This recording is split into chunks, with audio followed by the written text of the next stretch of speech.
dance troupes and so on and so forth, who aren't just producing creative work, but are banding together to create and support each other, again to affirm the possibilities of cultural justice.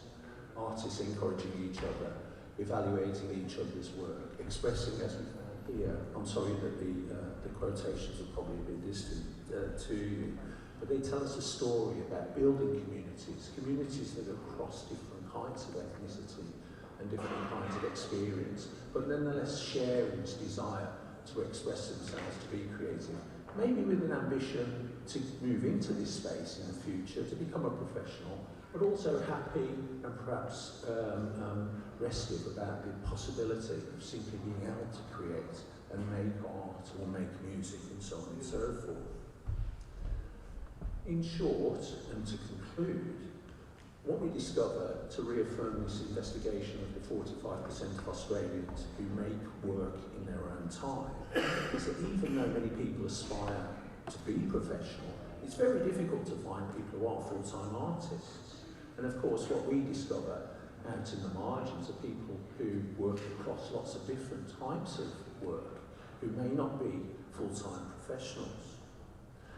What we discover is individuals producing art, creativity, writing, is that they express, as I suggest, the possibilities of cultural justice by bringing themselves together through community and what we would call a form of the commons, of commoning the collective nature of creativity.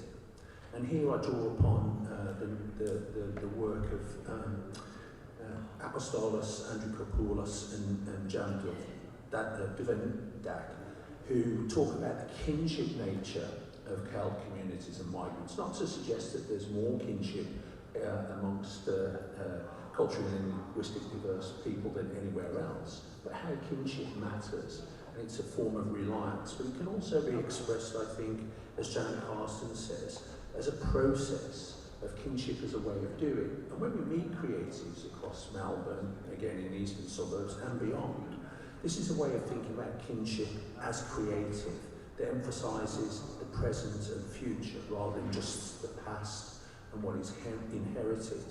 Kinship is a practice of becoming, feeding and living together.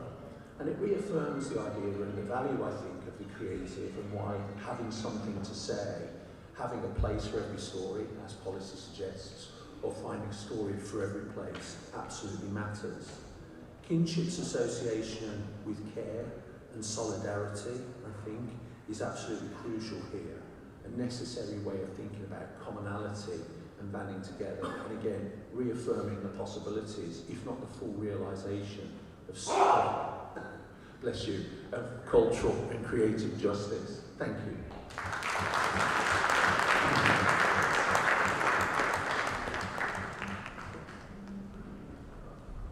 I was going to ask you to follow us on Instagram, by the way, and again, if people do have responses or contributions about everyday creativity, please get in touch or let's have a talk.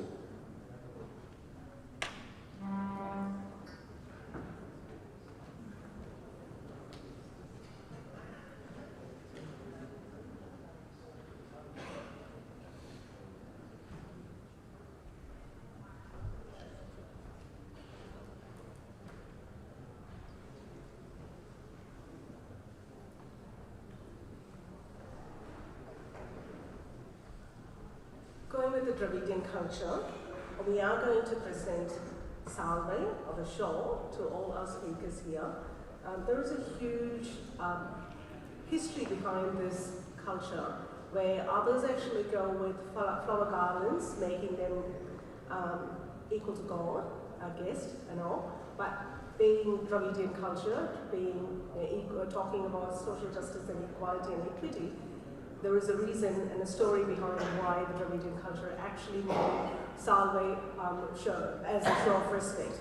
This is because not long ago, just few decades ago, it was actually unlawful for people from lower caste to cover that part of the body. In fact, there were places in India, particularly in the South India, where women have to actually pay tax to cover their breasts. So these are a lot of injustice that had gone and in history, And we've actually moved away from that and worked away from that because of the Dravidian movement. So as a marker of respect, as a show of respect, salve is given in every Dravidian movement as a show of respect to show that equality and equity is important and everyone deserves the same rights irrespective of who or what they are. So please, I'm inviting Dr. Somila Wilman and Dr. Anna Mayan to propose silence to all of this.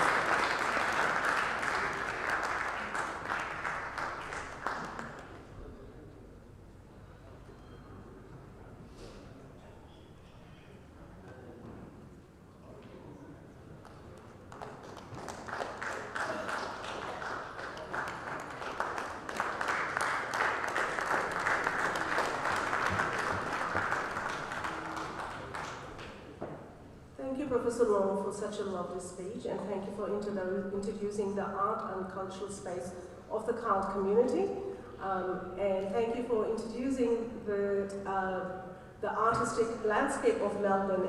Not that we are just best for coffee, but we are best for culture as well. Thank you for the Sydney-siders and Canberrans.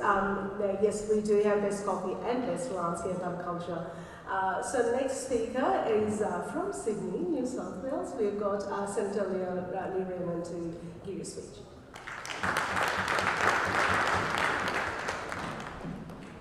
Thank you. I acknowledge the traditional owners of the land on which we meet and pay tribute to their history, their culture, and their ongoing struggles for justice, because to our shame we know they remain so many. I also wish to want to acknowledge the significance of this event. Holding the 4th International Humanist Conference in Australia is huge, and I think we should just pause and think this is a very historic day, and a day that I'm sure we will talk about coming into the future. And a big thank you to all the organisers, the people who are working hard as we're sitting around our tables and speaking about today, and particularly to the Periyar and Mukthar Thought Circle of Australia, fondly known as PECCAR. It's a real honour for me to be here, and I do appreciate the opportunity to speak with you today. My topic is modern slavery. The issue is very relevant to the struggle to end caste oppression and how we create a society that is free of casteism and that is democratic, equal and sustainable. First off, I'd just like a very brief comment on the previous two speeches, which I found fascinating. And I appreciate that Anna translated much of Vera Paliam's, and I apologise for my pronunciations, speech.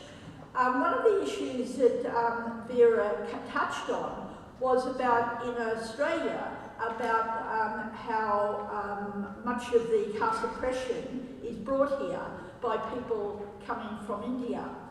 Now, that's actually very significant for our strategy discussions on how we're taking forward this issue into the wider Australian community, because the number of Indians migrating from India to Australia is about to surpass the number coming from Britain. First time ever that will have happened. As you know, we were also a British colony. So that's actually very significant. Where it also becomes significant is up to now, the bulk of the Indians that have come here have been upper caste. And I understand that there is a shift going on to a range of castes who will be here. So the caste oppression that is occurring, particularly in areas like housing, education, housing, education and employment, that could well be on the increase. And I will touch on this in my speech, that I think developing those campaigns is so important. So I thought it was, I really appreciated that being highlighted. The other one that, in Paul's contribution, which I found fascinating and going to look after his work, I think there's a lot of ideas there, how we can take this issue of the caste oppression occurs in Australia. And I speak about that just using that phrase because people often ask me what I do these days. I'm not in Parliament anymore. And when I mention about caste, they don't really understand what I'm talking about. Isn't that something that happens in other countries? When I say caste oppression is occurring in Australia and give them a few sentences about it, it opens their mind. And that's what we need to occur. And what Paul outlined there, both in terms of emerging cultural voices from your communities, etc. We want to ensure that they're given a voice, but also can be a way of advancing the changes that we need to ensure slavery in all its forms, including caste oppression, do not continue in this country. Now, my speech will cover various incidents of the growing scourge of slavery and what we can do to end these crimes. As you can imagine, abolishing slavery is not straightforward. We need to examine the roots of slavery in the context of modern-day capitalism and neoliberalism, and how we can mobilise our collective strengths to abolish slavery in all its forms. To achieve this, we need to identify allies in the struggle and how we can build mighty global intersectional campaigns to win justice for all. Now, this is a really vital job for the worldwide progressive movement because it's estimated that worldwide 50 million people, 12 million of them children, are trapped in modern-day slavery. This number is increasing. About 70% are women and girls. Today, slavery is enforced by women, threats of violence and financial control. It takes the form of human trafficking, forced labour, debt bondage, forced marriage, and of course, caste oppression. These examples of modern slavery, also collectively referred to as unfree labour, remain vital to many capitalist markets, particularly those with supply chain, workers and resources located in the global south. The unfree aspect of most of these workforces is enforced by racialised and gendered tactics, along with violence and the economic coercion that I just referred to.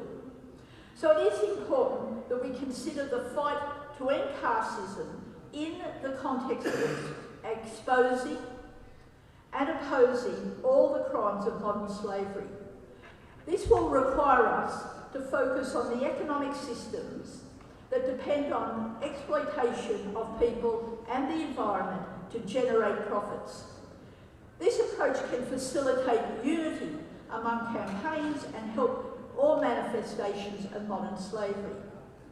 Since the early days of capitalism, this system has been described as similar to slavery because many workers are forced to toil under appalling conditions. Karl Marx, in his 3 volumes of the famous Capital, frequently refers to capitalist work practices as slavery. He describes slavery as an economic category of paramount importance.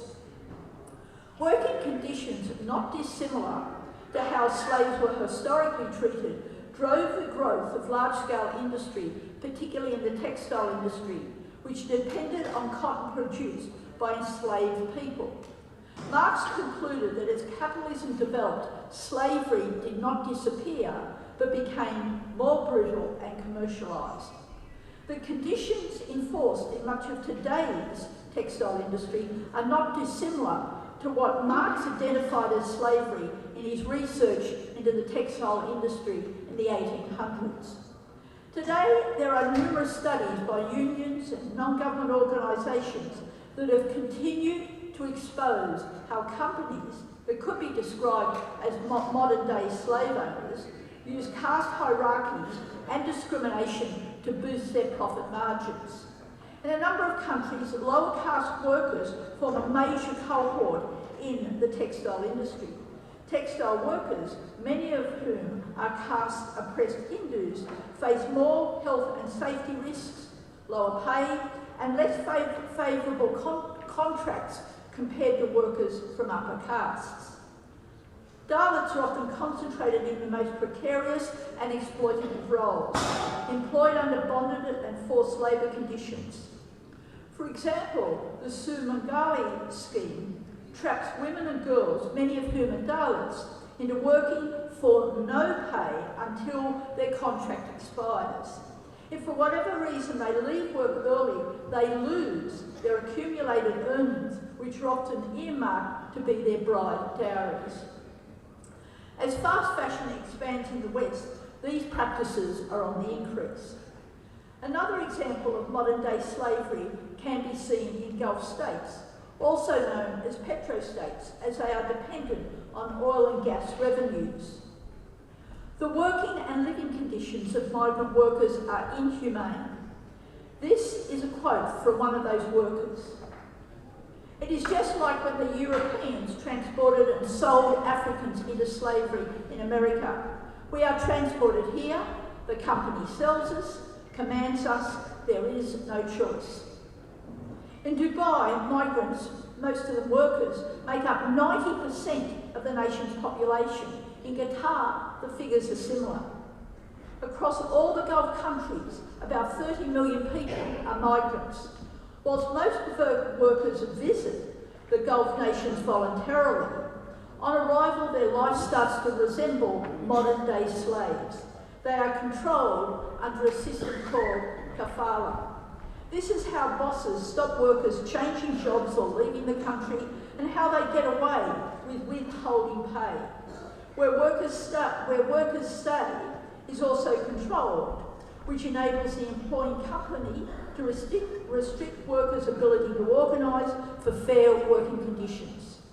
Their struggles are exacerbated by the fact that the selling countries, like India and the Philippines, regard their migrant workforce as a living giant commodity. Many of these migrant workers never return home. An investigation by The Guardian revealed that between 2011 and 2020, at least 6,500 migrant workers in Qatar alone died. Most were working on construction sites for the 2022 Soccer World Cup.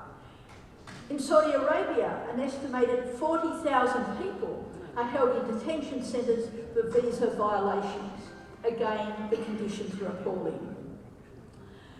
How this issue is playing out on a global stage is a reminder why we need to show our solidarity and support for the struggles of all communities exposed to modern slavery.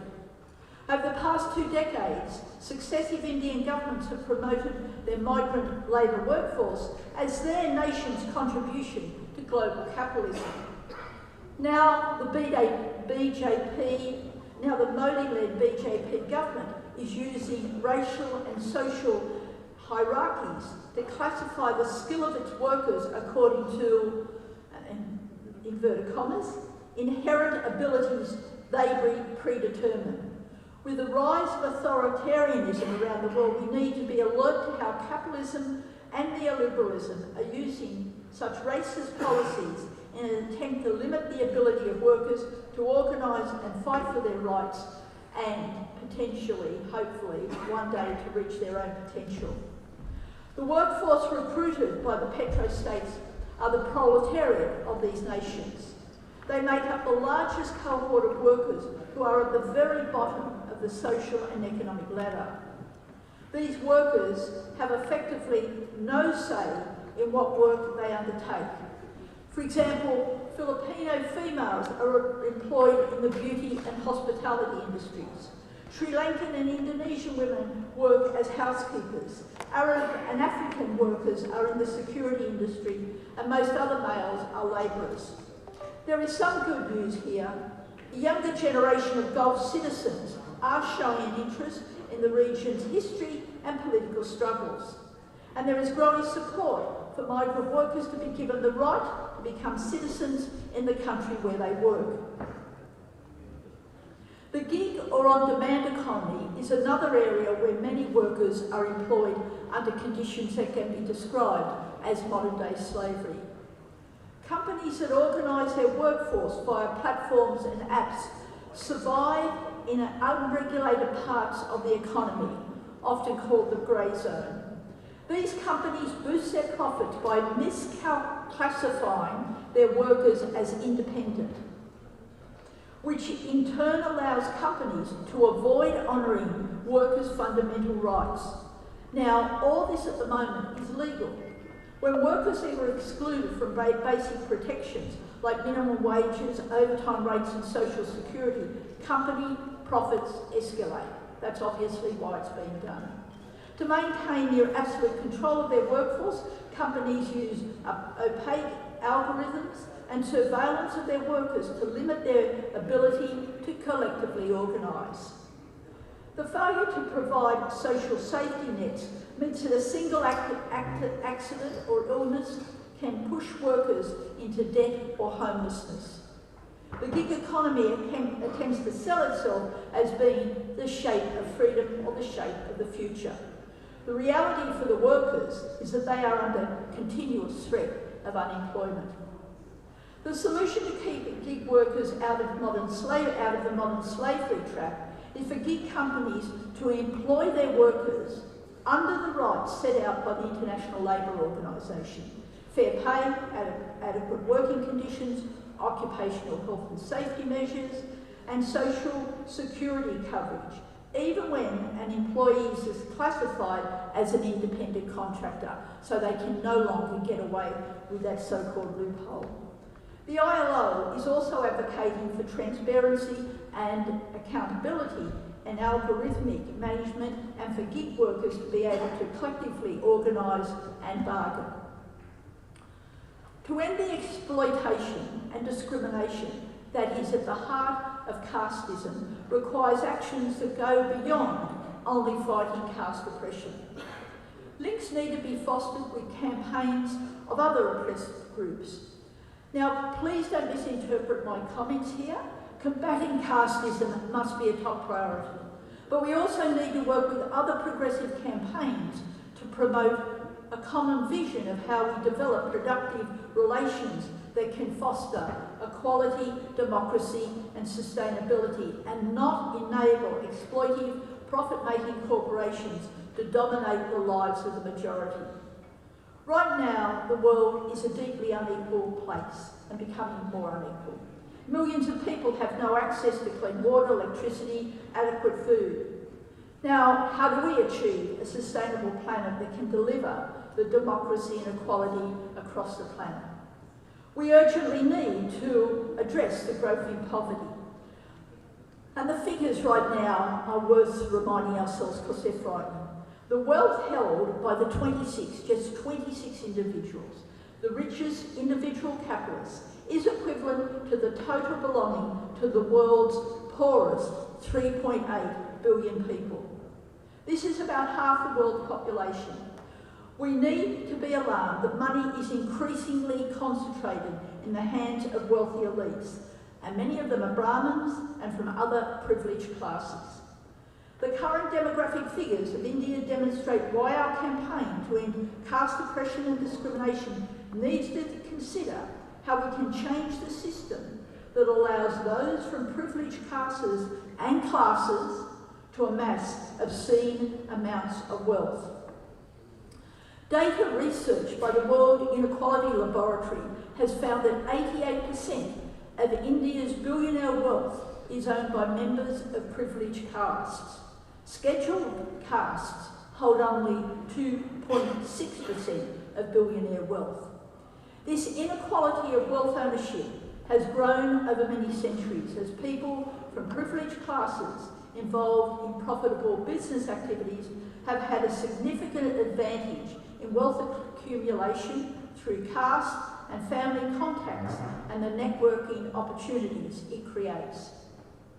Recognising this reality helps us understand that living in a Western-style capitalist society that is free of casteism is not the final chapter in the struggle to free the world of the crimes of slavery.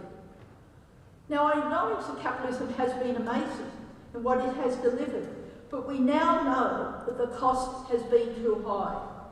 Under capitalism, this trajectory is inevitable because the job of corporations is to make profits.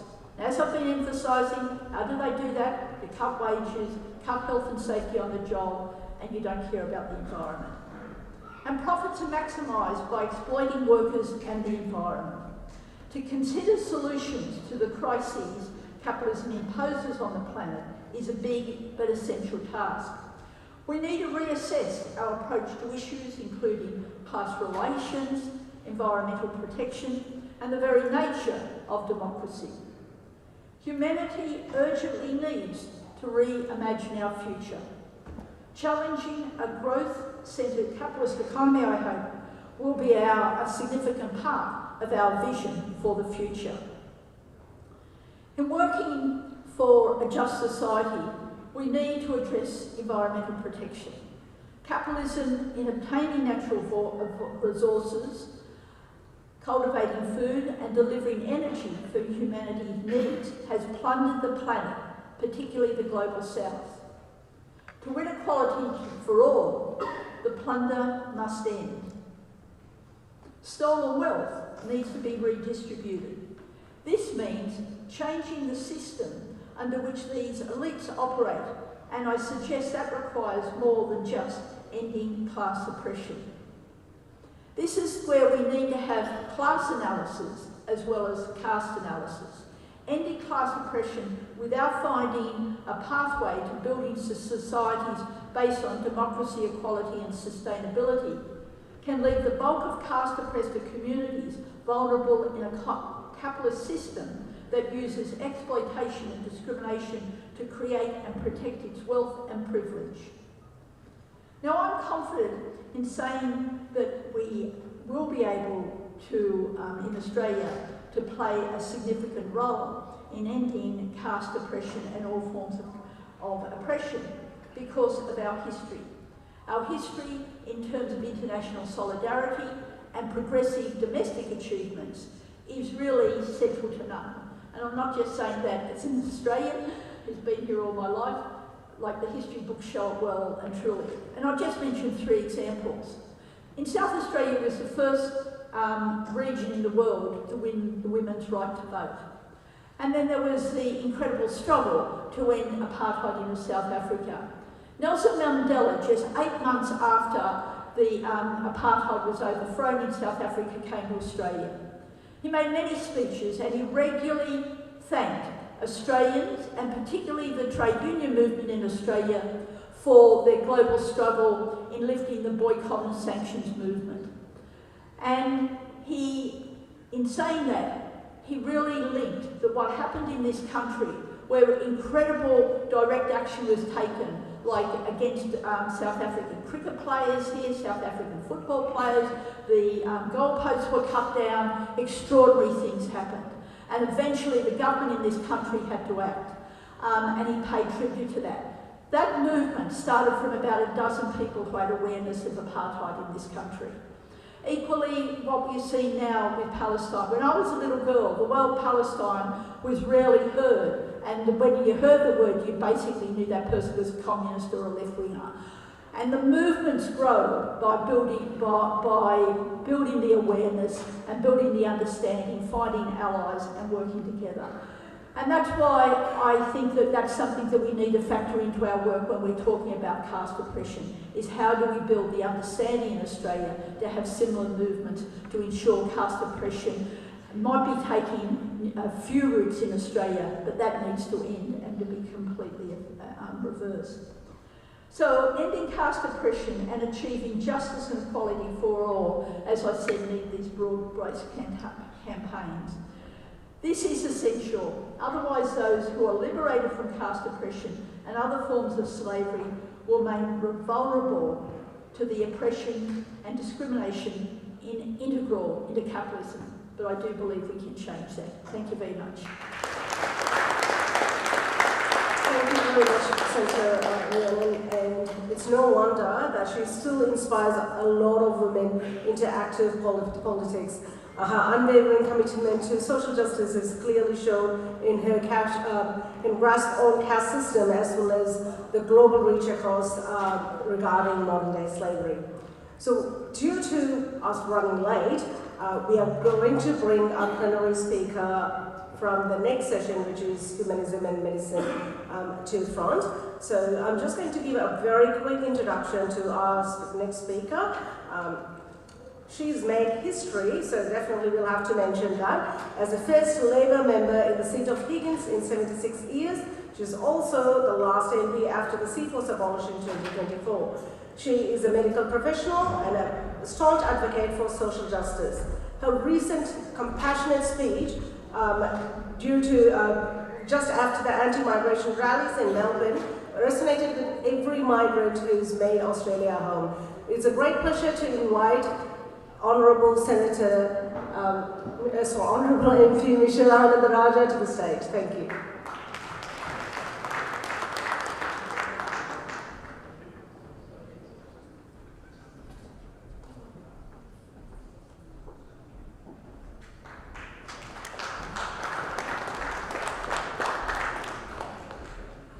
Good afternoon, everyone. It's a real delight and an honour for me to be here today. A key theme and mission of the Humanist movement is to create a more equal world. And in Australia, at least, that inequality has failed, most abysmally for our First Peoples. But here in Victoria, we are leading the way. I'd like to acknowledge the First Peoples of Victoria and also acknowledge a really historic moment last week when a treaty was established for the first time in this nation's history. Now, we in the Commonwealth will be watching keenly as to how this evolves, but at its heart, it is designed to close the gap, something that has gone from a gap to a chasm over the last 200 years. And there's no point trying to do things the same way if it's not working. What we need is fresh thinking, and Victoria is leading the way. So I'd like to thank also Mukthar for organising today's event and acknowledge many of the contributions of the keynote speakers and the other dignitaries who have preceded me. As a first Tamil Member of Parliament, I am incredibly proud to be engaging with the community in this way. The Tamil community, along with the South Asian community, which is now close to 1 million in this country, if not more. The stats are a little bit soft. We're waiting for the next census, is a real powerhouse as far as a migrant community goes. It values education, scholarship, entrepreneurship, and of course the arts, as we have heard. And the contributions of migrants to this nation cannot be underestimated. Been absolutely foundational to the prosperity of Australia since World War II, and will continue to do so. And we are all part of that evolving story. I would like to talk a little bit about safety nets. Now, we've heard from our previous speaker, Senator Lee, former Senator Lee, Rhiannon, about the importance of societies that do not, of the safety net. And I want to just touch upon what I think in Australia is the most important safety net, and that is, of course, healthcare, our universal healthcare system, which is underpinned by Medicare. I lived and breathed healthcare for nearly 30 years when I practiced as a doctor. I was a specialist in infectious diseases, general medicine. I worked predominantly at the Alfred Hospital. So I still live and breathe medicine, although I am now on the other side of the fence as a parliamentarian. I've seen and interacted with the health system now from both perspectives. And I'm delighted really today, of all days, to speak to you about health, and I'll tell you why in a moment. Australia's South Asian community plays an integral role in our country's health ecosystem. From aged care to the NDIS to our hospitals, migrants make up a significant chunk of our healthcare workforce. They further add to our cultural diversity, which is a crucial element providing culturally appropriate care all across our health system. As I've said many a time, our hospitals, clinics, and aged care facilities are like the United Nations, and we play as a team in all of these domains. We are part of a high-performance team. The mistake in health is to think that it is simply provided by a doctor at the top of the pyramid. That is absolutely not the case. The doctor is one component of what is, I would describe, a high-performance team. Without the contribution of migrant communities, our healthcare systems would simply grind to a halt and life-saving care would not be delivered. The contribution deserves more than thanks. It deserves clear and decisive action from a government. And that is why I am glad that I'm part of a government that treats healthcare, aged care, disability care as a holistic ecosystem. And there is a reason now why these portfolios have been aggregated under the health banner. So we have now a super portfolio comprising health, aged care, and disability care, including the NDIS.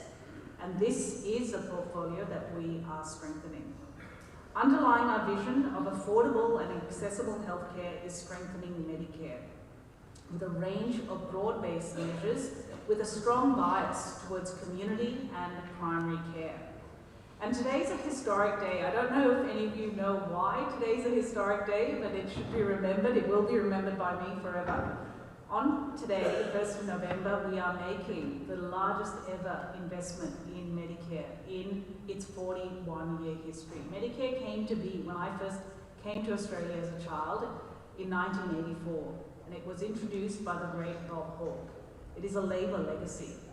And in its 41 years, we are now injecting, as of today, $8.5 billion into Medicare. This package of reform will mean that 18 million more bulk bill GP visits will occur every year. That's not going to happen immediately, so I don't want to kind of, give you unrealistic expectations. But we're pretty optimistic about this. Our modelling suggests that in the next 4 to 5 years, 9 out of 10 GP visits will be bulk billed. 9 out of 10. Right now, you can't find, for love or money, a bulk bill doctor in metropolitan Melbourne, and it was worse actually in my former seat of Higgins. For some reason, the higher the socioeconomic index, the lower the bulk billing rate. And, we can debate why that is. I'm not really interested in why. I want to fix the problem. And that's why I entered politics, to pull big levers like this. This investment seeks to restore every dollar of cuts that occurred under the previous coalition government over nearly a decade, when the bulk bill Medicare rebate was actually frozen. So what we're effectively doing is that we are restoring what was taken out of Medicare over that 6-year period, and it's a little bit more than what the AMA has been advocating for that full duration. So we've met that expectation and exceeded it. What we also know is that already 1,000 additional general practice clinics have signed on to become bulk billing as of today. Now, we think that there will be waves and waves of this occurring over the next few years. It's not going to be as easy as flicking a switch, as much as I would like that, but we think that as the market moves, as consumers make different choices based on what is available in their community, that we think the momentum will build towards bulk billing. Now, for millions and millions of Australians, particularly our younger Australians, they would not even remember what it was like to see a bulk bill doctor. I remember, in fact, when I became a doctor, every one of my visits to my own GP became bulk billed. It was kind of like a mates rates thing. We don't need mates rates, right? We want equity. So this is why we are pulling a lever like this, and let's watch this space.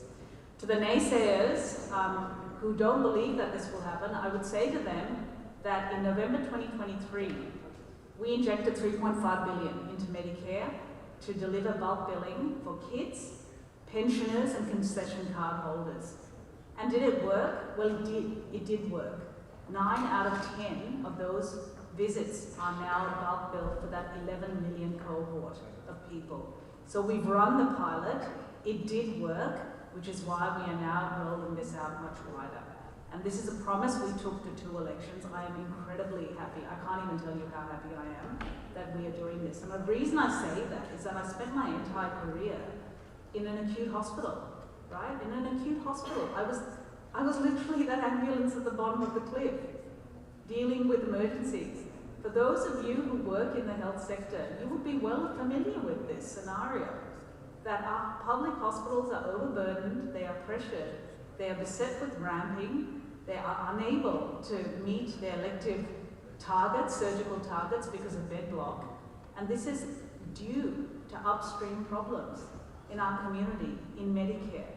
So chronic underinvestment has downstream effects. And what we're doing today is effectively mending that fence at the top of the cliff. And that fence has a name, and it's called Medicare.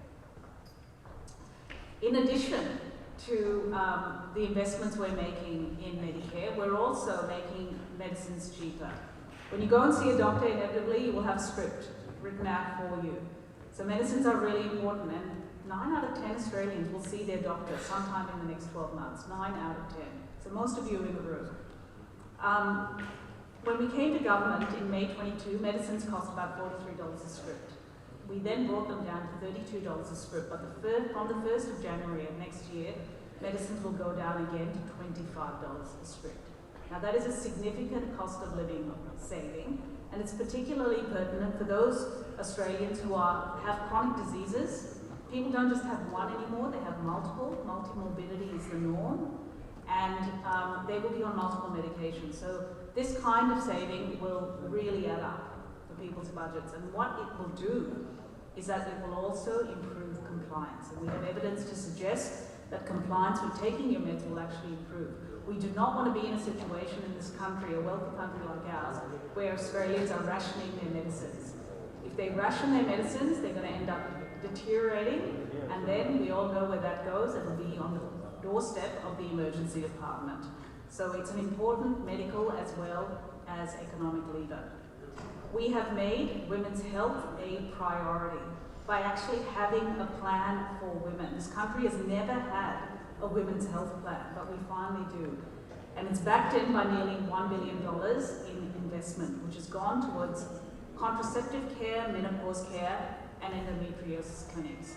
On the topic of endometriosis affects 1 in 9 women, and it takes on average 7 years to diagnose. Cancers do not take 7 years to diagnose, ladies and gentlemen. But for endometriosis, 7 years. It's completely unacceptable. And it's also an incurable condition. And so what we have done is create 22 endometriosis clinics right around the country, and we'll be upping that to 33 by next year.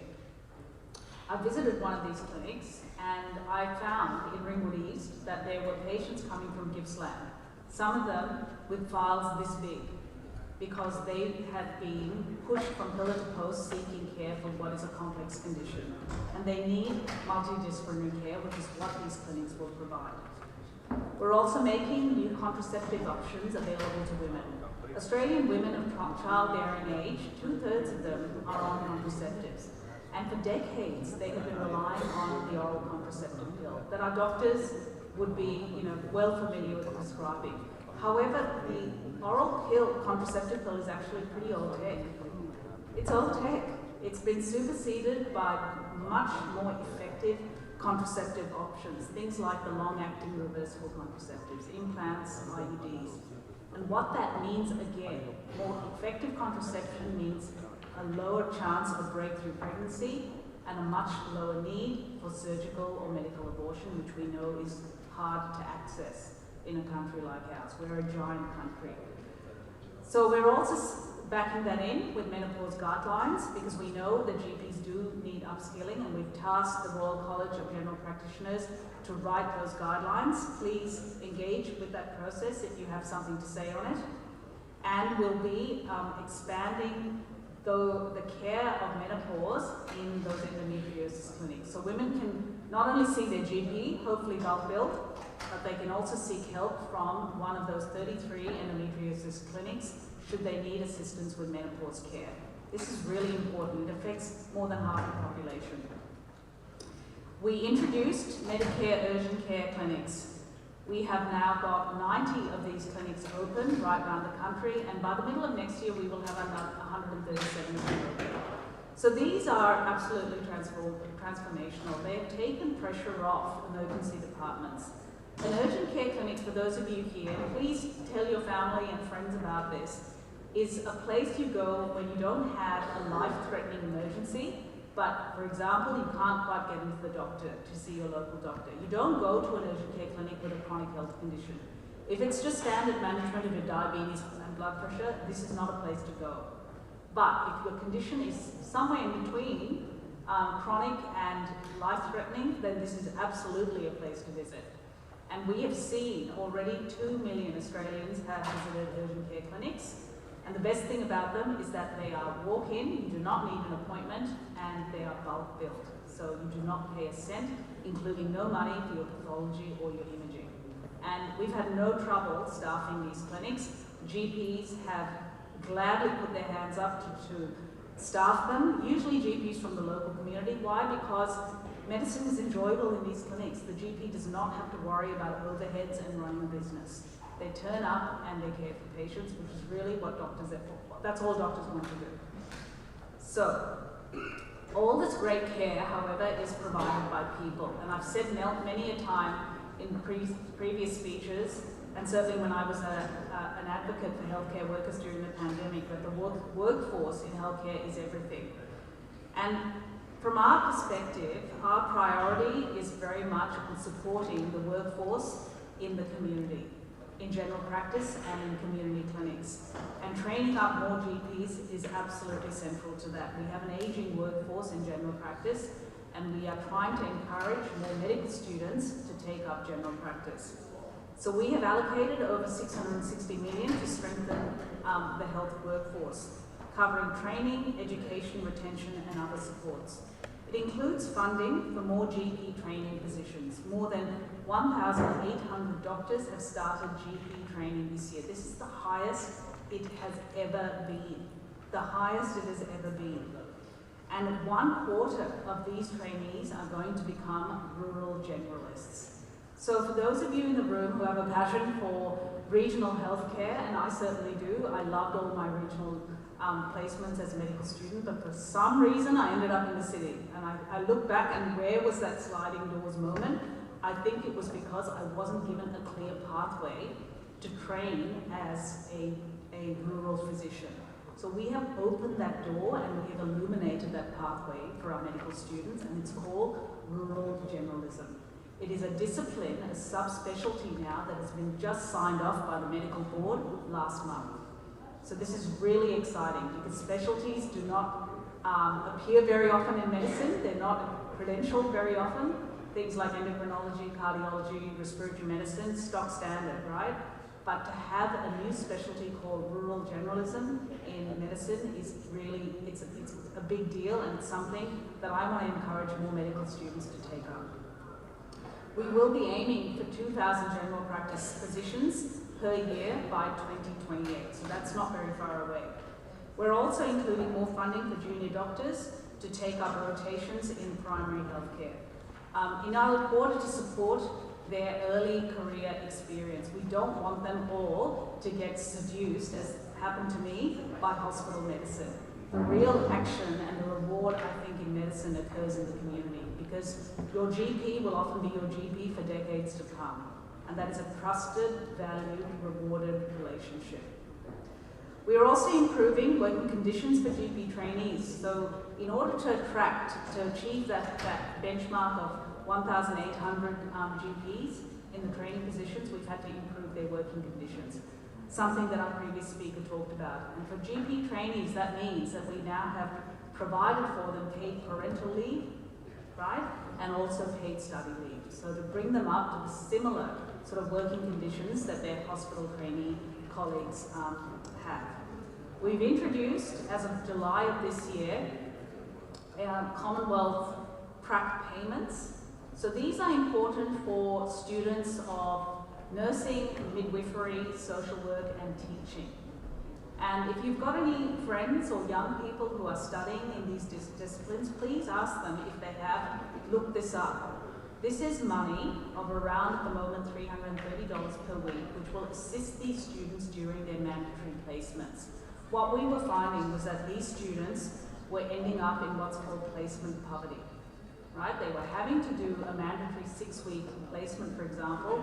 They weren't getting paid for it, and yet they somehow had to make their rent and all their other living expenses. So this money will help defray that cost, but it will also, most importantly, help this essential workforce of teachers, of our future educators and healthcare workers to complete.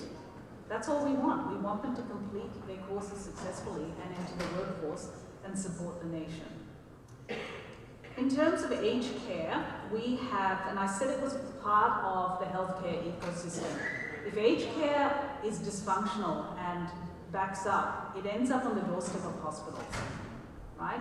Frail elderly people deteriorate, and if you do not have an aged care system that is actually functioning, it ends up in acute hospitals.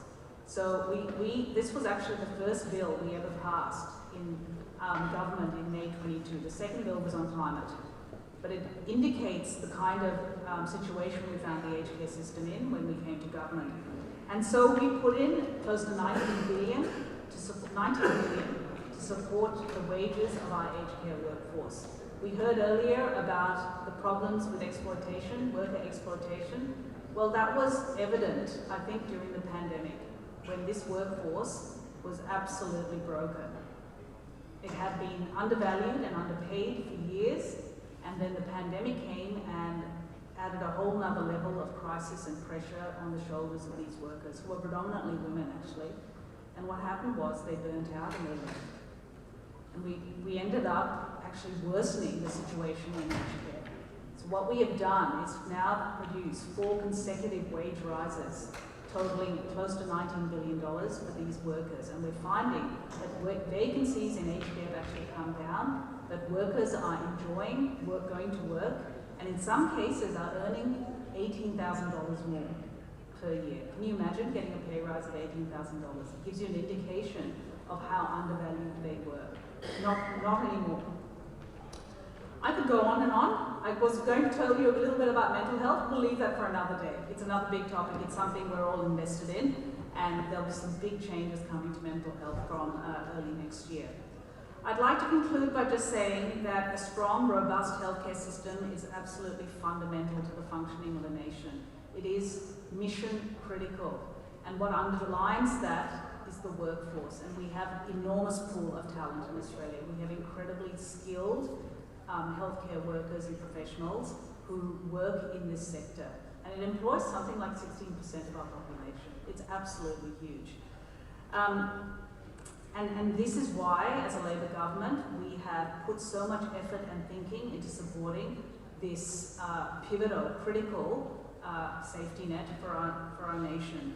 It was the centerpiece of strengthening Medicare was the centerpiece of 2 elections that we went to, and was roundly endorsed by the Australian people. When we lead with considered evidence-based policy and collaboration with the community, we build a fairer system, one that delivers world-class care to patients and genuine support to the people who provide it. Let's keep this conversation going, keep listening to clinicians and communities, and keep improving the services that people rely upon. Forums like today strengthen that dialogue and certainly sharpen our focus. And I want to thank each and every one of you for the contributions you make in whatever your domain. If it's healthcare, thank you again. And thank you for having me.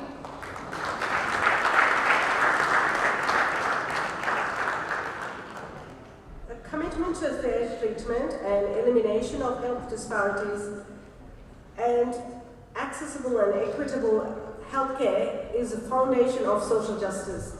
And thank you, Dr. Michelle Anandaraja, for your voice in the Parliament and for making this progress in Australian Medicare history as well. And thank you for your contribution. And your presence itself is an astounding inspiration for a lot of migrant kids, and particularly my daughter and a friend's daughter is a very big fan of you, because you've been always saying medicine and law, and that's from the South Asian community. But to see someone do that and politics is a huge inspiration for our kids. And thank you for your continuous work and your fight for social justice and women's health as well. Our next speaker, Professor Hari Babuji, will be using the PowerPoint slides, so that's the main reason our respective speakers are getting done. So, Professor, thank you very much.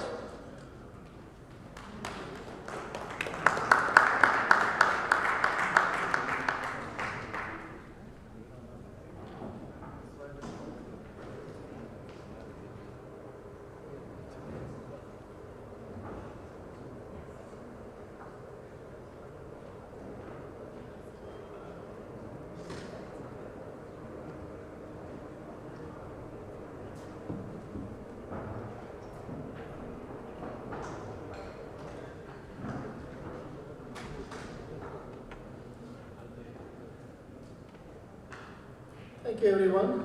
I know we are getting very close to the lunch time, so I'll try to make it quick. As you know, caste is a very old institution, and all of you know about caste. So there is probably nothing new that I can tell you about caste, right? Probably there is nothing new. But whatever we have heard so far is about how caste is bad. It's an evil force. But one thing that we need to think about is how caste is a barrier to global progress. So when we think about caste, we don't think of its effect on the progress and on the business and on the economy. And that is where I come in as a professor of management, and I look at caste from a management perspective or a business perspective. So today what I'm going to do is to talk about the principles of caste and how they are detrimental to progress. We earlier talked a little bit about the modern slavery. That reminds me of the case of New Jersey temple construction, where lower caste workers were taken. So this is the picture I'm just giving so that you can make the connections about how caste is a barrier to progress. So these are the pictures of the temple. Those are the carvings, like where marble was taken from India, Rajasthan. A very expensive temple, and workers have filed a case of modern slavery, and these workers were taken to the US with visas that were not meant for working. Their passports were taken away from them, and they were paid very little money, and they were living in very poor working conditions, and so that they were coerced into working from morning to evening, and they were monitored, and that's the kind of thing that we saw, and all because the caste system allows certain individuals to be treated like this. So we don't really think about caste in modern slavery, but as Senator Rhiannon has mentioned, a large portions of the people in the modern slavery in the Indian context and in South Asia are Dalits and Adivasis and women in textile sectors, but we don't really bring caste into modern slavery as a discourse. So with that, I would like to now move on to the caste as a barrier to progress. So when we think of barrier to progress globally, we have to think of the position of South Asia, which holds a quarter of the population. Right? We are talking about a quarter of the world's population being affected by caste. Okay, out of which 300 million are Dalits and 100 million are Adivasis. And caste influences even larger population beyond South Asia. Like for example, here we see, and a lot of us here have personal experience of how caste shapes our own lives here, both socially and economically. So what we know from a large body of work, so this is in this particular paper we have reviewed nearly 300 papers published in multiple disciplines and published in multiple reports and books. And what we find is that caste manifests as graded hierarchy, inherited membership, and a set of practices that lead to certain outcomes for individuals, occupations, and organizations and societies. So what we talk about mostly is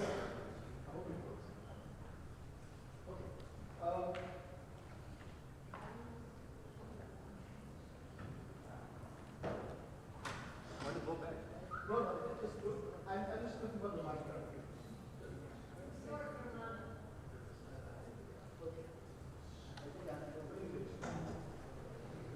So we talk a lot about how these outcomes are affected, like how individuals get less pay compared to others, and how in professions, the high value professions are concentrated, are occupied by people of high caste, and how menial tasks or low value positions are occupied by low caste people. Right? So you see the caste hierarchy getting replicated in the organizations, but its effect on performance is only getting to be known now. So we know that there is discrimination in hiring, but what happens because of discrimination in hiring is that you see that can have an effect on performance in terms of, for example, if there are mergers and acquisitions by companies, when people of the same caste do mergers and acquisitions, they give lower value to the shareholders.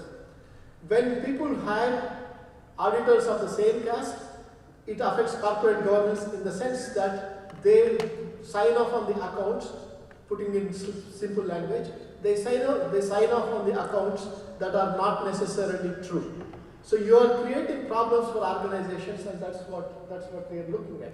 So now, we think about caste system like this. Like this is what we always heard of. There are Brahmins at the top, and then followed by Kshatriyas, Vaishyas, Shudras, and outside of it are the untouchables and Adivasis. But what if we forget about all of this for a moment and think of the principles behind it? So that's what I would like all of us to forget about this and think about the principles. And the very first principle that we can abstract from this is the differential birth by birth. That is, your birth depends on your birth. Right?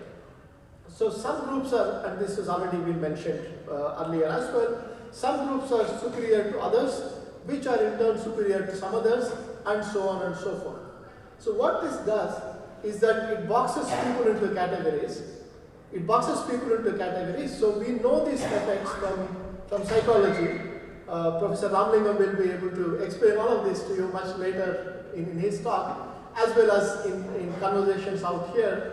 So what it means is that if you are told that you are a good person and we expect better from you, then you do well. And if you are told that you are a bad person and we don't expect you to do well, then you behave badly and you perform badly. So these are the two effects.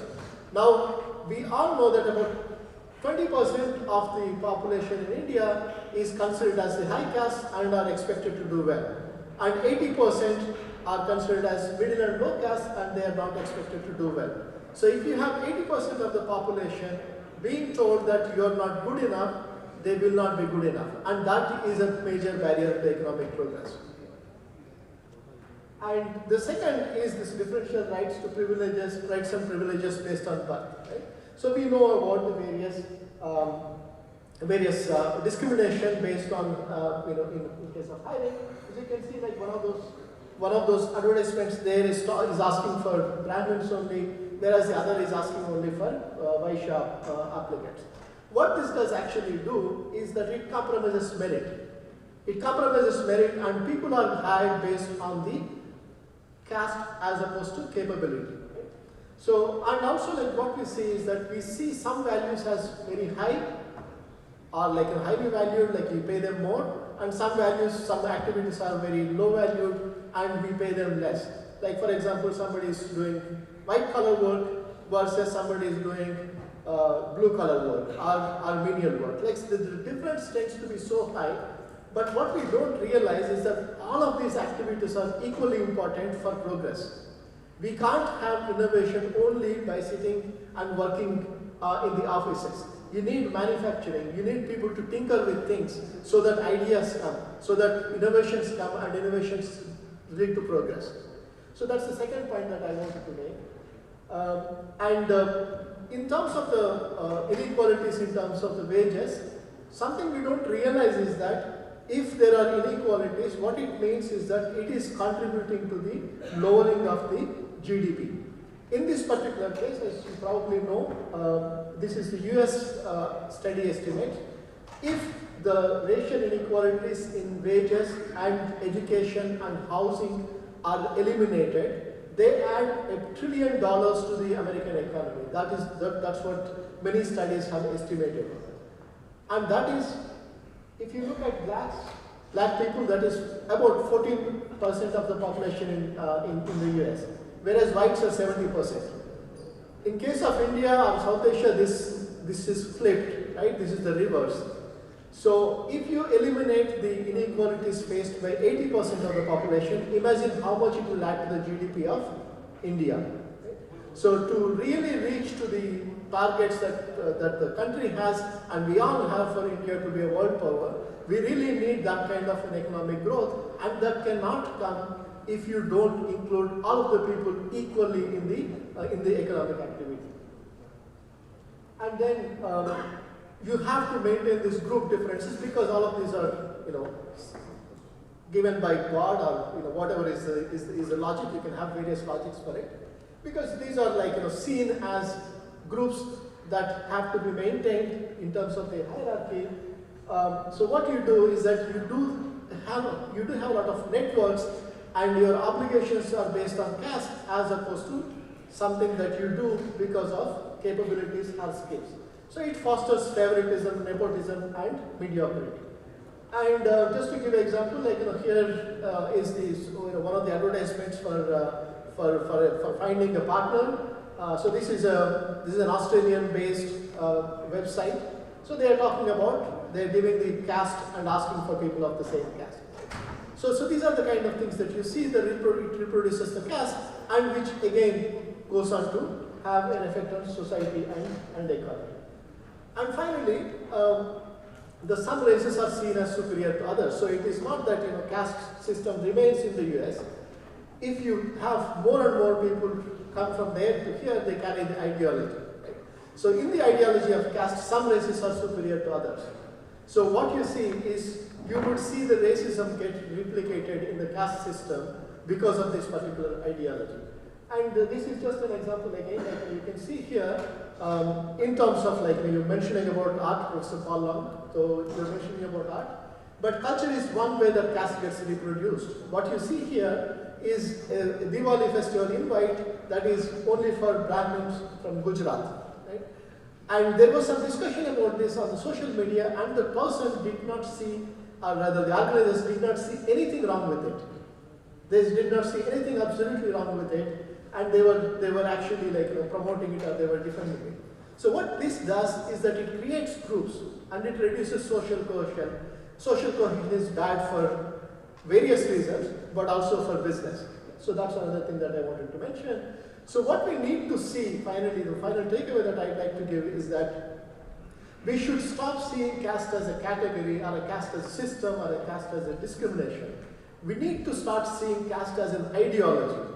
It is not necessarily about a particular place, or a particular religion, or a particular context, but it is an ideology that stratifies people, that says that groups of people are born with different kinds of birth, and that puts them on graded hierarchy, and gives them membership not based on their capability, but based on their birth. And these practices, the socially enforced practices which we don't pay attention to. That's something that I'd like all of us to pay attention to. And with that, I'd like to conclude. Thank you so much. And if you need any of my papers, you can download them from my website. Thank you.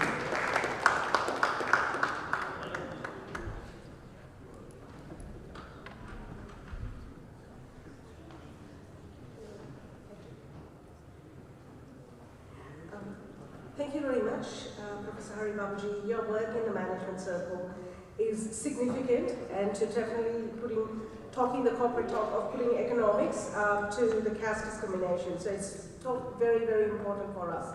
So I'm going to invite our diamond sponsor, Mr. Annamale Arnachalam, a dear friend of mine as well, to come to the stage for a facilitation by our MP, Arasa.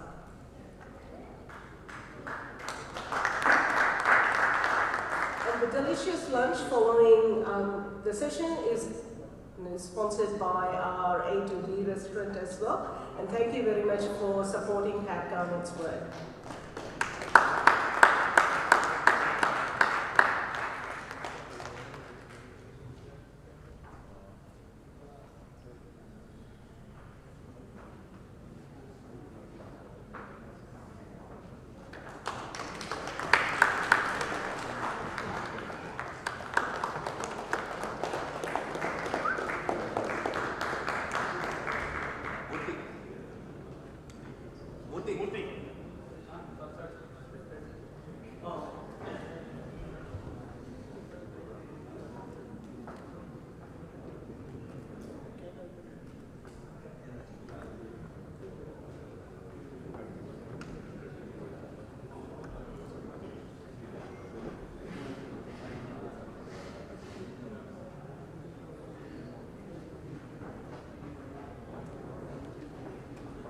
The session is going to be very quick. We're going to make it very brief. I know we are all hungry.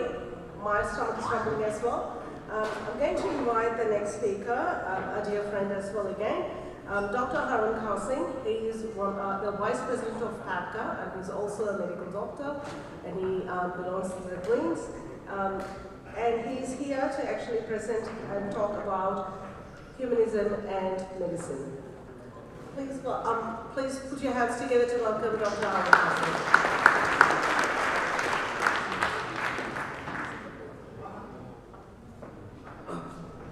Thank you, everyone.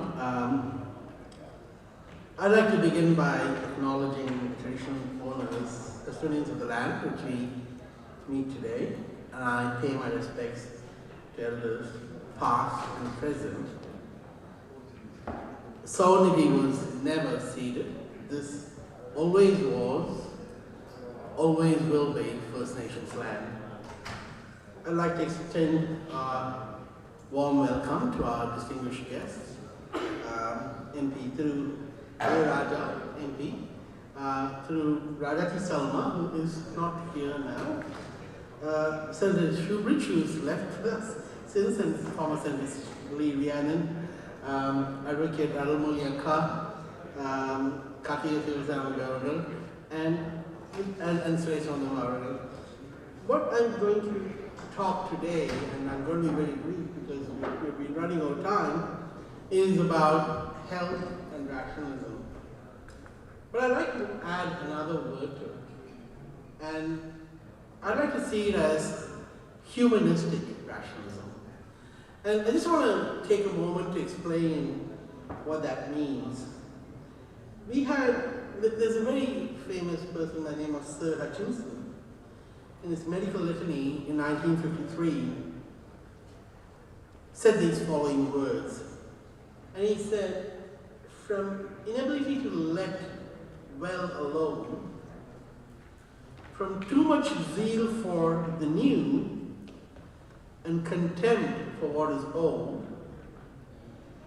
from putting science before wisdom, knowledge before wisdom, science before art, cleverness before common sense, from treating patients as cases, from making the cure of disease more grievous than the endurance of the same, good Lord, deliver us. So what Sir Hutchinson was really framing, his prayer to God, as he believed them, was around the patient experience. And I think rationalism, without that patient experience, without the empathy of how patients feel, loses its meaning. I just want to tell you one little story and then move on. So this was during my years as a junior doctor, and it wasn't very far away from me. It was actually in Hamilton-based hospital. And there was this woman who had end-stage cancer, and she had come to our hospital for palliative care. She was in pain, she was anxious, she came to our hospital. And the nursing staff, me included, we used to go to her and say, we know how you feel. Here's some pain relief. Hope that makes you feel better. And when people are anxious, we say, we understand what you're going through. We should give some anti-anxiety medicines. But that actually agitated her more. And she was so angry. And she was really difficult to manage. Then, during the ward round, I was a junior doctor. I told my consultant about this. And what he did was he went and sat next to the woman. And he heard her talk. At the end of her talk, he said something that none of us had told her. He said, I don't know how you feel. I've never faced death. I've never faced uncertainty. And that's all he had to say. And this woman started crying profusely. Because for once, what had happened was someone had empathized with her, treated her as a human being, treated her with respect as a person and not as a patient. To me, that humanism at that point in time, I looked at it and said, even in the face of death, humanism brings a meaning, which is so much more richer than rationalism. And she took up medicine that day, and a few days later passed away. The reason I say this, and I'm going to say it, and I'm going to call this out, and we've been working with Professor Paul Long, is one of the things Pat Kerr did in the past few years is we looked at the experiences of caste-oppressed communities. And we found that there was wide-ranging discrimination. Education, healthcare, everywhere. What is even more troubling, and these are not my words, these are words in the Australian Human Rights Report, that it was structurally invisible. In other words, no one saw you. And people could do anything with you, right? And it doesn't matter. Because if you're not seen, there is no discrimination, right? So the most important thing in humanism is really to be seen, to feel the pain, to share the pain, and work towards this. Michelle Arundaraja talked at length about all the good things that are happening, and all I ask for her is to use the word caste, right? Anytime people say that they're going to address the issues of caste-oppressed people, or all oppressed people, all they need to do is use those 5 letters. If you don't do that, caste-oppressed communities will remain invisible, and none of that will flow to us, right? Our ask is simple. Use the words 5 words all the time, everywhere. Just those 5 letters. Now, where am I going with this? Being seen is humanism, humanistic rationalism. What Michelle talked about is rationalism, right? There's a difference. You need to empathize with people who are less fortunate than you. And what has that meant for Tamil Nadu? I'm going to read this out because in Tamil Nadu, and this being seen has meant so many things within medicine itself. So, to give you an example, it led to the development of palliative care. It led to the development of people understanding that you have the right to your life even at the deathbed. In other words, euthanasia, right? And so, humanism has informed our evolution into medicine. Dame Cecile Sanders once said, "You matter because you are you, and you matter till the last moment of your life." And that's something is what humanism is based on. And the reason I tell you all this is precisely what Dravidian politics is based on too, right? On humanism, on understanding, on empathizing. And where has that got us? I'll tell you where it got us. Now, we've had 75 years of social justice and rationalistic humanism, not rationalism alone. And that has meant that we have invested in public health, universal education, and extensive rural health infrastructure. What does that mean in real terms?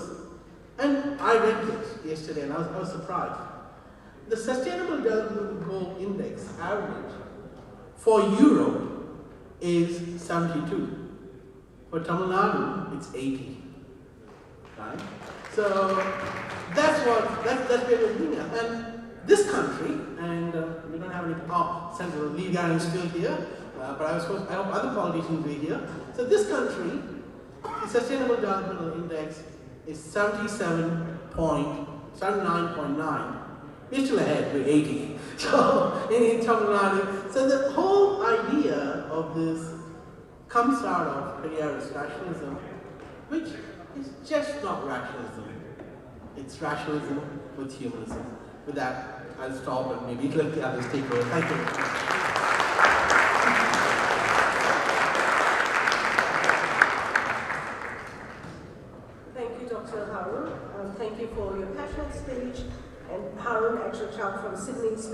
for this conference just this morning. And it's a great privilege to introduce Dr. Gokul Prabhashankar, Head of the Department of Surgical Gastroenterology at the VGM Gastro Center, Coimbatore. He also serves as a post-director for the postdoctoral fellowship in laparoscopic surgery under the Tamil Nadu Dr. MGR Medical University, where he mentors future specialists in advanced minimally invasive techniques. Beyond medicine, Dr. Gokul serves as a state joint secretary for the medical wing for Dravida Munnetra Kazhagam and has been actively involved in election work and his constituency in charge across Tamil Nadu since 2011. Please put your hands together to invite Dr. Gokul.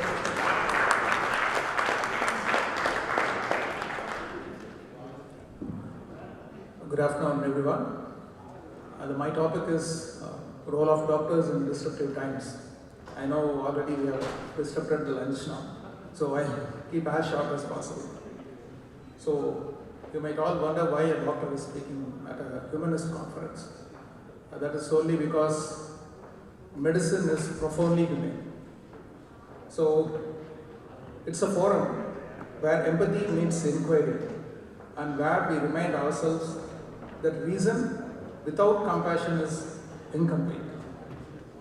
So everyday doctors stand at the intersection of science and suffering, between what can be measured and what must be felt. And today we live in a world of disruption, wars, pandemics, technical evolutions, and also widening inequality.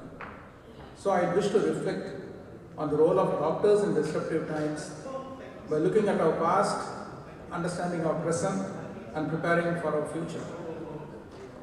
So every era of medicine began with someone willing to question the accepted order. When Hippocrates declared that disease is a natural phenomenon, not a divine punishment, he did more than define medicine but defined reason itself. Since then, every disruption has forced medicine to evolve. The Black Death of Europe paved way for the first public health systems. The world wars have given rise to emergency medicine and modern surgery.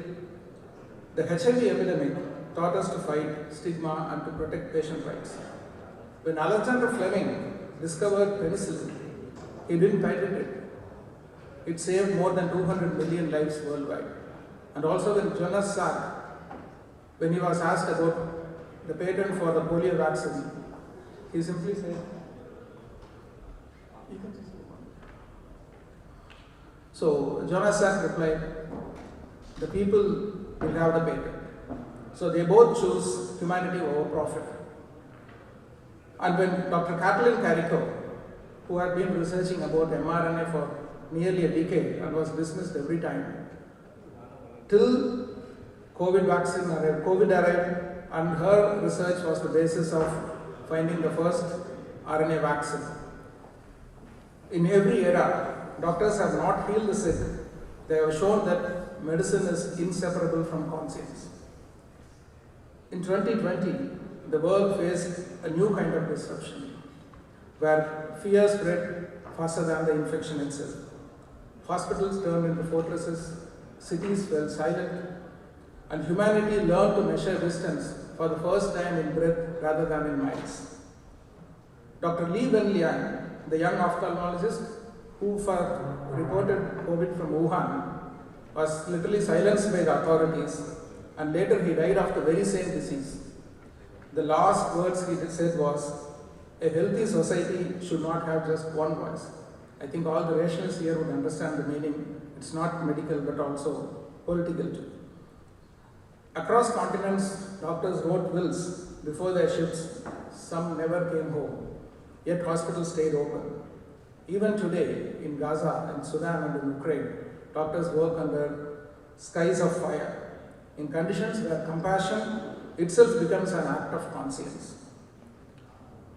But not all disruptions are medical or from God. Some arise when societies themselves fall ill, when inequality, prejudice, and exclusion corrode the moral health of the people. The great reformers understood this. They saw that public health was inseparable from social justice. They were not fighting pathogens, but in fact prejudice, not pandemics, but patriarchy, and they too stood in the front lines, not of infection, but of injustice.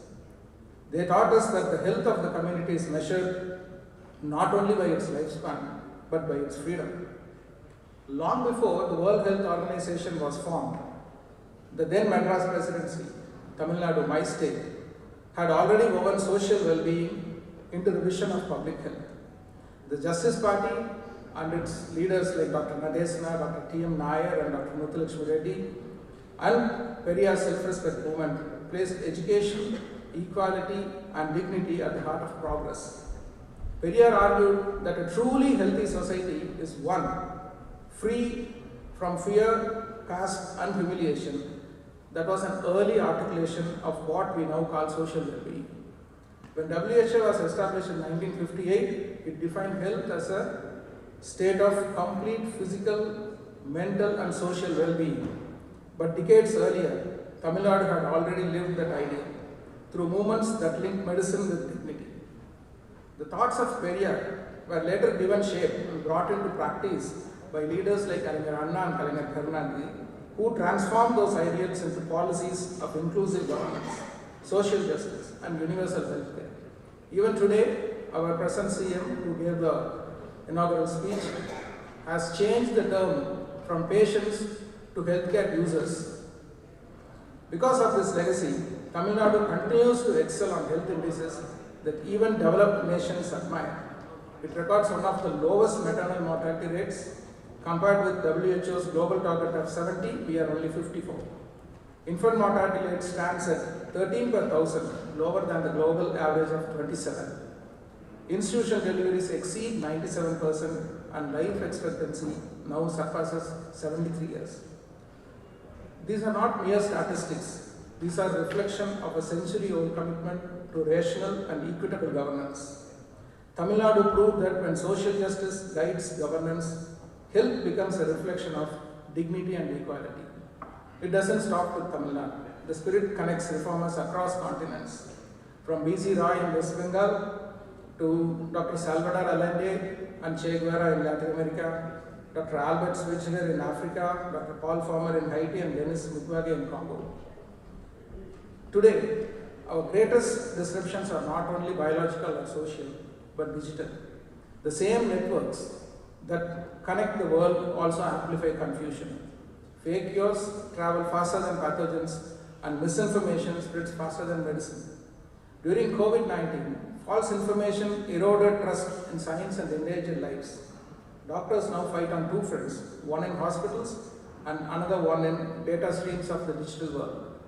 Yet, these same technologies also hold immense promise. Artificial intelligence helps doctors diagnose disease earlier, predict outbreaks, and personalize treatments like never before. Telemedicine bridges distances, and genomics transfers prevention. But the real challenge is not the machine, it is our morality. If medicine is to remain humane, technology must remain ethical. Doctors must be both scientists and stewards. Across history, whenever belief was faltered, doctors have helped rebuild truth. When institutions have failed, they have stood firm. And when humanity was faced with despair, they have restored hope. In disruptive times, the role of doctors is not only to heal the sick, but to remind society what it means to be human. Every civilization begins with a doctor who dared to question the gods. Ours will survive only if we continue to listen to them. Thank you.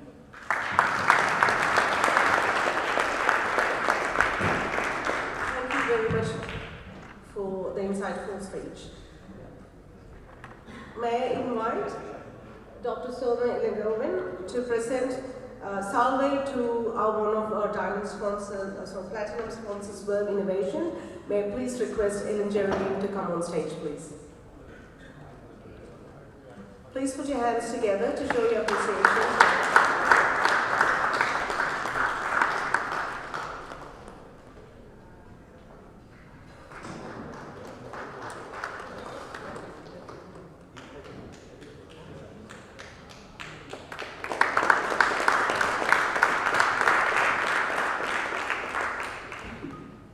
But for sponsors like this, we would not be conducting this conference.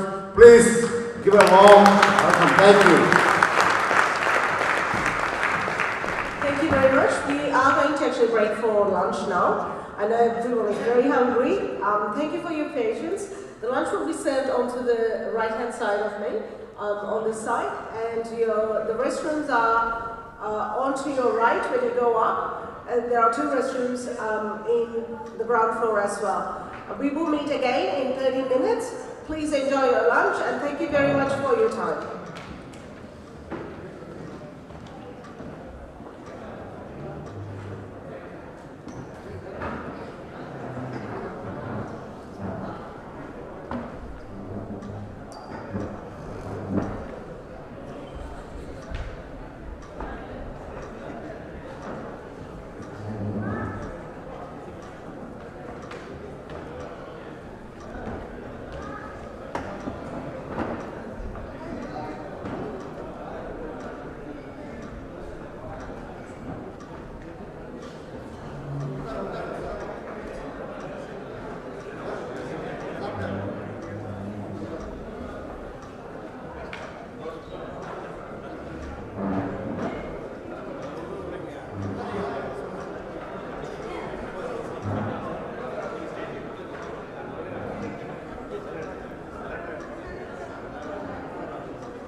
Friends, please finish your lunch and come take your seats.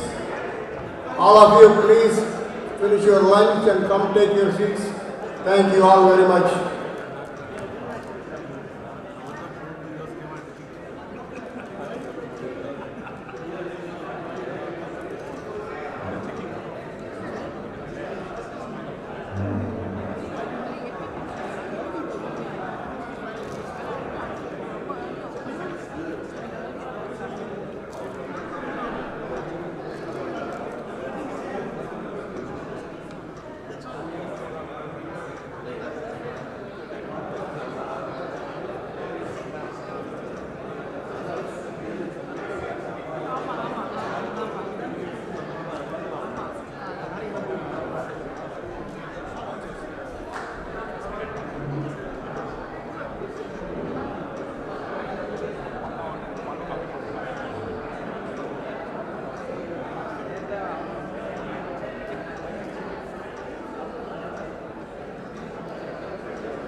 May I please request all of you to take your seats? Thank you. Please take your seats. We will be starting the session soon.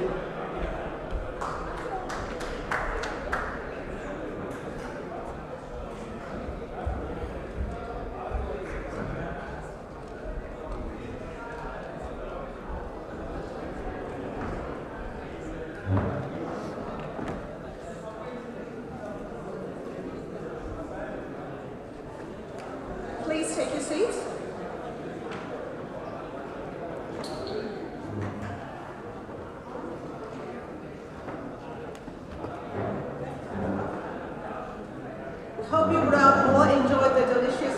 in the conference so far. And this conference would not have been possible without a generous support from our sponsors, Diamond sponsor Tamil, Tamil Indian Associations Japan, A2B Anandabhavan, Platinum sponsors Verb Innovation, Gold sponsors Premier One, Echo Run, Maya, Silver sponsors Anandabhavan, Longview, and design sponsors Impart Design Print.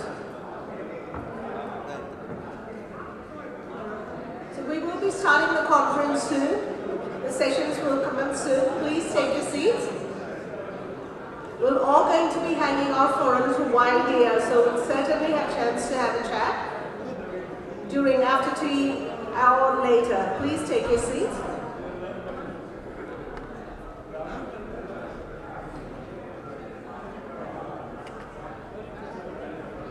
We will be continuing the session on humanism and medicine. So we have to actually take a break for our lunch. So we will be still continuing the session on health and medicine and humanism.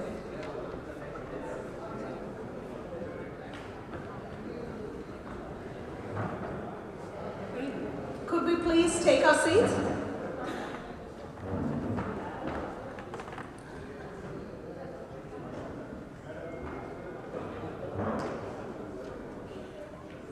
I'm good.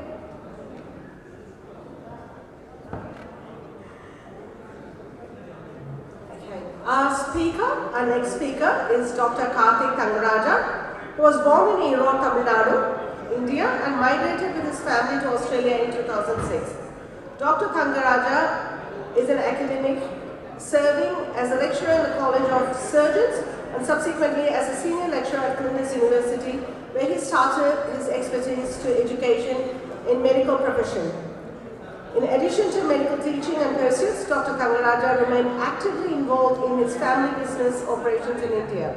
Over time, he shifted towards business and has gradually moved from clinical practice, focusing on entrepreneurial initiatives.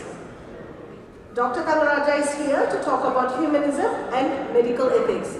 Please put your hands together to invite Dr. Karthik Thangaraja.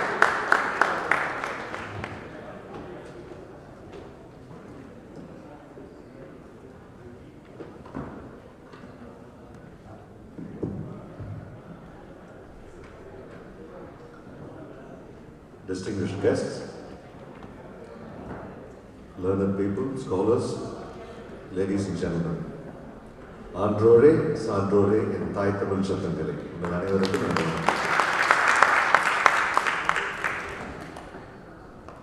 I do not want to give up an opportunity in Australia to utter a few words in Tamil. Now, without further ado, we'll move on to the topic because we're running short of time.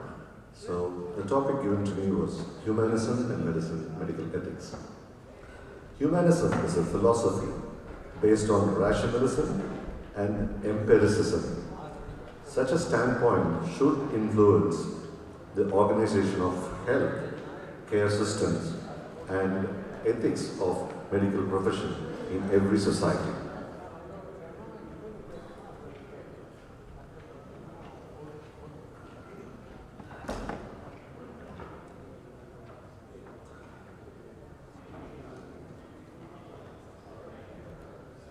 Pellegrino once said, medicine is the most scientific of the humanities and most humane of the sciences. Along with Thalassemia, he said, 4 goods should be incorporated when we are treating a patient. One is the biomedical good, that's the health of the patient, and other is the patient's perception of good. Good of the patient as a human being, and also spiritual good of the patient. The dynamics of healing, relationship between the doctor and patient has to be founded upon all these 4 goods according to those 2 scholars. Medieval period, as you all know, roughly from the 5th to the 15th century, was scientists made substantial advances in medical field. They built a lot of hospitals. Even in that period, we're talking before the 15th century. and also nursing homes. But the beauty of that is, despite in those periods, Christian doctors, Jews, Muslim doctors all worked together in the same hospital to provide unbiased care, not based on religion, not based on financial situation or from which walk of the society they are from. So the patients of that era benefited from the knowledge of these scholars and doctors without any bias. So we did have humanity in the world long time back. These humanistic approaches which was taken during that period provided the medical care in a time where Europe was just coming out of the Dark Ages.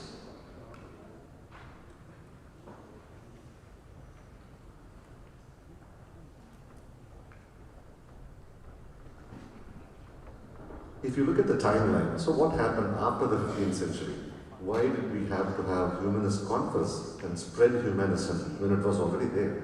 Did we forget it, or are we just not focusing on the right area? So if you look at the timeline, in the last couple of 100 years, colonialism happened, as we all know, world wars, and then in the mid-19th century, welfare states were formed. Subsequently, human rights movements were formed across the globe. And then late 20th century, we saw globalization and the market and profits took over. And then now we're in digital revolution, where nothing is in our hands, everything is on social media, and pandemics throughout.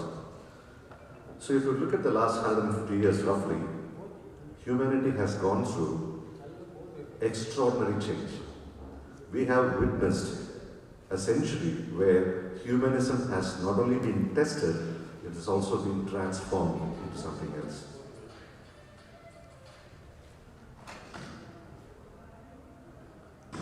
If I apply the same timeline to medicine, because that is my topic here, talking about medicine and humanity. In 1900 and a bit before that, medicine was mostly paternalistic. The education system was also rigid and very limited rights, both for doctors and patients. Yet, there was a strong emphasis on duty and community in the 1900s. In the 1950s, as I said earlier, welfare states were formed, human rights organizations came up, dignity and equality gained ground around that period. In medicine, informed consents and ethical safeguards were put in place. Before that period, they were not there. Whatever the doctor said was gospel. 2000, efficiency and profitability versus empathy and care, unfortunately. With globalization and market economy, introduced both progress and pressure on humanity. Current day, it's age of targets, metrics, and competition. That poses this question: are we moving away from humanism as a race? It has not disappeared, but is being tested now than ever before in history.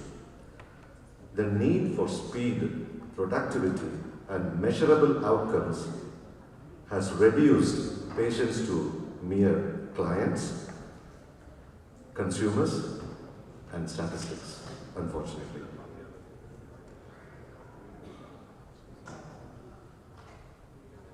Maybe, just maybe, we can tolerate the fading of humanism in different traits, let us say businesses. Maybe we can just tolerate humanism, fading of humanism, but not in medicine. Definitely not. Medicine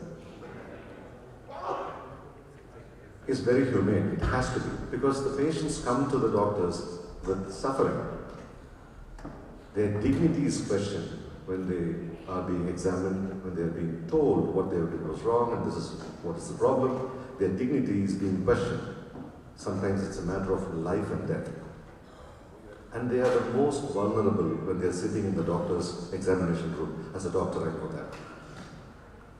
Empathy and compassion is the first thing a doctor has to think about even before thinking about the diagnosis. And last but not the least, a relationship between a treating physician and a doctor cannot just be transactional.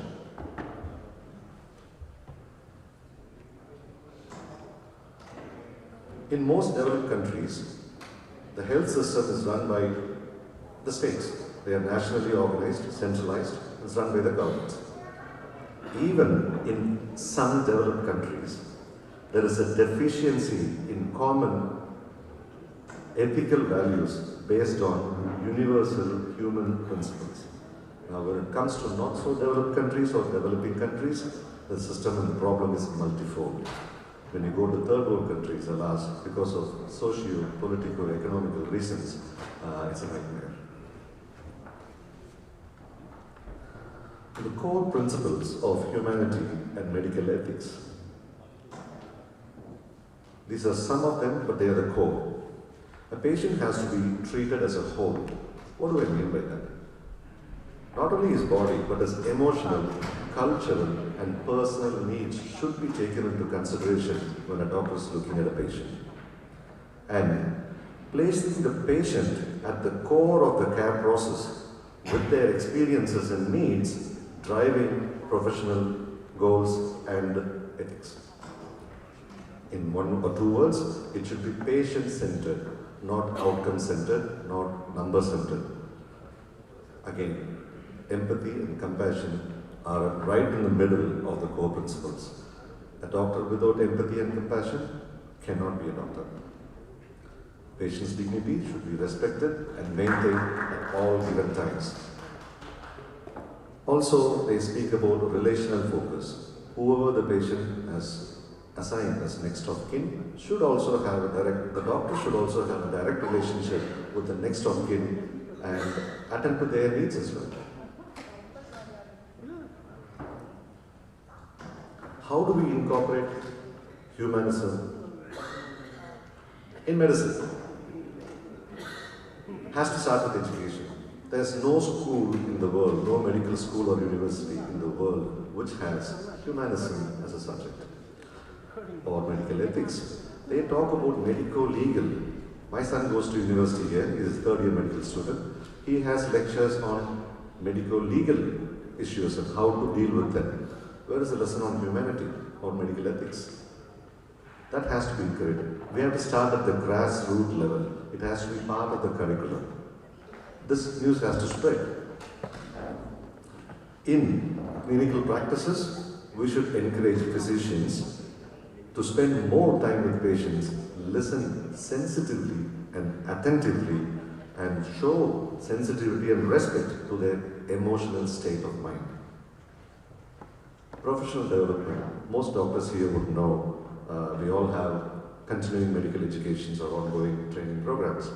Now, all topics are covered except humanity. So, not only it's enough, see, we don't train doctors at medical universities and let them out and forget about their ongoing education for the rest of their careers. No, we have ongoing continuing medical programs. Likewise, we should incorporate medical ethics and humanity in those ongoing medical programs. We have to continue reminding them and educating them. Applying humanistic values like fidelity, benevolence, and courage to guide medical care and professional conduct. So what are the benefits of incorporating more humanity into medicine? Research has shown, correlational studies have shown that with improved humanity, increased humanity or a human approach, there are improved health outcomes. Studies show that. And obviously, which patient will not be satisfied if he was treated humanely? Also, they end up adhering to 6-month, 1-year protocols, treatment protocols, very sincerely, if they are happy when they are treated humanely. And reduce clinical errors. A doctor who doesn't rush through patients and looks at them with a humanistic approach is less likely to make errors, clinical errors. And at the end of the day, as an added bonus, even the doctors go home happy. enhanced physician satisfaction. So these are all the benefits of incorporating humanism, more humanism in medicine. Upholding humanism is not optional, it's foundational, particularly in medicine. Most healthcare systems around the world are not entirely founded upon humanistic ideals and values, yet. I would want to emphasize the word yet, because it is happening in such societies. If such values are reaffirmed, because we had them once, we're just forgetting and moving on to different goals. If such values are reaffirmed, then the dysfunctions will definitely be diminished in the near future. Who can do it? Governments and policymakers. There were so many people from the government this morning here. Madam is still here. And the Greens Senator this morning, I would like to have a chat about him to raise these topics in the public forums where appropriate, to incorporate more training and information about humanism in whichever forms are possible, like APRA, Australian Medical Association, to start with Australia. And more conferences like this should happen often, probably with the help from government.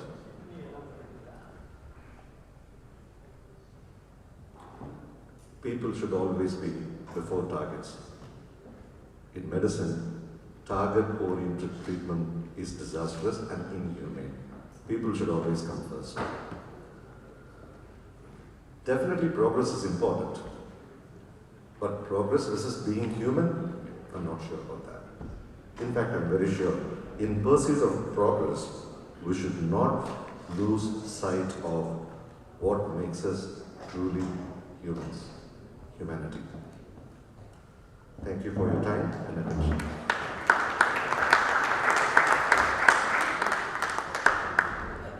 I thank the organizers for this lovely opportunity.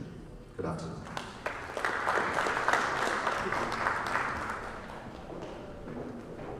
Thank you very much, Dr. Carter.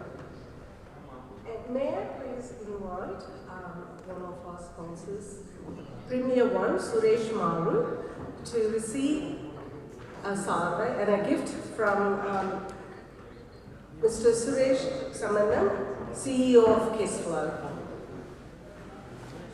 Premier 1 is one of our major sponsors who has enabled us to actually have this conference.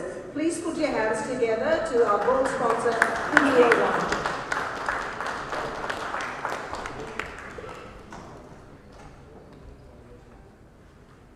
Please show your appreciation. Thank you.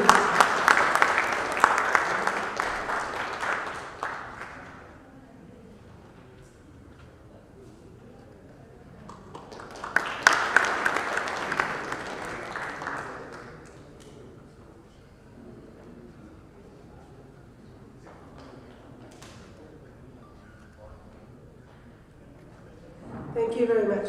Our next speaker in the health session is Dr. R. Gauthaman, a dentist and maxillofacial surgeon from rural Tamil Nadu.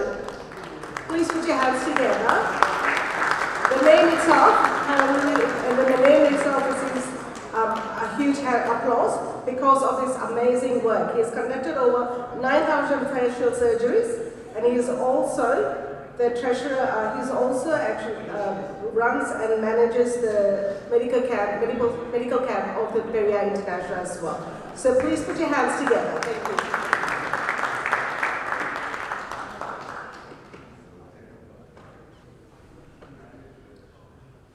Good afternoon, everybody.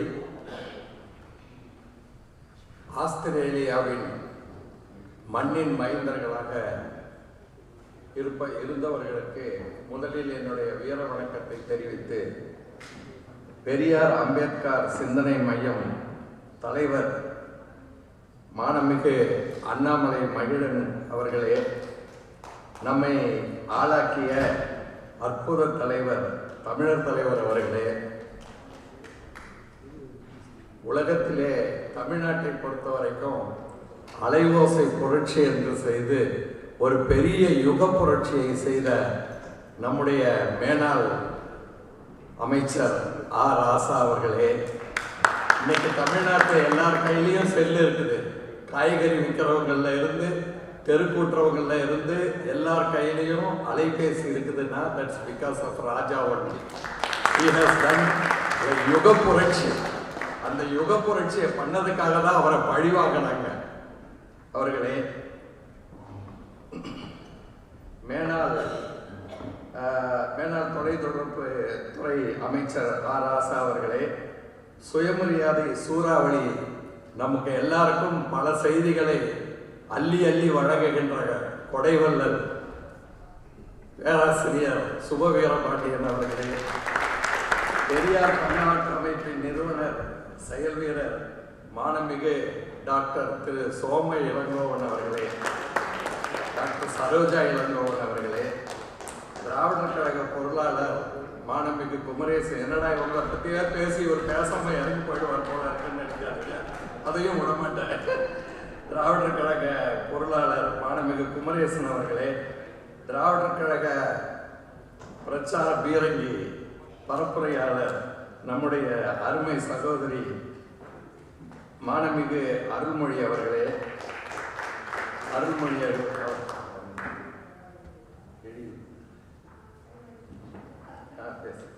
அவர்களே, தமிழ்நாட்டின் ஒப்பாரும் மிக்காரும் இல்லாத திராவிட model ஆட்சியின் முதல்வர் மாண்புமை முத்துவேலு கருணாநிதி ஸ்டாலின் அவர்களே, என்னோடு வந்து எனக்கு கைத்தட்டுறதுக்குன்னு ஒரு கும்பல் இருக்கு பாருங்க. என்னுடைய அருமை போராளிகளே, உங்கள் அனைவருக்கும் என்னுடைய முதல் வணக்கத்தை தெரிவித்து என்னுடைய சிறிய உரையை நான் நிகழ்த்துகின்றேன். என்னுடைய தலைப்பு ரேஷனலிசம் அண்ட் மெடிசன். மாத்துங்க. தந்தை பெரியார் அவர்கள், நான் சொல்லுவதை சொல்லிட்டேன், உங்களுக்கு புரிஞ்சா எடுத்துக்கோங்க, பிடிச்சா எடுத்துக்கோங்க, இல்லாட்டி விட்டுட்டு போயிடுங்கன்னு சொன்னார். அவர் leader Periyar has told, I am telling my views. If you feel it is right, take it or leave it. That is the basic thing of rationalism. Next slide. Next போடுங்க. What is rationalism? எங்க வரலையா? The principle of basing opinions and actions on reason and knowledge rather than religious belief or emotional response. நம்பிக்கைகளை வைத்தோ அல்லது நம்முடைய உணர்வுகளை வைத்தோ எண்ணாமல்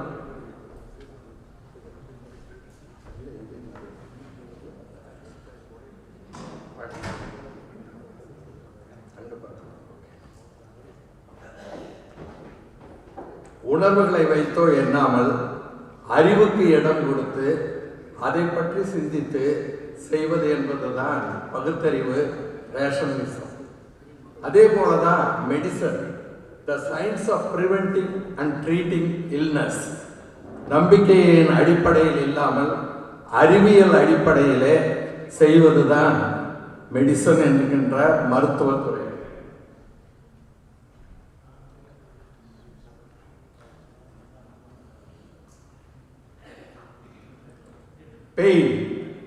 Pain is a persistent problem right from the day of the living species involved.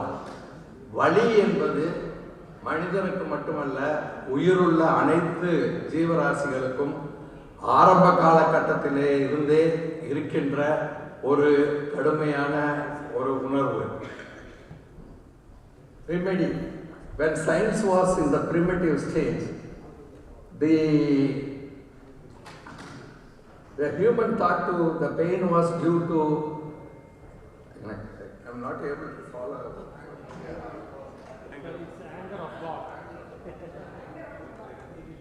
Anger of God. Superstition to relieve pain. The vested interest, the gods' agents, started using the ignorance of people and coined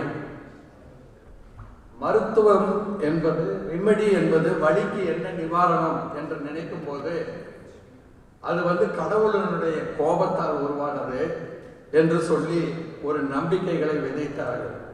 அந்த நம்பிக்கைகளை விதைத்த உடனே கடவுளுடைய ஏஜென்ட்டுகள்லாம் வந்துட்டு நாங்கள் relieve பண்றோம் அப்படின்னு சொன்னாங்க. இவர் தான் முதல் கடவுள். இவர் கிரீக் காட் இஸ் அக்லிபியஸ் என்று பெயர். இவர் காட் ஆஃப் மெடிசன். இவருக்கு தான் முதல்ல மூட நம்பிக்கைகளுக்கு மெடிசனை பொறுத்தவரை இருக்கின்ற மூட நம்பிக்கைகளுக்கு ஆரம்பத்தில் அடிபொழிவர்.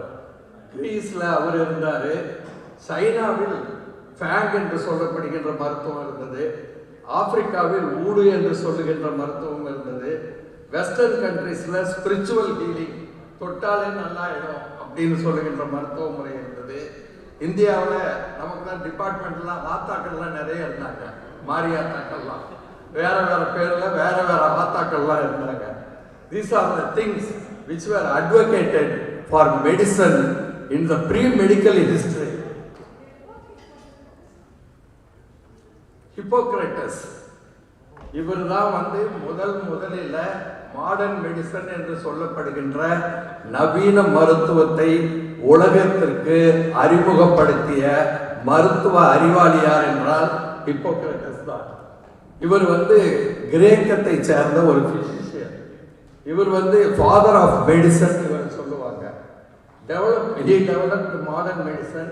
Scientific revolution in 19th and 20th century relies on systemic approach on diagnosis, technological innovations and development in various systems of human body. So he is called as father of medicine. இதெல்லாம் அவர் செஞ்சதுனால தான் அவர் மருத்துவத்தின் தந்தை என்று அழைக்கப்படுகிறார். William Harvey என்று சொல்லப்படுகின்ற இந்த மருத்துவர் தான் நம்ம உடல்ல இருக்கின்ற அனாட்டமின்னு சொல்லுவாங்க மருத்துவத்துறையில. நம்ம உடல்ல என்னென்ன நரம்பு இருக்கு, என்னென்ன ரத்த குழாய் இருக்கு, எங்கெங்க மசில் இருக்கு, இதை எல்லாத்தையும் முதல்ல மருத்துவத்துறைக்கு உலகத்திற்கு அறிமுகப்படுத்தியவர் தான் வில்லியம் ஹார்வி. நான் இப்போ ஒரு 2-3 டாக்டர்ஸை பத்தி because of short of time 2-3 டாக்டர்ஸை பத்தி மட்டும் தான் சொல்லி I will conclude my speech. Ignaz Semmelweis இது ஒரு மருத்துவ மாணவர்.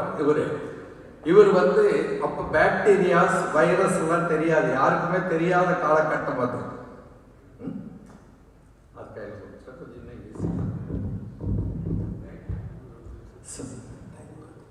நான் பார்த்துட்டேன். தேங்க்யூ. இக்னஸ் செமிலூயிஸ் என்பவர் தான் பாக்டீரியாஸ் வைரஸ்லாம் கண்டுபிடிக்கப்பட்ட காலத்திற்கு முந்தி இருந்த ஒரு மருத்துவ மாணவர். அந்த காலகட்டத்தில் பார்த்தீங்கன்னா தமிழில் சொல்லுவாங்க பெற்றும் பிழைத்தல்னு சொல்லுவாங்க. அதாவது டெலிவரி டைம்ல நிறைய லேடிஸ் செத்து போயிடுறாங்க. ஏன் அவங்க சாகுறாங்க அப்படிங்கிறது யாருக்குமே தெரியாத ஒரு காலகட்டம். அப்ப இவர் என்ன பண்ணாரு, அனாட்டமி தியேட்டர்ல இருக்க பிணத்துல கையை உள்ள விட்டா சரியா கை கழுவாம போய் டெலிவரி பார்க்கறதுனால இன்ஃபெக்ட் ஆகி பேஷண்ட்ஸ் ஆகிறாங்க அப்படிங்கிறது முதல்ல கண்டுபிடிச்சாரு. இவர் போய் ப்ரொஃபசர்ஸ் கிட்ட சொன்னாரு. ப்ரொஃபசர்ஸ் தேவர் அக்செப்டட், போடப்படா முட்டை பையில அப்படின்ட்டாங்க. அப்புறம் இவர் என்ன பண்ணாரு, இவர் கையையே கொண்டு போய் பிணத்துக்கு வயிற்றுக்குள்ள விட்டு ஒரு சின்ன காயம் பண்ணிக்கிட்டு அந்த காயத்தெல்லாம் தேய்ச்சிக்கிட்டாரு, அந்த லிக்விடை தேய்ச்சாரு. He got fever. He became very very serious. அந்த மாதிரி ஒரு சூழ்நிலையில தான் முதல்ல மருத்துவத்துறையில கையை கழுவிட்டு பேஷண்ட்டை தொடரும் அப்படிங்கிறத முதல்ல உருவாக்கினவர் ignis செமிலூயிஸ். Saved the mothers and babies. He laid the foundation for modern antiseptic procedures. So he is called as savior of mothers. தாய்களை காப்பாற்றிய ஒரு மருத்துவர். சாரி, கொஞ்சம் டிஸ்டர்ப் ஆகும். Edward Jenner 18th century it's a major killer disease is smallpox. Sorry, for not taking my time.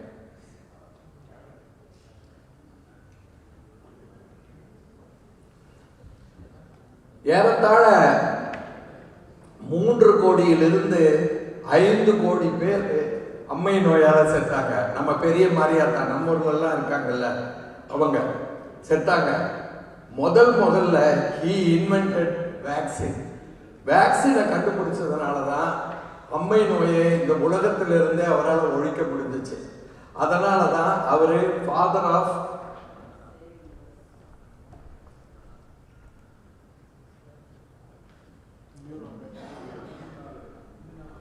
he is called father of immunology. Immunologyங்கிறது கான்செப்டை முதல்ல கொண்டு வந்த டாக்டர் அவரு. அடுத்து Louis Pasteur. Louis Pasteur is the man who invented microorganisms, that's bacteria and virus. Louis Pasteur discovered microbes, their growth, fermentation and identified sterilization procedures to destroy கொதிக்க வச்சு பாக்டீரியாக்களை கொல்ல முடியும் அப்படின்னு முதல்ல கண்டுபிடிச்சவர் தான் லூயி பாஸ்டர். அதுக்கு அப்புறம் தான் ஸ்டெரிலைசேஷன் ப்ரொசீஜர் என்று சொல்லப்படுகின்ற ப்ரொசீஜர்லாம் இந்த உலகத்தில் அறிமுகப்படுத்தப்பட்டது.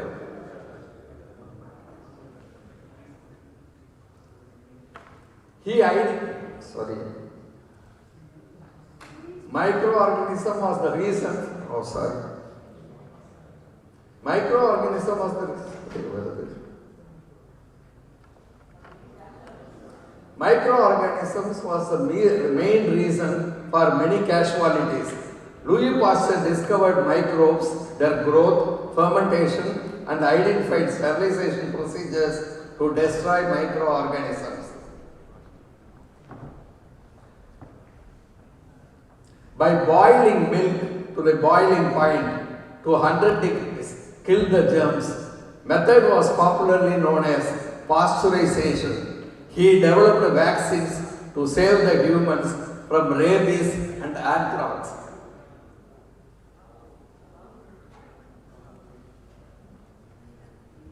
William Röntgen, he is a research scholar. He is not a doctor, he is a physician. He was examining a cathode rays.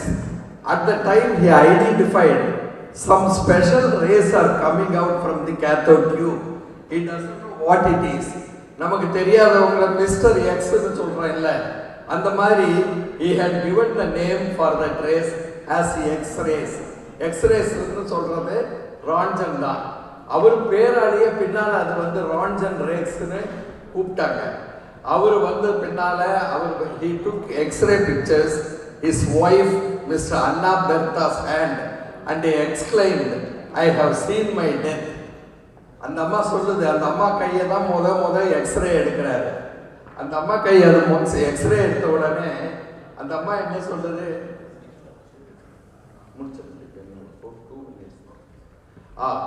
This is Anna man, அவரோட ஒய்ஃப் அண்ணாவோட x-ray, first x-ray in the world. அது வரைக்கும் எலும்பை வந்து செத்த பின்னால தான் எல்லாருமே பார்த்துருந்தாங்க. முதல்ல ஒரு எலும்பை பார்க்க முடியும்னு சொன்னதுனால அந்த அம்மா என்ன சொல்றது, அவங்க ஒய்ஃபு, ஐயோ என் சாவை நான் பார்க்கிறேன் அப்படின்னு சொல்லுச்சு. I am seeing my death அப்படின்னு சொல்லுச்சு. Many legends sacrifice their lives to give remedy to the fellow humans. God created the world and everything is happening as per His will is a popular belief. The diseases are also punishment given by Him. Medical fraternity challenges God's existence and cure the human sufferings and God's curse. Based on rationalism, the medical science is an ultimate weapon in the hands of medical professionals to fight against superstition, false beliefs and godly fear. Our rationalistic leader, Tadai Periyar, while addressing in a doctor's meeting, started as, my dear enemies of God, and continues. How is it? Is it good? Is it right? Tell me, is it right? Based on rationalism. The medical science is an ultimate weapon. It's an ultimate weapon. This is our Thandai Periyar. So he said, my dear God's enemies, doctors Pathu Sonnare, Tanjavur Medical College. So with this, I thank the organizers for giving me this opportunity to be with you in the fine evening. Sorry for the interruptions of my mic and other things. Thank you.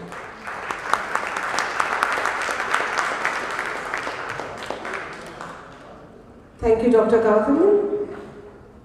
And this concludes the first session, second session of medicine and rationalism.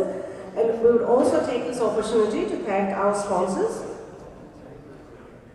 Tamil Muslims Victoria, Tamwick, A2B, Adya Radhananda Restaurant, Non-Resident Tamils Association, Japan, Streets of Kovai, Verb Innovation, Maya, Merchandise and Dairy Farms, Premier One, Eco Run, Longview, Silver sponsors Ananda Bhavan and AB Media Works, and Impact Design and Print. Without their support, we won't have this conference. Thank you very much for your support, and please put your hands together for them.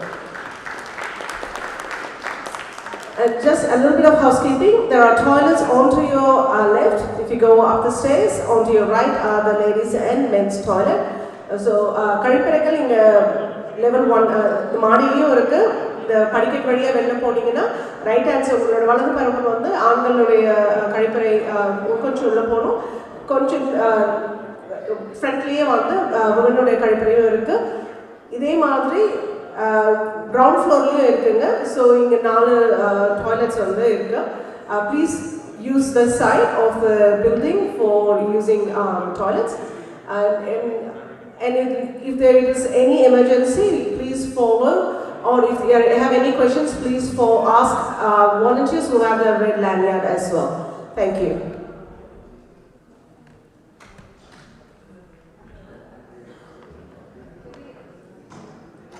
A very good afternoon, everyone. Welcome to session 3 of the International Humanist Conference, titled Humanism and Law.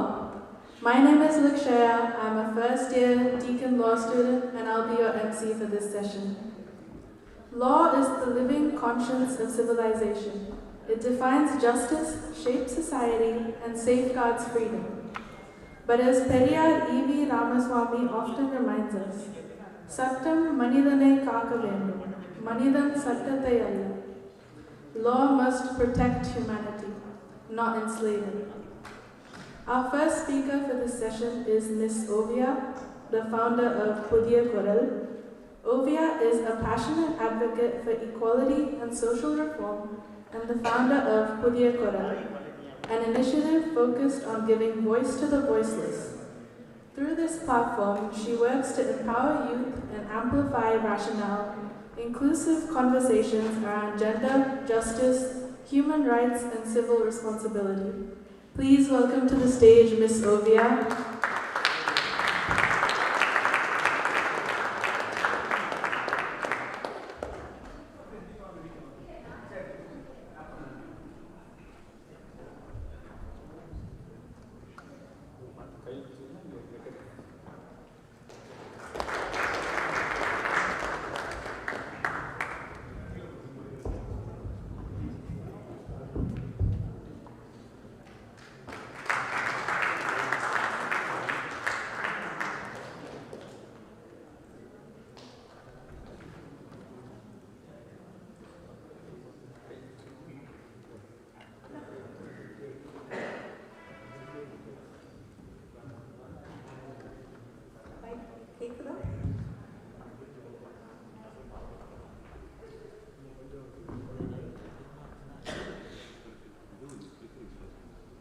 இந்த அழகிய ஆஸ்திரேலிய மண்ணுக்கும் இந்த மண்ணை வடிவமைத்திருக்கும் இதனுடைய முதல் பூர்வகுடிகளுக்கும் அதற்கு பின்னால் இன்று இந்த ஆஸ்திரேலியாவை நவீன ஆஸ்திரேலியாவை வடிவமைத்து இந்த மண்ணை இன்று உலக மக்கள் அனைவரும் விரும்ப விரும்பத்தக்கதாக வாழத்தக்கதாக மாற்றியிருக்கும் அனைத்து மக்களுக்கும் என்னுடைய முதற்கண் வணக்கத்தை தெரியப்படுத்துகிறேன்.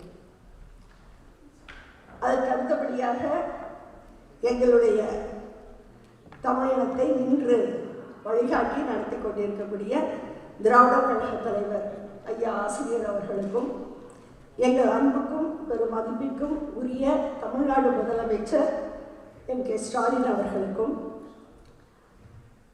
இங்கு இந்த நிகழ்ச்சியிலே எனக்கு முன்னதாக உரையாற்றி அமர்ந்திருக்கக்கூடிய எங்கள் மரியாதைக்குரிய திராவிட இயக்க தமிழர் பேரவையின் தலைவர் தோழர் சுபவி அவர்களுக்கும், இந்த நிகழ்வில் சிறப்பு செய்ய வருகை தந்திருக்கக்கூடிய எங்கள் அன்பிற்கும் பெருமதிப்பிற்கும் உரிய தமிழகத்தின் தனிப்பெரும் குரல்களாக டெல்லியிலே ஒலித்துக் கொண்டிருக்கக்கூடிய மரியாதைக்குரிய பாராளுமன்ற உறுப்பினர்கள் ராசா அவர்களுக்கும் சல்மா அவர்களுக்கும், இந்த நிகழ்வை இவ்வளவு அருமையாக இது ஒரு தொடக்கம் என்று நான் கருதுகிறேன். இது ஒரு முக்கியமான தொடக்கம். இது ஒரு பெரும் வரலாறாக உலக மக்களுடைய ஒரு ஒருங்கிணைப்பு மையமாக வளர வேண்டும். இந்த நிகழ்ச்சியை வடிவமைத்து நடத்தி கொண்டிருக்கக்கூடிய பார்க்கா அமைப்பினுடைய ஒருங்கிணைப்பாளர்கள், ஏற்பாட்டாளர்கள் அனைவருக்கும், முக்கியமாக அண்ணன் மகிழன் அவர்களுக்கும்,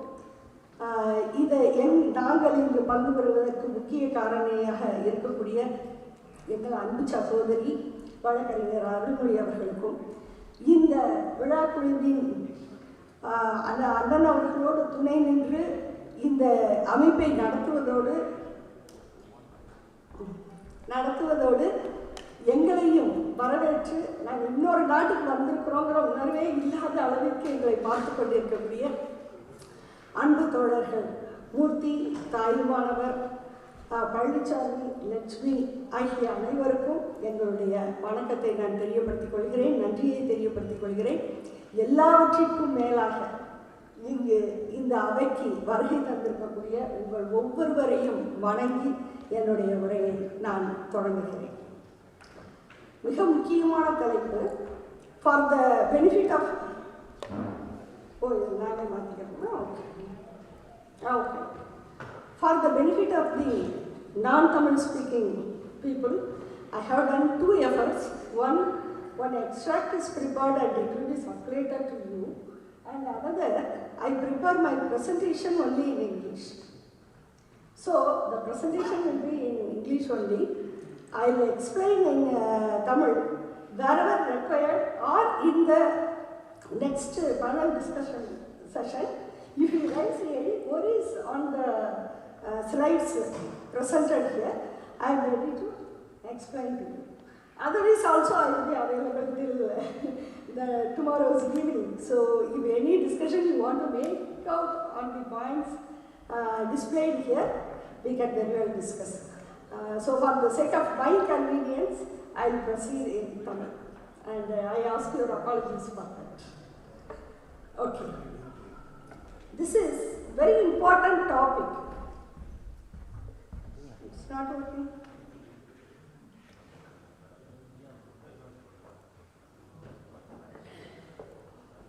It's a very important topic. இந்த தலைப்புங்கிறது ரொம்ப முக்கியமான தலைப்பு.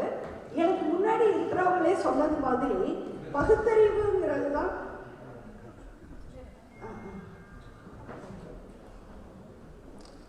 பகுத்தறிவுங்கிற சொல்லுதான் இங்க வந்து தீம் வேர்ட்ஸா எடுத்துருக்காங்க பாருங்க. 3 வார்த்தைகளை தீம் வேர்ட்ஸா எடுத்துருக்காங்க. அந்த 3 வார்த்தைகள் என்னன்னா, முதல்ல humanism, self respect and social cohesion. இந்த 3 வார்த்தைகளுக்கும் ஒரு தாய் அப்படின்னு சொல்லக்கூடிய ஒரு வார்த்தையை சொல்லணும்னா அதுதான் பகுத்தறிவுங்கிற சொல். ஏன்னா அந்த சொல் இல்லைன்னா இந்த 3 சொற்களுக்கும் வந்து அர்த்தம் இல்லை. இது எல்லாவற்றையும் பிறப்பித்த சொல் அப்படிங்கிறதே பகுத்தறிவு தான். உங்களுக்கு எல்லாருக்கும் தெரியும், பகுத்தறிவுங்கிறது ஒரு சொல் மட்டும் இல்லை, அது ஒரு வரலாறு, அதுவும் ஒரு போராட்ட வரலாறு. அதெல்லாம் உங்களுக்கு தெரியும். அது எல்லாவற்றையும் விவரித்தால் நமக்கு வந்து கொடுத்திருக்கிற காலக்கெடுக்கலாம் முடிக்க முடியாது. ஆனால் உங்களுக்கு அந்த வரலாறு தெரியுங்கிறதுனால கிட்டத்தட்ட எனக்கு முன்னால் பேசிய மருத்துவர் அவர்களுடைய உரை கூட அந்த வரலாற்றின் ஒரு பகுதி தான். அவர் யார் யார் என்னென்ன கண்டுபிடிச்சாங்கன்னு சொன்னார். ஆனால் அந்த ஒவ்வொரு கண்டுபிடிப்புக்கும் அவங்க எவ்வளவு தண்டிக்கப்பட்டாங்கன்னு ஒரு வரலாறு இருக்கு. எனவே அது ஒரு போராட்டம். அந்த போராட்டத்தின் மாதிரி தான் out of that struggle only நமக்கு வந்து ஒரு அருமையான சொல் கிடைச்சது வரலாற்று. அந்த சொல்லுக்கு பேர் வந்து செக்யூலரிசம், மதச்சார்பின்மை. அந்த சொல் சாதாரணமாக வந்தது. இந்த மதச்சார்பின்மை அப்படிங்கிற சொல் வந்தது எப்படி உருவாச்சுன்னு சொன்னால் மதத்தோடு போராடி உருவாச்சு. After a struggle with religion அந்த செக்யூலரிசம்ங்கிற வார்த்தையை நாம கொண்டு வரோம். அந்த செக்யூலரிசம் அப்படிங்கிற வார்த்தை வந்தபோது என்ன நடந்ததுன்னு சொன்னா ஒரு உடன்படிக்கை. யாருக்கும் உடன்படிக்கை? கவர்மெண்ட்டுக்கும் ரிலிஜனுக்கும் ஒரு ரிலிஜியஸ் ஹெட்ஸ் அதாவது பிரீஸ்ட் இவங்களுக்கு இடையில ஒரு அக்ரிமெண்ட். என்ன அக்ரிமெண்ட்? கவர்மெண்ட்டை இனிமே நீ தலையிடாதப்பா, நீ தனியா ஒரு கவர்மெண்ட் வேணா வச்சுக்கோ, ரிலீஜியஸா நீ வந்து உன்னோட வேலையை நீ பார்த்துக்கோ, ஆனா கவர்னன்ஸை என்னிடம் விட்டுரு அப்படின்னு யார் சொன்னா? அரசர்களோ அல்லது பின்னால் வந்த அரசாங்கங்களோ. இந்த சொல் பிறந்த போது இப்போ நம்மை போன்றவர்களுக்கெல்லாம் என்ன ஒரு சின்ன டிஸ்அட்வான்டேஜ் நடந்ததுன்னு சொன்னா, நடந்த போரில் பகுத்தறிவு முழு வெற்றி பெற்றிருந்தால் மதம் அரசில் தலையிடக்கூடாது என்று வந்திருக்காங்க. மதம் இனி இருக்கக்கூடாது என்று வந்திருக்க வேண்டும். மதம், there should not be any space for religion in the human life. That is the thing which should have been achieved. அதுதான் நடந்திருக்க வேண்டும். ஆனா அப்படி நடக்கல. அப்படி நடக்காததுக்கு ஒன்று அப்படி நடக்க முடியாதுன்னு சொல்லலாம், அப்படி முழுமையாக நடத்திட முடியாது அப்படின்னு ஒரு சமாதானம் சொல்லலாம். ஆனா மறைக்க முடியாத இன்னொரு உண்மை என்னவென்றால், இந்த கவர்மெண்ட்ஸ் இருக்காங்கல்ல, அதாவது மன்னர்கள் தோன்றிய போது நாங்கள் கடவுளோட பிரதிநிதிகள்னு சொல்லிக்கிட்டாங்க. அதுக்கு அடுத்து வந்த கவர்மெண்ட் ஃபார்ம் தான் மாறிச்சு. முடியரசு என்பது குடியரசு ஆகிவிட்டதுன்னு சொல்றோம். ஆனா எந்த பர்சன்டேஜ் அது ஒவ்வொரு நாடும் குடியரசு ஆகியிருக்குங்கிறது still it is a question. இன்னைக்கு வரைக்கும் அது கேள்வி. ஏன்னா மக்கள் பிரதிநிதிகளுக்கும் மனசுக்குள் மன்னர்களாக இருக்கத்தான ஆசை. அப்படி இருக்கிறதுனால இது உலகத்துல எந்த நாளும் இதுக்கு வந்து பெரிய விதிவிலக்கெல்லாம் கிடையாது. எனவே மதம் தன்னை ஆட்சி செய்யக்கூடாது என்று நினைத்த அரசுகள் கொஞ்சம் பக்கத்திலேயே இருக்கட்டுமே வச்சுக்கிட்டாங்க. ஏன்னு கேட்டா மக்களை ஆள்வதற்கு அப்பப்ப இந்த மதத்தை நாம பயன்படுத்தி கொள்ளலாம், அப்பப்ப வந்து பயன்படுத்திக்கலாம் என்று ஒரு மனநிலை ஆள்வோருக்கு இருந்ததுனால இந்த செக்யூலரிசம்ங்கிறது மதத்தை ஒழிப்பதற்கு ஒரு பதிலீட்டு வார்த்தையாக வரும். மதத்தை ஒழிப்பதற்கு பதிலாக ஒரு வகையில ஒழிச்சு வச்சுக்கிற மாதிரி கொஞ்சம் தள்ளி நில்லுப்பா அப்படின்னு சொல்லி, ஆனா பக்கத்திலேயே மதத்தை அரசாங்கங்கள் வைத்துக் கொண்டன. அப்படி வைத்துக் கொண்ட காரணத்தினால்தான் இன்னைக்கு வரைக்கும் மதத்தின் பெயரால், கடவுளின் பெயரால் போர்கள் உலகத்தில் நடந்து கொண்டே இருக்கின்றன. இல்லையா? இல்லைன்னா இது நடக்குமா? இந்த போர் யாருக்காக நடைபெறுகிறது என்று சொன்னால் கடவுளின் இடத்துக்காக நடைபெறுகிறது. 400 வருஷத்துக்கு முன்னாடி கட்டப்பட்ட கட்டிடங்கள் யாருக்கு எதற்காக இடிக்கப்படுகிறது என்று சொன்னால் இன்னொரு கடவுளுக்கு கோயில் கட்டுவதற்காக இடிக்கப்படுகிறது. இப்படி இன்று வரை நிறைய உதாரணங்கள் சொல்லலாம். நான் எல்லாத்தையும் தொட்டு சொல்லதான் நேரம், விரித்து சொல்ல நேரம் கிடையாது. எனவே இப்படியாக இந்த மதம் வந்து இன்னைக்கு வரைக்கும் ஒரு இடத்தை பிடிச்சிட்டு இருக்கு. எனவே பகுத்தறிவின் முழு வெற்றிக்குள்ளார நம்ம போகணும். முதல் ஸ்லைடு கேட்பேன்.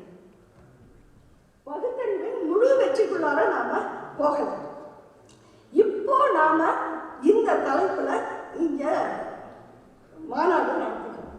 Humanism, self respect and social justice அல்லது சோஷியல் கோஹெஷன் இந்த தலைப்புல நடக்கும்.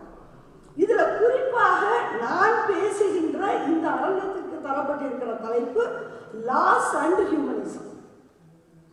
அதாவது மனித உரிமை அல்லது மனிதாபிமானம், மனித நேயம், இவற்றோடு சட்டங்கள். இப்போ இந்த தலைப்புல இந்த அரங்கத்துல எக்ஸ்பர்ட் ஸ்பீக்கர்ஸ் பேச இருக்காங்க. குறிப்பாக சட்டம் பயில்வோர், சட்டத்தை கற்கக்கூடியவர்கள், சட்டத்தை பிராக்டிஸ் பண்ணக்கூடியவங்க இந்த செஷன்ல பேச இருக்காங்க. ஸோ இதனுடைய தொடக்க உரையாக நான் சில கருத்துக்களை மட்டும் அந்த தலைப்பின் கீழே வைக்க விரும்புகிறேன். அதை வைத்து பகுத்தறிவின் இன்றைய பணிகள் என்ன அப்படிங்கிறத தொகுத்து சொன்னா இந்த நேரத்துக்குள்ளார நான் ஓரளவு முடிச்சிடலாம் அப்படின்னு நான் நினைக்கிறேன். முதலாவதாக, சட்டம் மனிதாபிமானத்தை முழுமையாக கொண்டு வர முடிகிறதா? அதுக்கு என்ன சிக்கல்லாம் இருக்கு? What are the contradictions and the conflicts faced by law? இது நமக்கு இன்று கேள்வி.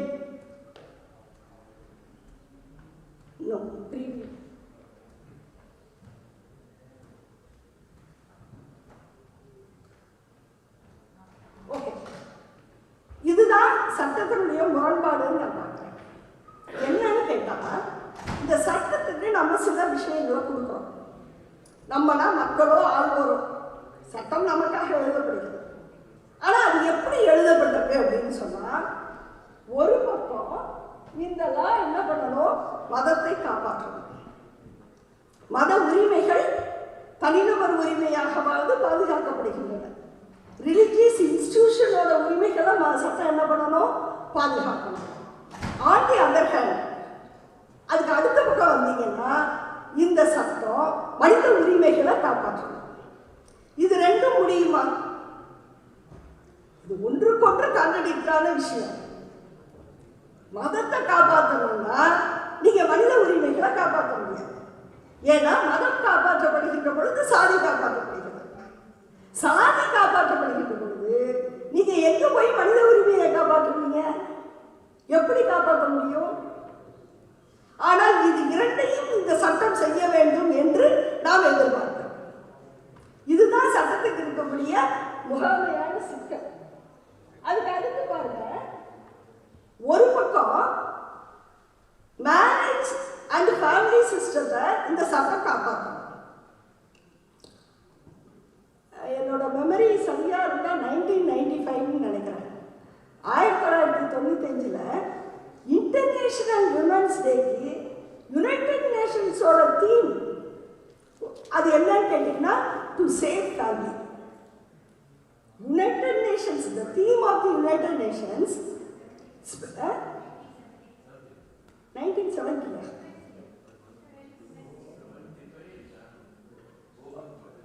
Okay, 75 now we are not very far away in the from the point of view of history, இல்லையா? அதுல இன்டர்நேஷனல் விமன்ஸ் டேக்கே மோட்டோ தீம் சென்டென்ஸ் என்னன்னு கேட்டா, safeguard the family. அப்போ யுஎன்ஏ அப்படி இருக்கும்போது இண்டிவிஜுவல் கண்ட்ரிஸோட லா பத்தி நம்ம பேச வேண்டிய அவசியமே கிடையாது.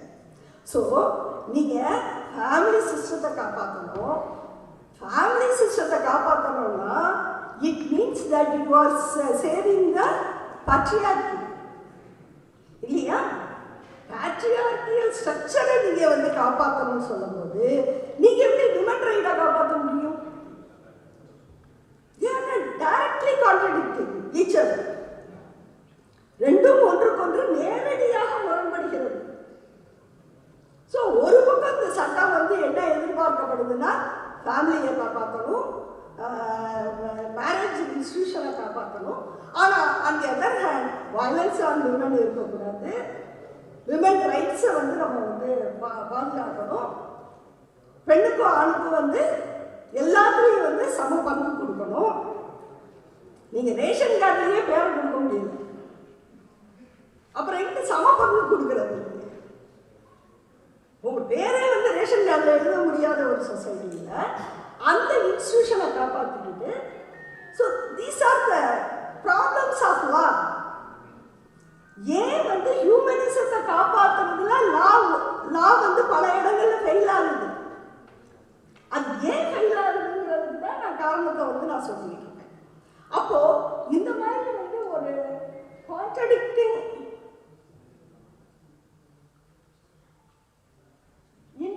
வச்சுக்கிட்டு அதே மாதிரி தான் இப்போ நீங்க வந்து ஒரு பக்கம் வந்து சயின்டிபிக் வே ஆஃப் லிவிங்கை வந்து ப்ரொமோட் பண்ணணும்.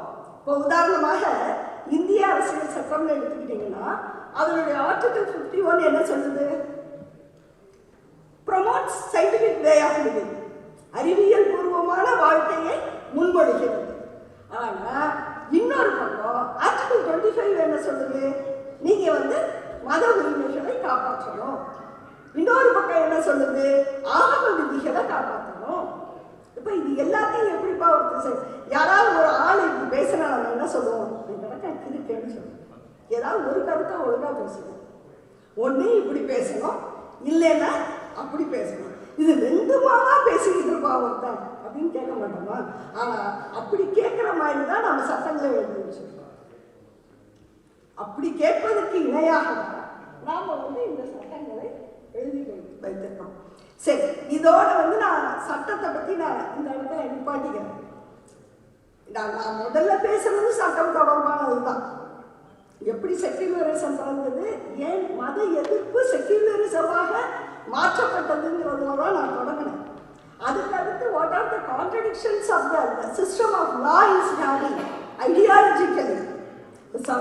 எனக்கு முன்னாடி பேசினப்போ காஸ்ட் பற்றி பேசின ஸ்பீக்கர் வந்து ரொம்ப அழகா சொன்னார். It's not even a system, it is an ideology. It is an ideology. காஸ்ட்ங்கிறது அந்த கேள்வியில தான் ஆஸ்திரேலியாவிலேயே வந்து நம்ம இந்த கான்ஃபரன்ஸை நடத்தணும்னு நம்முடைய அருமை தோழர் சுபவி அவர்கள் கூட அதை மிக எளிமையாகவும் ஆழமாகவும் விளக்கினாங்க. நம்ம எதுக்காக ஆஸ்திரேலியாவில் வந்து எதுக்குங்க இதெல்லாம் பேசிட்டு இருக்கிறீங்க அப்படின்னா, ஆசிரியர் சொன்னது மாதிரி இன்ஃபெக்ஷன் எங்கிருந்து எங்க வேணாலும் வரலாம். மக்கள் வர்றாங்கன்னு சொன்னா they will carry the infection also. அதனால இவங்கிட்ட இதெல்லாம் இருக்கு, இப்படி ஒரு ஐடியாலஜி இருக்கு அப்படிங்கிறத not only for the benefit of Tamil people but for the benefit of whole human society we are doing. It's not only for Tamil. இந்த மாதிரியான இன்டர்நேஷனல் கான்ஃபரன்சஸ் வந்து நம்ம கூட்டுவது தமிழ் மக்களுடைய நன்மைக்காக மட்டுமல்ல. It is for entire human society. There is a virus called like this. Be careful. ஏன்னா அந்த ஐடியாலஜி யார் மைண்டுக்குள்ளார வேணாலும் இன்ஃபில்டர் ஆகும். அப்போ அதை வந்து நம்ம சொல்ல வேண்டிய ஒரு அவசியம் இருக்கிறது. சரி, இந்த இடத்துல நான் வந்து என்னுடைய உரையை நான் 3 பகுதிகளாக பிரித்தேன். ஒன்று, இதனுடைய தாய் உணர்வான ராஷனலிசத்தை பற்றி நான் பேச வேண்டும். அடுத்து, இன்று சட்டத்துக்கு இருக்கக்கூடிய சிக்கல்களை பற்றி பேச வேண்டும். மூன்றாவதாக நான் பேச விரும்பியது இது ஒரு அடிப்படையில் பகுத்தறிவாளர் மாநாடு. நம்ம மொழியில சொல்லணும்னா இது வேற ஒண்ணும் இல்லை, இது ஒரு பகுத்தறிவாளர் மாநாடு, அவ்வளவுதான். அப்போ இந்த பகுத்தறிவாளர்கள் what are the duties of the rationalist today and not only for Tamil, for the entire society including the other Asian countries and Europe countries. I list the following issues which we have to think seriously today. எதை பற்றியெல்லாம் நாம் இன்று அவசரமாகவும் அத்தியாவசியமாகவும் யோசிக்க வேண்டிய நிலையிலே இருக்கிறோம். அதற்கு நான் ஒரு 2 விஷயம் வந்து ரொம்ப பழமையான விஷயங்கள், மற்ற 2 விஷயங்கள் இன்னைக்கு இந்த மாடர்ன் லிவிங் அப்படின்னு நம்ம சொல்லக்கூடிய இந்த நவீன வாழ்க்கை முறையில் முளைத்து வந்து கொண்டிருக்கக்கூடிய சில விஷயங்களை நான் சொல்கிறேன். முதலாவதாக மேரேஜ் அண்ட் காஸ்ட். நான் இது 2ஐயும் பிரித்து பார்க்கலாம். அதாவது சாதி ஒழிப்பை பற்றி பெரிய பெரிய இயக்கங்களே நடக்கின்றன. எனக்கு என்ன வருத்தம்னா, திருமணங்கிறத பத்தி அவங்க ஒரு வார்த்தை கூட பேசுறது கிடையாது. அது எப்படி உங்களால முடியுதுன்னு எனக்கு தெரியல. After all the caste system is protected by the institution of marriage. திருமணம் என்கின்ற அமைப்பின் மூலமாகத்தான் சாதி என்கின்ற முறை உருவாக்கப்படுகிறது. மெயின்டைன், அந்த கண்டினியூட்டி வந்து மெயின்டைன் ஆகுது. ஆனால் இந்த திருமணம் அப்படிங்கிற முறையிலையும் அதில் இருக்கக்கூடிய ஆணாதிக்க கூறுகளை பற்றியும் நான் பேசுகிறோமா அப்படின்னு கேட்டால் பேசலை. இப்போ காஸ்ட்ங்கிற வைரஸை பற்றி நான் இன்டிமேட் பண்ணணும்னு சொன்னால் இந்த மேரேஜ்ங்கிற சிஸ்டத்தின் மீதான விமர்சனத்தை கொண்டு வராம, கேள்விகளை கொண்டு வராம வெறும் சாதியை பற்றி பேச முடியாது. ஆக இன்னைக்கு வரைக்கும் நம்ம மேரேஜ் அப்படிங்கிற சிஸ்டத்தை உலக அளவிலே குளோபலாக ஒரு விமர்சனம் போதுமான அளவுக்கு வந்திருக்காங்க. இன்னைக்கு அதாவது என்னன்னு கேட்டா, ஒரு மேரேஜ் இன்ஸ்டிடியூஷனுக்கு வெளியே இதை நான் இப்படி எடுத்துக்கிறேன். நான் முழுமையாக இந்த ஒரு டாப்பிக்கை வச்சு ஒரு நாள் செஷன் ஒரு கான்ஃபரன்ஸ் தனியாகவே நடத்தணும். அதனால முழுமையாக நம்ம பேச முடியாது. ஆனால் நான் ஒரு சில விஷயங்களை, ஒரு ஐகானிக்காக சில விஷயங்களை மட்டும் சொல்கிறேன். மேரேஜுங்கிற சிஸ்டம் மீதான விமர்சனம் ஒரு பக்கம் இருக்கட்டும், மேரேஜுங்கிற இன்ஸ்டிடியூஷனுக்கு வெளியே நீங்கள் லைஃப்பை எப்படி, என்ன ஸ்பேஸ் கொடுக்குறீங்க? இந்த மேரேஜுங்கிற இன்ஸ்டிடியூஷனுக்கு வெளியே நிற்கிற ஆட்களுக்கான ஸ்பேஸ் இன் லைஃப் அது எந்த அளவுக்கு இருக்கு? That is the primary question which has to be raised. ஏன்னு கேட்டால், நம்ம எந்த நாட்டு பிரசிடெண்ட்டாக இருக்கணும், உலகத்தினுடைய எந்த நாட்டு பிரசிடெண்ட்டாக இருக்கணும், ஒருவர் பிரசிடெண்ட்டாக இருந்தால் அவருடைய ஒய்ஃப் ஆட்டோமேட்டிக்காக முதல் பெண்மணி ஆகிறார். அவர் தானே இந்த பிரசிடென்ட். அது எப்படி ஒய்ஃப் வந்து ஃபர்ஸ்ட் லேடி ஆகிறாங்க? ஸோ இதை வந்து நான் வேற எந்த உணர்ச்சியிலையும் கேட்கல, ஒரே ஒரு உணர்ச்சியில தான் கேட்குறேன். ஸோ இன்னைக்கு வரைக்கும் இந்த சமூகம் மேரேஜுங்கிற இன்ஸ்டிடியூஷனை தான் அடிப்படை அழகாக நினைக்குது, ஃபேமிலியை தான் அடிப்படை அழகாக நினைக்குது. எந்த ஒரு பிரசிடென்ட்டும் இன்னைக்கு நான் வந்து என் ஒய்ஃபை கூட்டிகிட்டு வரல, என் கேர்ள் ஃப்ரெண்டை தான் நான் கூட்டிகிட்டு வரேன் அப்படின்னு சொல்ல முடியாது. Or so also the girl friends. ஏன்னு கேட்டால் there is no space for it. அந்த அந்த இன்ஸ்டிடியூஷன், அந்த சிஸ்டத்துக்கு மட்டும்தான் அந்த இடம் கொடுக்கப்படுகிறது. இதை நான் வந்து ஒரு ஐகானிக்காக சொல்கிறேன். அந்த சிஸ்டத்துக்கு மீதான முழு விமர்சனம் தான் ரொம்ப நேரம் ஆகும். அப்போ இன்னைக்கு வரைக்கும் இந்த ஒரு சிஸ்டம்ங்கிறத நம்மளால வந்து ஒரு விமர்சிக்க கூட முடியாத அளவுக்கு நாம் வந்து அதுக்கு கட்டுண்டு பண்ணணும். இதோட தொடர்ச்சி தான் அடுத்த தலைப்பு, சைல்ட் பேர், குழந்தை பெறுதல். மகப்பேறு மருத்துவம் எப்படி வளர்ந்ததுன்னு நம்ம பேசிடலாம். நான் என்ன கேட்குறேன், யூட்ரஸ் யாருடைய பாடியில்? யூட்ரஸ் அப்படிங்கிறது it is in the body of women, but the control of the uterus is in the hands of the society. இது எப்படி சரியா இருக்க முடியும்? இது எப்படி நியாயமா இருக்க முடியும்? இதுல என்ன ஜஸ்டிஸ் இருக்கு? இதை பற்றி எதுவுமே பேசாம நாம மனிதநேயம் பேசுகிறோம், மனிதாபிமானம் பேசுகிறோம், மனித உரிமைகள் கேட்கிறோம். நான் ரீசெண்டாக ஒரு வீடியோ பார்த்தேன். அந்த வீடியோனுடைய நம்பகத்தன்மை எனக்கு தெரியல, தப்பாக இருந்தால் நான் மன்னிப்பு கேட்டுக்க தயாராக இருக்கேன். அந்த வீடியோவில் வந்த செய்தி என்னன்னா, டென்மார்க்கில் ஒரு இன்சிடெண்ட். நான் எல்லாமே குறியீடுகளை வச்சு நகர்த்திட்டு போகிறேன், ஏன்னு கேட்டால் பெரிய தலைப்புங்கிறதுனால. அந்த இன்சிடெண்ட் எப்படின்னா, டென்மார்க்கில் இருக்கக்கூடிய ஒருத்தருக்கும் அந்த நேஷனல் டென்மார்க் நேஷனல் ஒருத்தருக்கும் ஒரு பாகிஸ்தானியருக்கும் சண்டை. ஏதோ சண்டை, இண்டிவிஜுவல்ஸ்க்கு இடையில ஒரு சண்டை வர்றதுக்கு ஒரு பெரிய அதிசயம்லாம் இல்லை. Any time it may happen between two individuals. சண்டை வருது. சண்டை வந்தோடனே பாகிஸ்தானியரும் அவரும் வந்து ரொம்ப சீரியஸாக பேசிக்கிறாங்க. அப்போ இவர் சொல்கிறாரு, நான் 5 பிள்ளையா பெறுவேன் அப்படிங்கிறாரு. உனக்கு வந்து எத்தனை பிள்ளை இருக்கு? அதாவது இந்த மாதிரி போகுது அந்த சண்டை. எந்த அளவுக்கு போகுதுன்னா, உன்னைய விட நாங்கள் வளர்த்துருவோம் அப்படின்னு அவர் சேலஞ்ச் பண்ணுற அளவுக்கு அந்த கான்வர்சேஷன், அந்த சண்டை போகும். இந்த சண்டையை யூடியூப்ல அது வைரல் ஆகுது. வைரல் ஆனோடனே இந்த யூடியூப் வந்து யாருடைய அட்ராக்ஷனுக்கு போகுதுன்னா, எலன் மாஸ்கோட அட்ராக்ஷனுக்கு போகுது, அட்டென்ஷனுக்கு போகுது. அவர் அப்போ அதில் ஒரு கருத்து சொல்கிறார். என்ன கருத்து சொல்கிறாருன்னா, what he said is true, அது உண்மை அப்படின்னு சொல்லிட்டு அடுத்து ஒரு வார்த்தை சொல்கிறாரு. ஸோ வளர்ந்த நாடுகளில் உள்ளவங்க இனிமே அதிகமாக பிள்ளை பெறதை பற்றி யோசிக்கணும் அப்படின்னு சொல்கிறாரு. நீங்கள் வந்து எல்லாரும் நிறைய பிள்ளை பெறுங்க, யூ ஷுட் நாட் இந்த ஃபேமிலி பிளானிங் ரெஸ்ட்ரிக்ஷன் இதெல்லாம் வச்சுக்காதீங்க அப்படின்னு யோசிக்கிறேன் அப்படின்னு சொல்கிறேன். ஓகே, இதில் இருக்கக்கூடிய நேஷ்னாலிட்டி இஷ்யூவை நான் அட்ரஸ் பண்ணலை.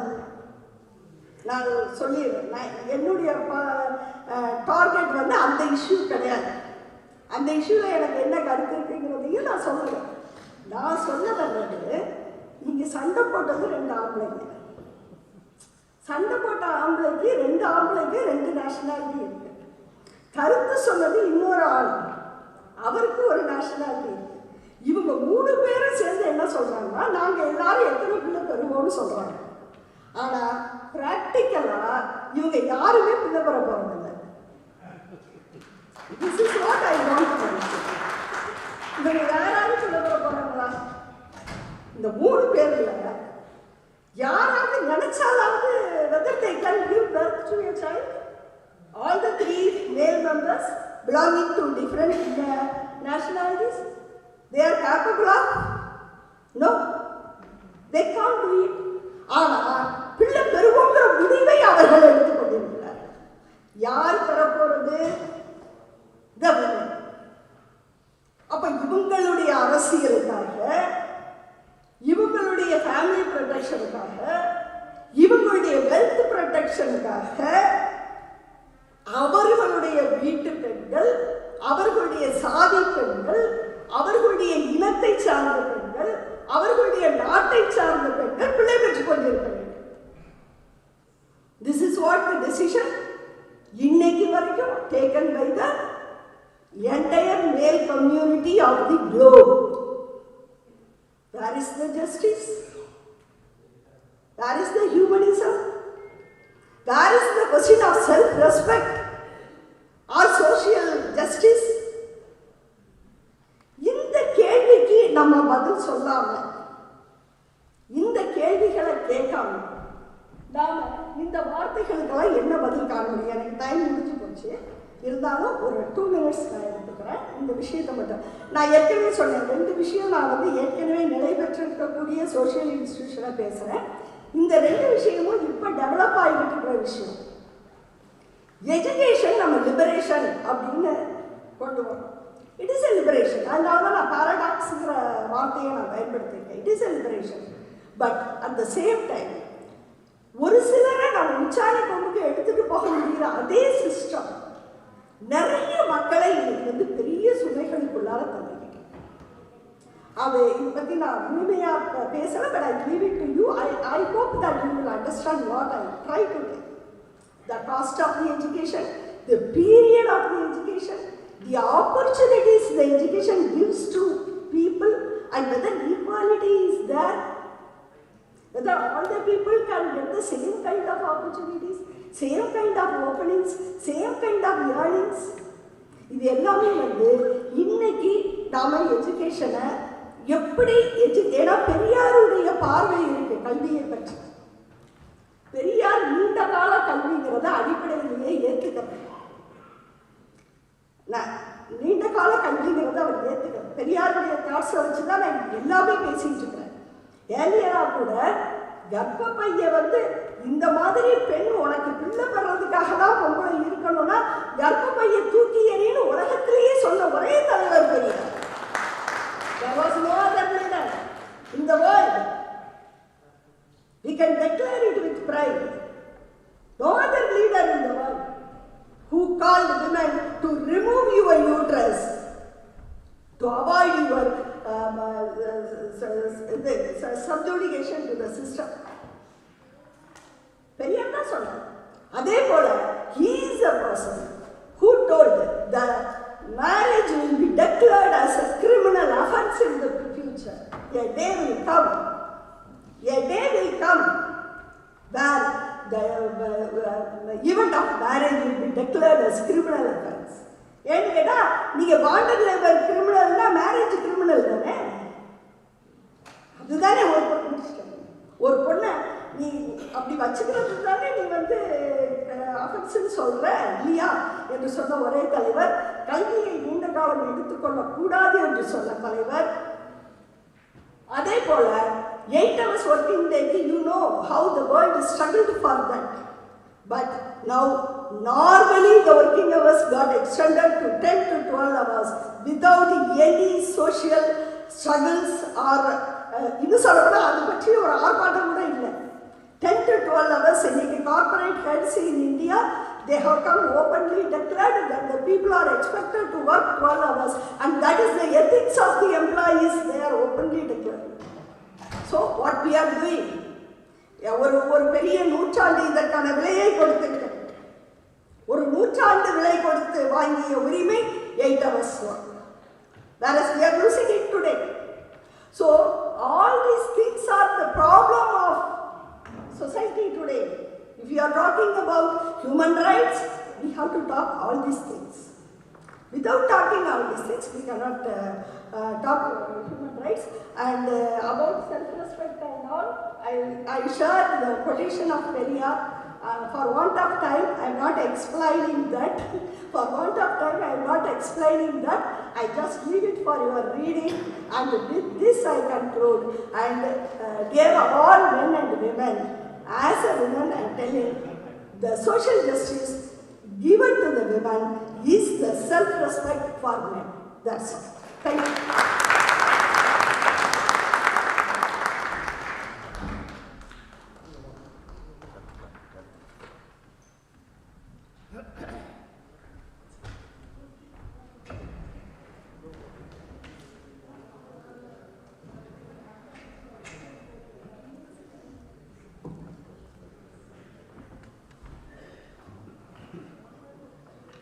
Thank you, Ms. Ovia, for that compelling opening. A voice that reminds us that law is not only written in courts, but in the conscience of every citizen.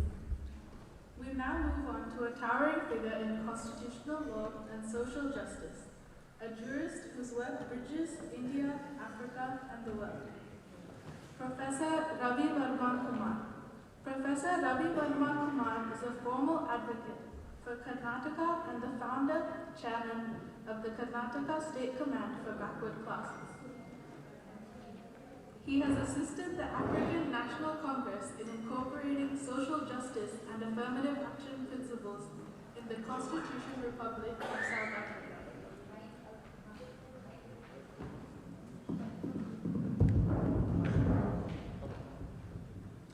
A Charter of Human Rights of the Farmers drafted by him in 2008 is now declared by the United Nations. He is one of the jurors consulted in Chile to evolve a new jurisprudence to prosecute dictators for violation of human rights in their rule against their own citizens. He is a constitutional expert with expertise on social justice. He has argued almost all the landmark cases in the Supreme Court and the other high courts in India relating to reservation issues, from the Mandal case to the EWS case. After 50 years of legal practice, he is presently practicing as a senior advocate in the Supreme Court of India and the High Court of Karnataka. He is a special public prosecutor in important criminal cases of sexual abuse against a former minister, a former member of parliament, and a former chief minister of Karnataka. He is now a professor of law and founder of SLSRC Law College in Bengaluru. Please welcome Professor Ravi Varma Kumar to the stage.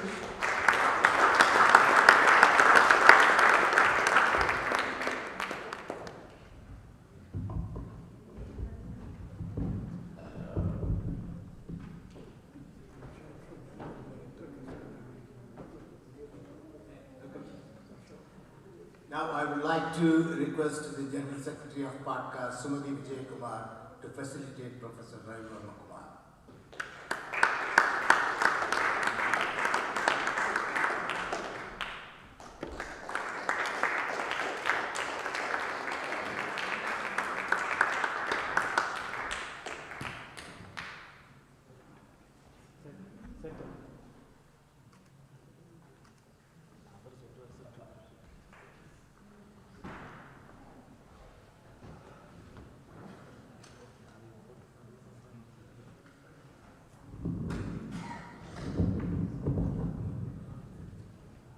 Good afternoon. After a very sumptuous meal I'm sorry to disturb you from your slumber. Of course, my illustrious predecessor had already done a good job in provoking you out of sleep.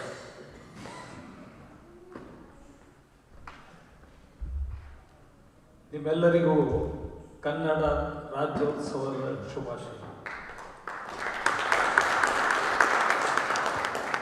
70 years ago, the new state of Karnataka was formed today on 1/1/1956, and we celebrate it as Rajyotsava Day. So, Rajyotsava greetings to all of you, Kannada Rajyotsava greetings to all of you. At the outset, I congratulate HATCA on bringing together two great revolutionaries, Periyar and Ambedkar. I don't know whether this has been told elsewhere.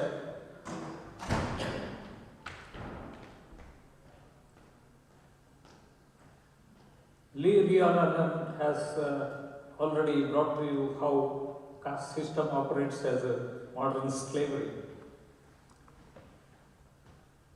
Madam, there was a satyagraha in the mid-1920s. Satyagraha is a civil disobedience movement. That was not a temple entry movement, but it was a movement to enter the road in front of the temple, where Shudras were denied entry, untouchables were denied entry, to go in front of the road. And the Diwan, who happened to be a Shudra, Ilava, he had to get down from the car because he could not pass through but his driver could drive through because he was a Nair. He could drive the car in front of the temple. So this Shudra Diwan, he was a Diwan, he had to take a detour and go and join the driver not joining the master, but the master joining the driver because of this restriction. So this was a movement. Periyar ignited this movement. It is one of the earliest known satyagrahas. Vaikam Satyagraha it is called. It was not a temple entry movement. Once Periyar entered this movement, it took a revolutionary shape and became a mass movement. Immediately he was arrested and put in jail. After he was put in jail, the Raja of Travancore, more so Diwan, conducted yagna so that Periyar will die in the prison. It so happened the Raja died, the king died, and Periyar was released from the jail.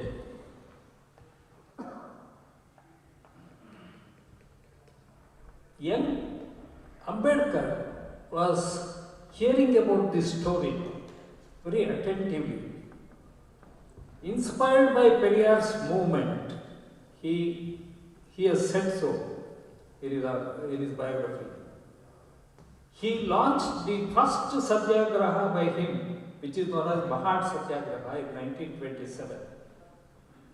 That was a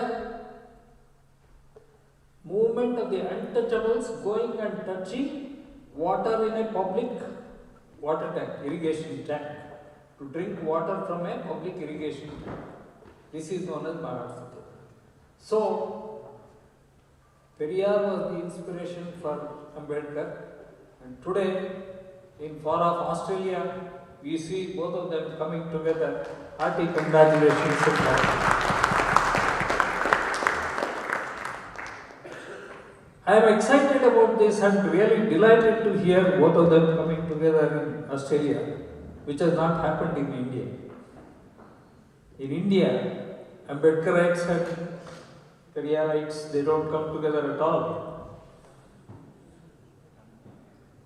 But anyway, I come from a school of thought.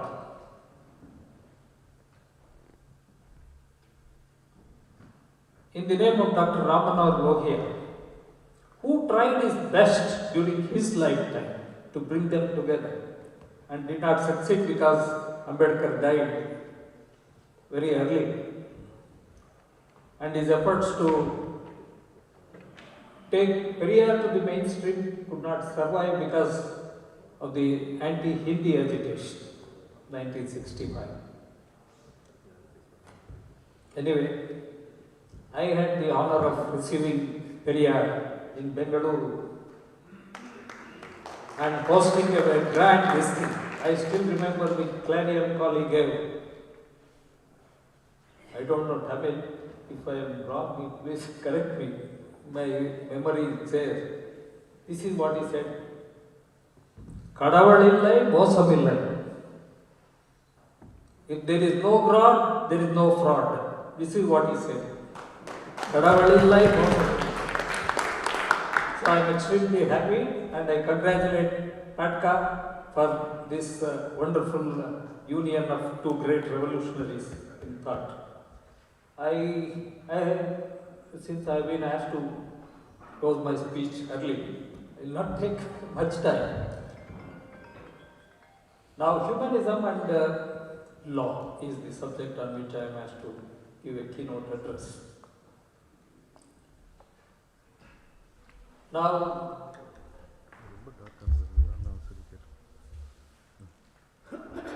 law is perhaps as old as humanism is, or rather humanism is as old as law is. Law was conceived in order to ensure, protect, preserve and promote humanism. By and large, law was given by the ruler, the state. But in India, the ruler was under the spiritual hold of the religion. So it is the religion which gave the law and not the ruler.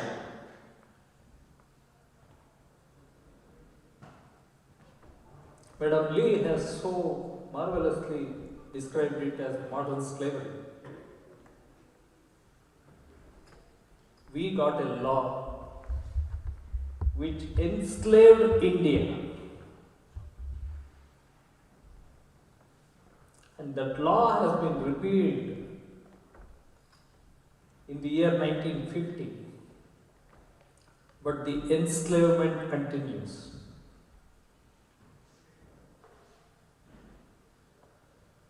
The law is known as Manusmriti, which has divided, discriminated and demoralized the entire Hindu society into what Dr. Baba Sahib Ambedkar describes as a graded inequality.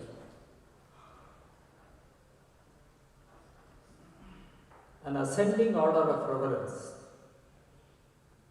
and a descending order of contempt. Ascending order of reverence. As you climb up the social hierarchy, the castes become worshipful, they are adored, they are respected, they are revered. But as you go down the hierarchy, the castes and communities are condemned. They are humiliated, insulted, enslaved, exploited.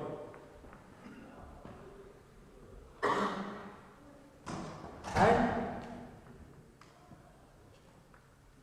very interestingly, only 1 week ago, I was in Africa where I was drawn into a discussion on this. When I said it has been my mission to put caste on the agenda of all international bodies. Wherever apartheid is fought, wherever racial discrimination is fought, I insist it should be racial and caste discrimination, or racial or caste discrimination. So, Paul Nicholson, who is a very respected leader of Netherlands, he was present in that meeting. He said it is the same thing. Racial discrimination and caste discrimination is the same thing. Then I had to tell him, I'm sure you will also be interested in knowing this. Are they different or the same? Who said different? Why do you say it is different?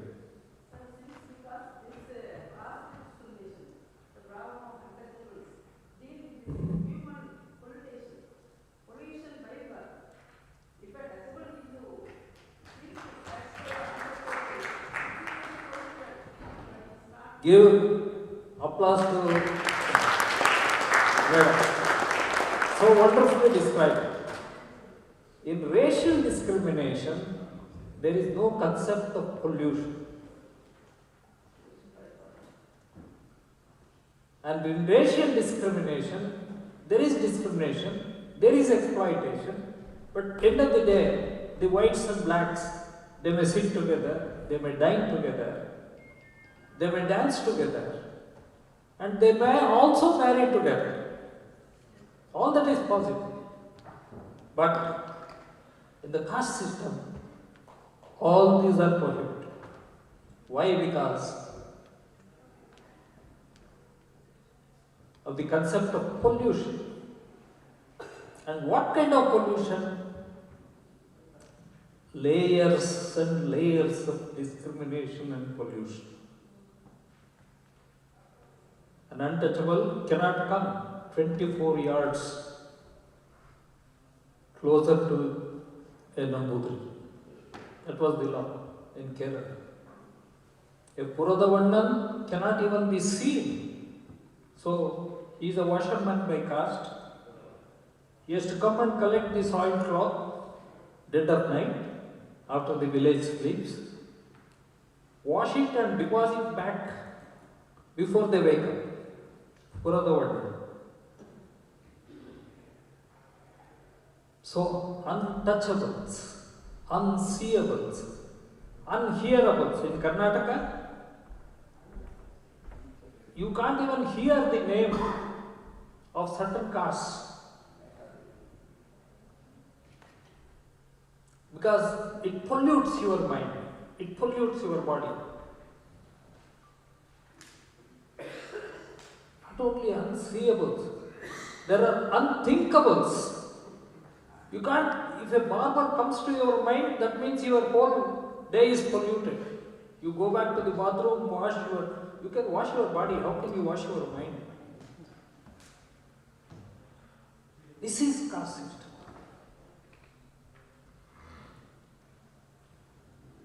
Layers and layers of exploitation, discrimination, humiliation, insult, and pollution. No detergent can wash it.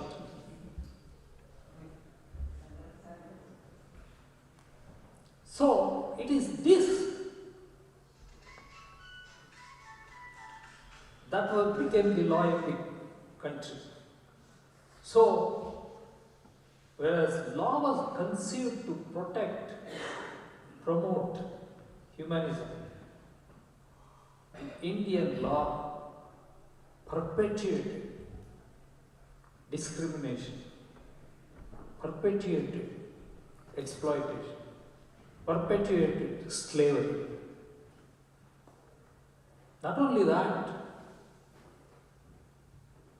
these people are not admitted to the village. They have to live outside the village. And their habitats do not even enjoy the status of a village. They are hamlets. They are not having any kind of civic communities like roads, hospitals, or drinking water wells, schools. Rather, their children are prohibited from going to school. They were prohibited from going to schools. Even today, there are nearly 7 lakh villages in India, even today. And not a single village has the so-called untouchables staying in that village. They live outside the village. They are what Baba Sahib has described as concentration camps or labor camps. They supply labor. And there are over 7 lakh such hamlets which are exclusive ethnic habitats. Even today they are in existence. I was the chairman of the Backward Classes Commission. I have surveyed nearly 29,000 villages, if not physically, at least through a machinery that was provided to me. Not a single village, 29,000 villages in Karnataka had a Dalit living in that village. On the contrary, over 30,000 hamlets had these so-called untouchables living outside the village. They were exclusive ethnic capital, exclusive to a caste, community or a tribe. Now what is apartheid? It's a Dutch word. What does it mean? Apartheid means living apart, aparthood, living apart. So if they are living outside the village, living apart the village, they are victims of apartheid. We fought apartheid in South Africa. India was at the forefront of the agitation.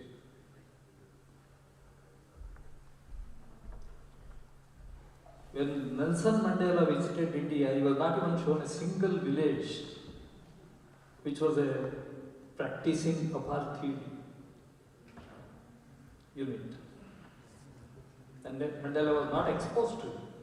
Perhaps he would have launched an agitation here in India itself, had it been shown.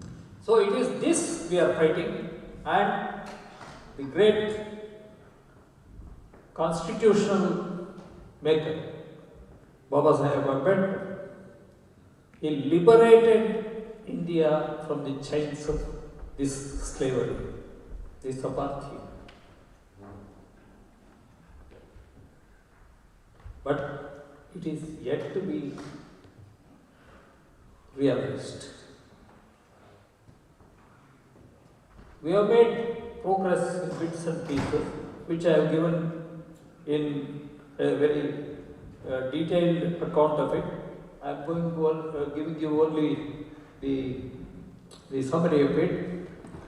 I've spoken about the Australian Constitution, how it contemplates humanism, how it has incorporated. Then I have given next. Yeah. I have described the caste system. Yes, next. Then I come to Constitution of India. How the Constitution, when I was carrying the book Constitution, my friend said, "Are you carrying the Bible?" Indeed, this is the Bible of India.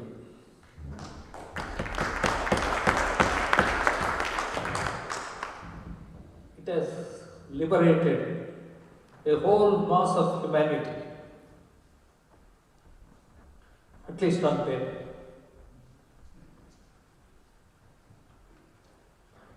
And when I speak of caste system, when I entered Australia yesterday, I was asked, are you carrying alcohol?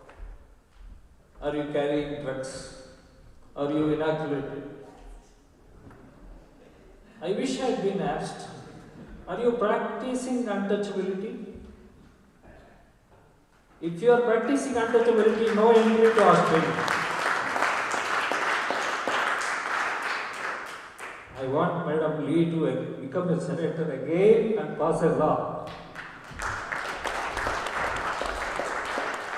to keep out all those people who are practicing discrimination in the name of caste. Because this is an infection which cannot be cured by inoculation or prevented by inoculation. I was hearing the great speech of Asarya in the morning.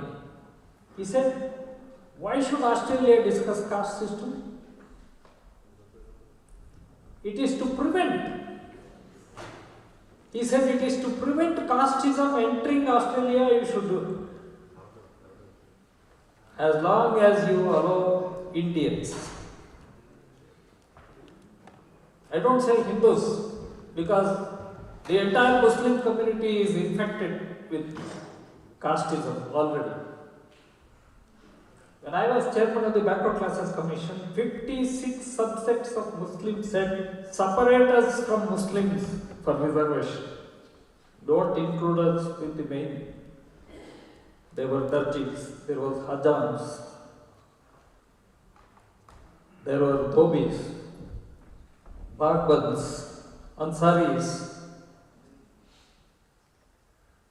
Darweshis, 56 subsects of Muslims.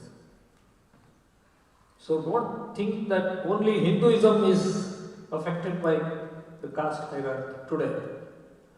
Even the Christians, if you go to the churches, Christians don't sit in one line, because the first rule of caste system is no connubium, no commensality. You can't dine together, you can't marry together to one another. That is the first rule of endogamy, rule of segregation. No connubium, no commensality. So this has already affected all those religions which believed at least by birth we are equals. No longer an Indian is an equal by birth, unless you go back to the constitution. So it is the constitution I have dealt with in some detail, and I have given the detailed presentation to the organizers. I am sure it will be circulated either digitally or a hard copy may be given to further this. So it is in this background our constitution speaks. And very interestingly, I should, with all pride, I mention this. India was under emergency during Indira Gandhi's time. She also wanted to bring about some reforms in the constitution. For that purpose, she appointed a commission known as Dr. Swarn Singh Committee. It was a commission or committee, I forget. Just then I was enrolled as a lawyer. And my good and noble senior, who had been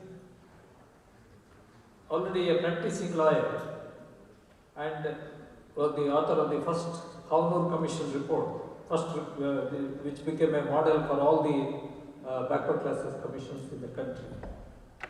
He was a congressman. So he wanted to present a paper before this Swarn Singh Committee.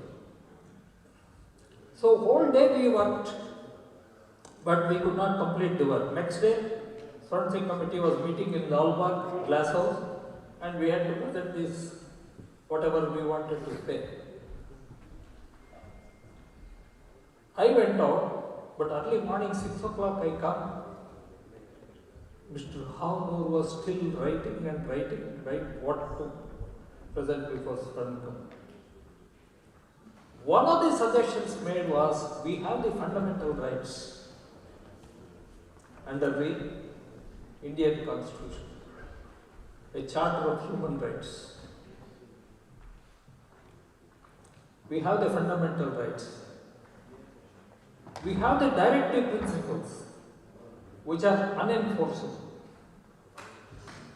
So we thought we should introduce fundamental duties which will be enforced.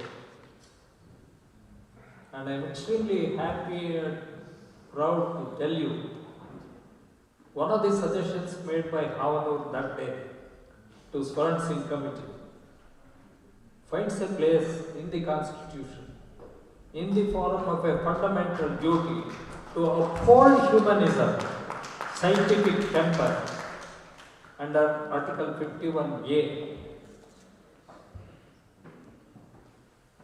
So this is the Indian Constitution today. It has expressly recognized and made it a fundamental duty of every Indian citizen to practice humanism, have compassion for all living beings, remove dogmas, and develop the scientific temper. Now this has been made a constitutional duty, a fundamental duty under Part 4A. So that is 51A. So this is one aspect I wanted to. So saying this, one of the basic rule which has affected the Indian society is the religious practice, and in the name of religion, in the name of God, people build temples. Professor Hari Babuji presented a very graphic account of what has happened in New Jersey temple building case.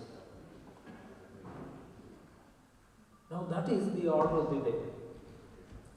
The temples are built by the scheduled caste people. But once the construction is over, they have no entry to the temple. They cannot enter the temples.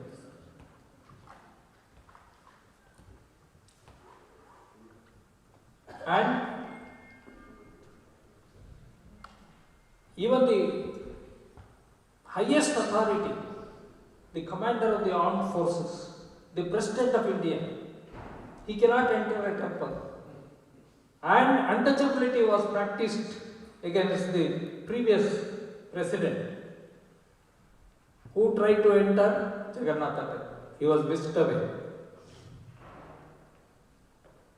And reports, conflicting reports are there, what kind of treatment was met to him, whether he was assaulted or he was driven out. Anyway, that's the position today. Even today, that is the position. So, builders of temple have no entry to the temple.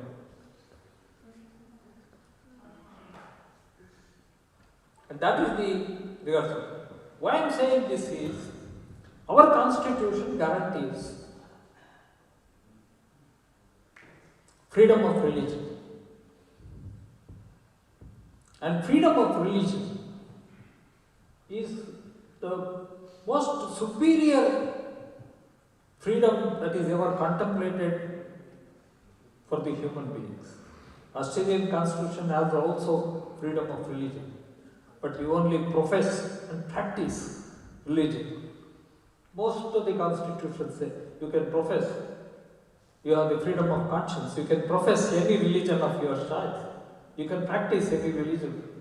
Our constitution, Article 25 says, you can not only profess and practice religion, but you can even propagate religion. I can get onto the rooftop of my house and proclaim my religion is the best. My religion is great. These are the achievements.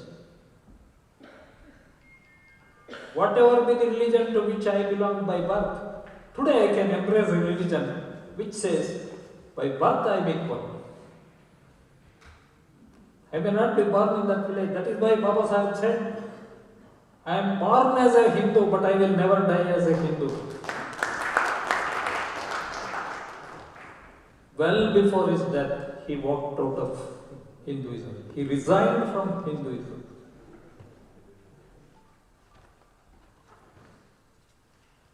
He lived by example and died showing us an example.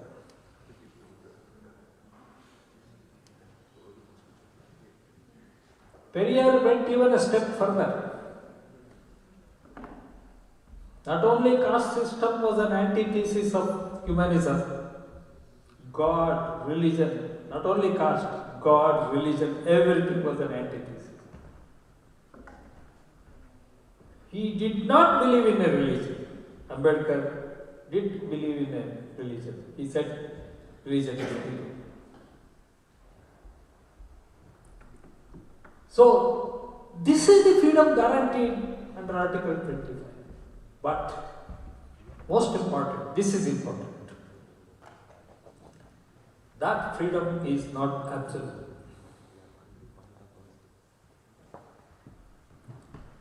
You can, by law, reform it. You can remove all the evils that you find. You can remove, you had a very big and very healthy health session, so many suggestions.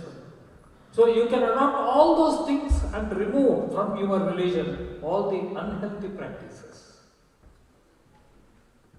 Not only uterus, madam, you can you can remove from the religion. Uterus you can remove only from the body. You can remove all the evils that you find in any religion. So that is the nature of freedom given. It is not absolute, it is circumscribed by this philosophy of reform.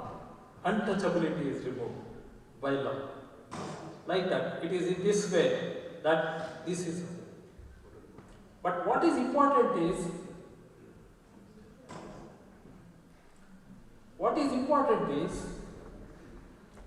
now humanism permits every provision of the Constitution from the preamble till the end.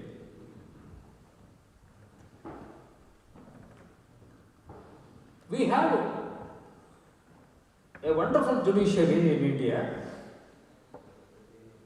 which enjoys the greatest independence ever contemplated among all the judiciaries. And judges themselves have declared we are the most powerful body in the world. Yes, absolutely no doubt about it.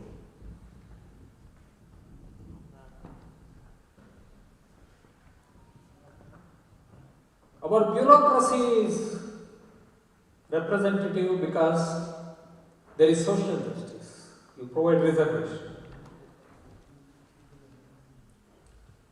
Our parliament is representative because there is social justice, there is reservation. Our Indian parliament is the only parliament which provides a quota for the scheduled castes and scheduled tribes. There is no corresponding provision anywhere in the world providing a quota. But our judiciary is an island in social justice. There is no practice of representative judiciary in India. As a result of which, there is no reservation in the constitutional courts. The result is an absolutely unthinkable denial of justice, not only social justice, justice. Even to women, they don't have representation. proportionate to their, much less proportionate to their population. The scheduled castes and scheduled tribes, they are not even represented. And the backward classes should not be mentioned even. That is the status. Scheduled castes, scheduled tribes and backward classes are kept out of the judiciary. Means, morning it was referred to as 80%, it should be 90%. Now EWS has defined who are the forward castes. Hardly 5% of the population answer this description of economically weaker sections, which are not covered. Hardly 5%.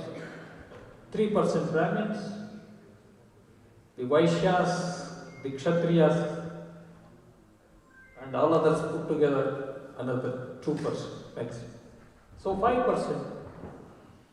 Rest are all Shudras, Panchamas, or Adivasis. Scheduled castes, scheduled tribes, and other backward classes.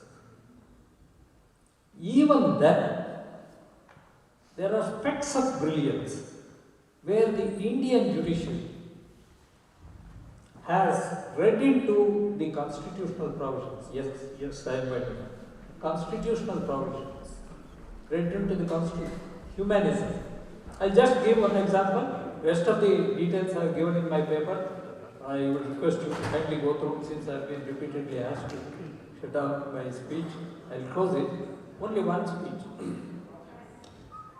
A British citizen was prosecuted in India for smuggling cocaine. And she could not be prevented successfully, so she was detained by a law which provided for preventive detention.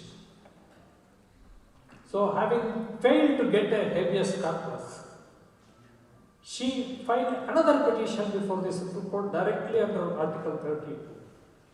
Directly under Article 32, which is itself a fundamental right. Judicial remedy under 32 is a fundamental. So, in that case,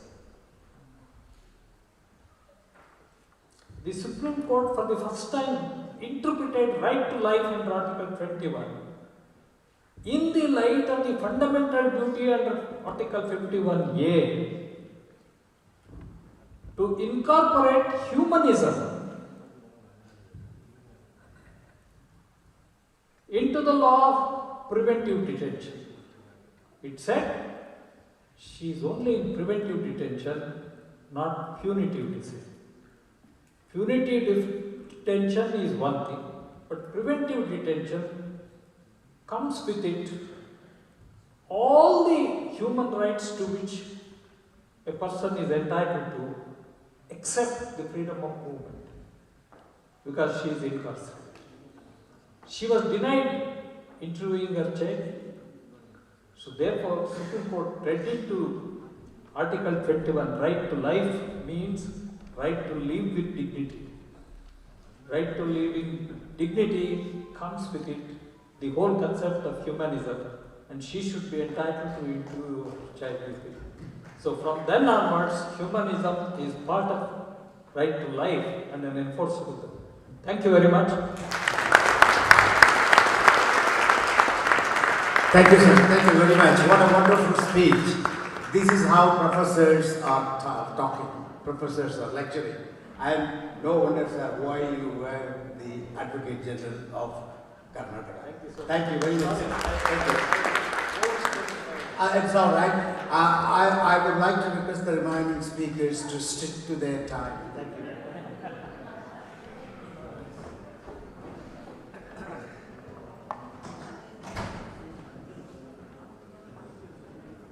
We now invite a scholar, author, and practitioner whose career embodies the delicate balance between legal reasoning and human empathy. Dr. Aditya Sawhney is a senior advocate practicing before the Supreme Court of India. He has served as Additional Advocate General for the state of Karnataka from April 2016 to April 2018. and has been appointed amicus curiae in several matters of public importance. He has taught constitutional law, arbitration, and professional ethics at the National Law School of India University, from which he graduated in 1998. He has also taught a specially curated credit course on courts and national security, and has contributed to the Oxford Handbook on the Indian Constitution. He was invited to appear before the Parliamentary Standing Committee on Home Affairs introduced in connection with criminal law reforms in 2023. He has appeared pro bono in several death penalty cases before the Supreme Court of India. He has instituted the Bina Sapni Scholarship for LLM Human Rights, Conflict Justice at SOAS University London, in memory of his late mother. He hosts a podcast called A Podcast for Conversations Around Caste. We now welcome Dr. Aditya Soni to the stage.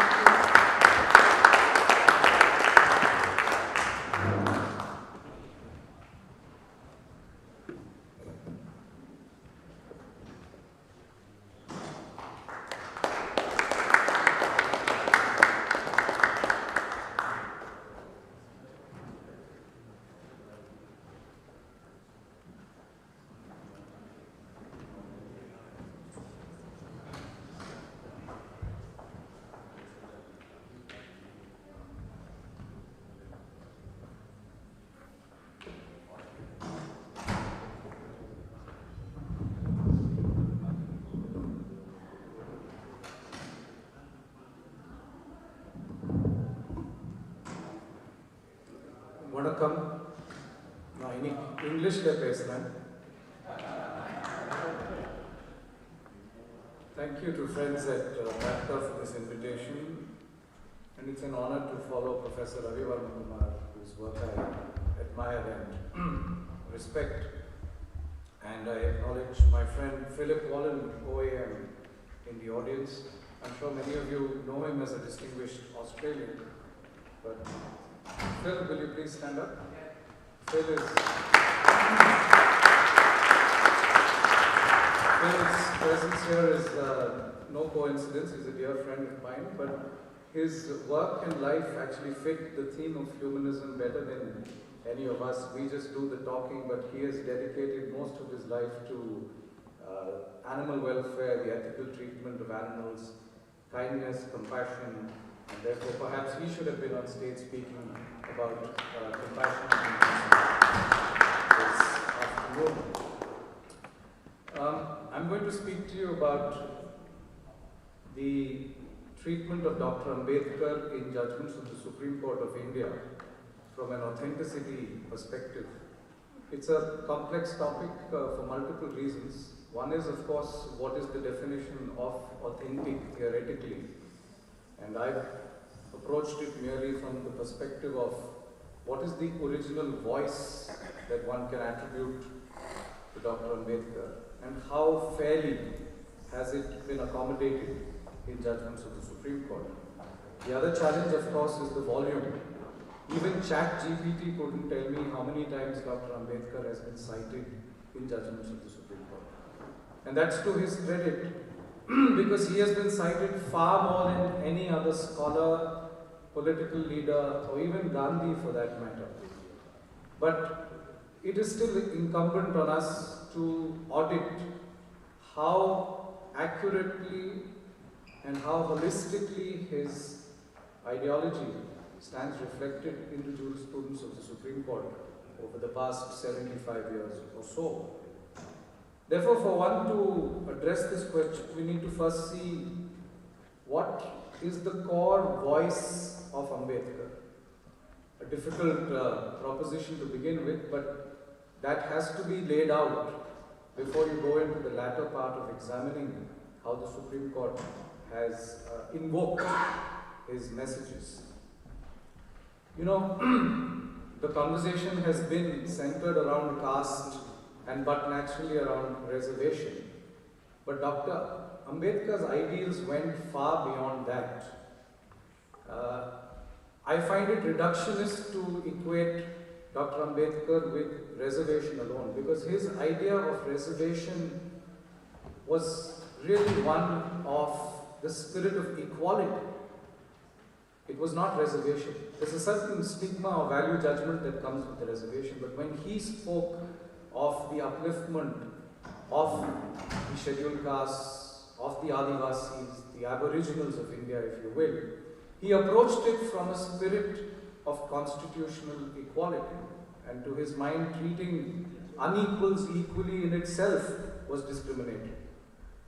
So, came with this his emphasis on protection of minorities. He believed that minority rights are absolute. Again, difficult to fit into a constitutional realm, but that was his perspective. He was big on gender protection and gender equality.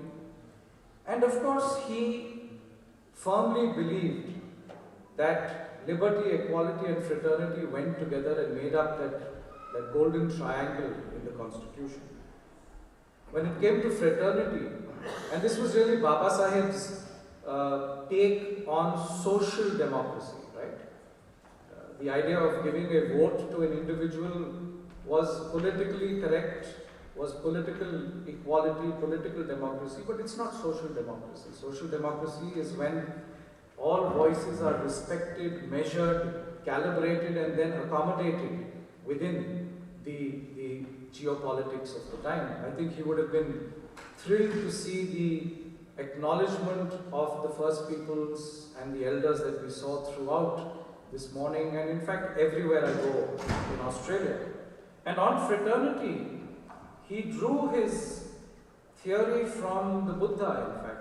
As you heard Professor Varmakumar say, he converted to Buddhism, and as his biographers point out, he said that though he was born a Hindu, he would not want to die a Hindu. But he switched to Buddhism again on a moral premise. It was not opting from one religion to another, and therefore his voice was steeped in morality. He could have chosen Christianity, he could have chosen Islam. He seriously considered Sikhism because he found Guru Nanak's views close to his heart. But ultimately he found that Buddhism presented a certain moral code that resonated with him the closest. And on fraternity, the point I'm making here is that his religious beliefs, his moral beliefs, and his constitutional beliefs actually align. That is the voice of Ambedkar. On fraternity, he said, I have derived these three concepts, liberty, equality, and fraternity, from the teachings of my master, the Buddha. He said this at a Constituent Assembly debate. And he said, I have to therefore do the work of conversion. So, for you to achieve this constitutional ideal of fraternity in his mind, ultimately, you needed to demolish the inbuilt inequities in Hinduism, that is caste. He, of course, believed that the constitution was sacrosanct at one level, and while it could be amended, while making amendment, there had to be sufficient safeguards, checks and balances so as to preserve the core of the constitution, if you will. And of course, his greatest contribution, I think, as I said, goes beyond just doctrines of reservation and upliftment, but his greatest contribution was in the realm of constitutional morality. And this is a much understood and misunderstood theorem, and I don't have time to go into it. But suffice it to say that because of Baba Saheb's lived experience, his engagement with philosophy, with economics, with the law, with politics, with constitution drafting and interaction with people across the globe, brought him to the conclusion that the constitution itself would probably always be inadequate as a document. But if it was understood and applied in the element of constitutional morality, then it had a fair chance at succeeding. And at the heart of that idea of morality was looking out for the underdog. That in any situation of legal or judicial interpretation, as the lawyers here will confirm, there is always an underdog in the fight. right? That underdog could be a citizen, it could be a migrant, it could be a minority, it could be a woman, it could be a queer person, it could be a Dalit, it could be somebody with physical disability, or in some circumstances, the underdog could be a region, or the underdog could be a state.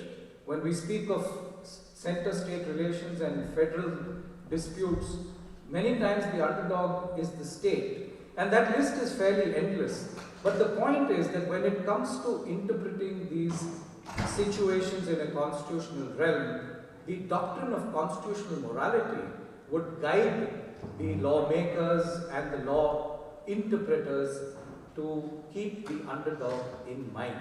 And if you do that, that could be the opposition in power. If you did that, then constitutional morality would be met. And finally, let me say this, that it's also reductionist to equate Baba Saheb's work with just things he said at the Constituent Assembly. His work and his body of work transcend just those Constituent Assembly debates. And he in fact was on the record to say that I'm but a hack, right? Most self-effacingly he said, I'm a hack when it comes to the Constitution. He was disgruntled with the document at some point in 1953. He in fact said, I would like to burn it down. And when he said that, people have picked it up and said, oh look, Dr. Ambedkar was not a believer in the Constitution. That's not true. His frustration came from the fact that he still had to accommodate so many power centers that his ultimate objective, which was to bring in the Hindu code and to revamp Hinduism and annihilate caste, remained a pipe dream. So this voice, this conflict, this nuance of Dr. Ambedkar finds reference sometimes adequately, sometimes inadequately, sometimes not at all in the Supreme Court of India. And it's not possible for me in the short, Anna gave me the instruction to wrap up strictly in 15 minutes, which I have 4 more minutes, thank you. Though those are scarcely enough to cover what I want to say. But the point is, in trying to locate this voice of Dr. Ambedkar in judgments of the Supreme Court, let me first quickly tell you, and I'm happy to report to you, that in many key aspects of lawmaking and laying down of constitutional principles, the Supreme Court has been guided and led by what Dr. Ambedkar has said or written. That's, for me, that's critically important, right? That's the first part. And here, every dimension of the law, when it comes to the concept of federalism, in Shamsher Singh, the Supreme Court said that, you know, we're not presidential, we're parliamentary, we were both unitary as well as federal in structure, and that neither did we lean in favor of giving wide powers to the union and maintain the preserve of the federal characters of the states. This principle was drawn from what Dr. Ambedkar had said on the floor of the House when the Supreme Court had to say that the governor didn't act in their own capacity but was bound by the advice of the Council of Ministers. When it came to the interpretation of Section 6A of the Citizenship Act, which was a result of the Assam Accord, again the Supreme Court drew on the principle of fraternity that I told you. Of course, when it comes to reservation, and probably that's where the linkage is direct, that everything that Dr. Ambedkar said about the idea of giving communities a look in, as he quoted it, was acknowledged by the Supreme Court leading up to the Indira Sani case, the famous Mandal Commission case, where chapter after verse drew on Baba Saheb's philosophy to say reservation was concomitant of equality. Reservation was not discrimination. Reservation did not fall foul of the promise of equality under the Constitution, but it was in fact a springboard to equality. By correcting generational imbalances that had occurred, this was in fact our moment to reconstruct equality in society. And this list is endless. It's been extended to minority rights when it came to the Aligarh Muslim University's case on a question whether a university established by a statute loses its minority character. Again, to uphold that minority character, the Supreme Court fell back upon Baba Saheb's writings and work, and more recently, when it came to the eradication of pernicious caste practices in prisons.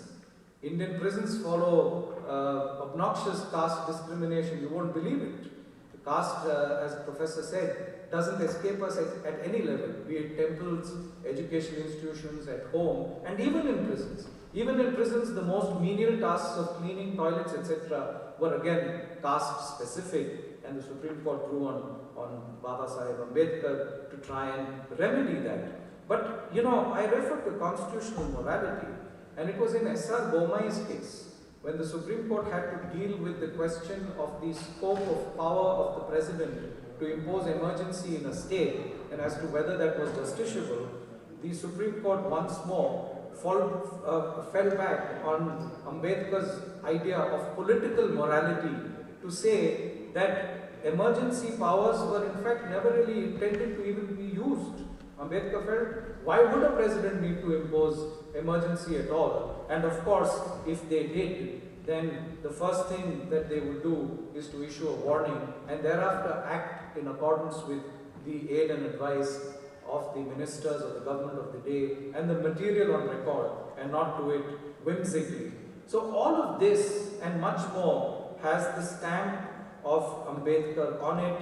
Last but not least, falling back, sir, to your point about the judiciary itself, which lacks the diversity that we would like, though it's making steps in that direction, but on the concept of the independence of the judiciary. And this is a lecture in itself, but if I can say it in 2 sentences, we have a system in India where a collegium really operates the process of judicial appointment.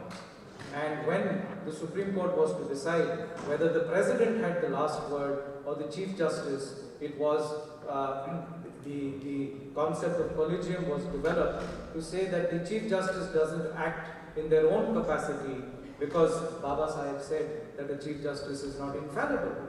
Of course, that was then built into this concept of a collegium, which does not find mention in the Constitution. I don't know what Baba Saheb would have thought of the idea of a collegium, but we'll keep that debate for another time.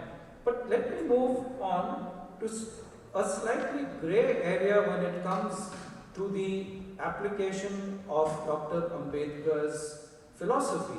And in a more recent judgment of the Supreme Court in Property Owners Association, where a larger constitution bench of the Supreme Court was required to interpret Article 39D, which deals with the treatment of material resources of society and their use for the larger community, the court was required to decide whether this word material resources applied to all private property or not.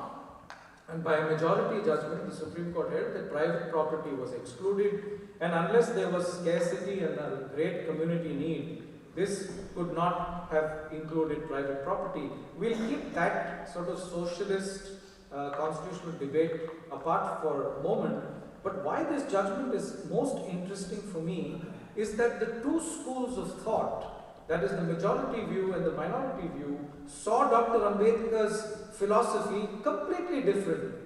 The majority quoted Dr. Ambedkar to say that he was of the view that the Indian Constitution only has an ideal of economic democracy, but does not prescribe any one socialistic or other economic model to be followed. And therefore, he was quoted to justify the need to keep private property outside 39B. But equally, the minority view, Justice Nagaratna's view, differed squarely with the majority, not only on the interpretation of the provision, which is a separate matter, but on the reliance on Dr. Ambedkar's thoughts. And she says that speeches of Dr. Ambedkar in the Constituent Assembly evince that while the economic philosophy adopted by the government may swiftly pass from one generation to the other, the ideal of economic democracy finds firm place within the Constitution. So to her mind, yes, there was fluidity left with governments, but there was a certain ideal.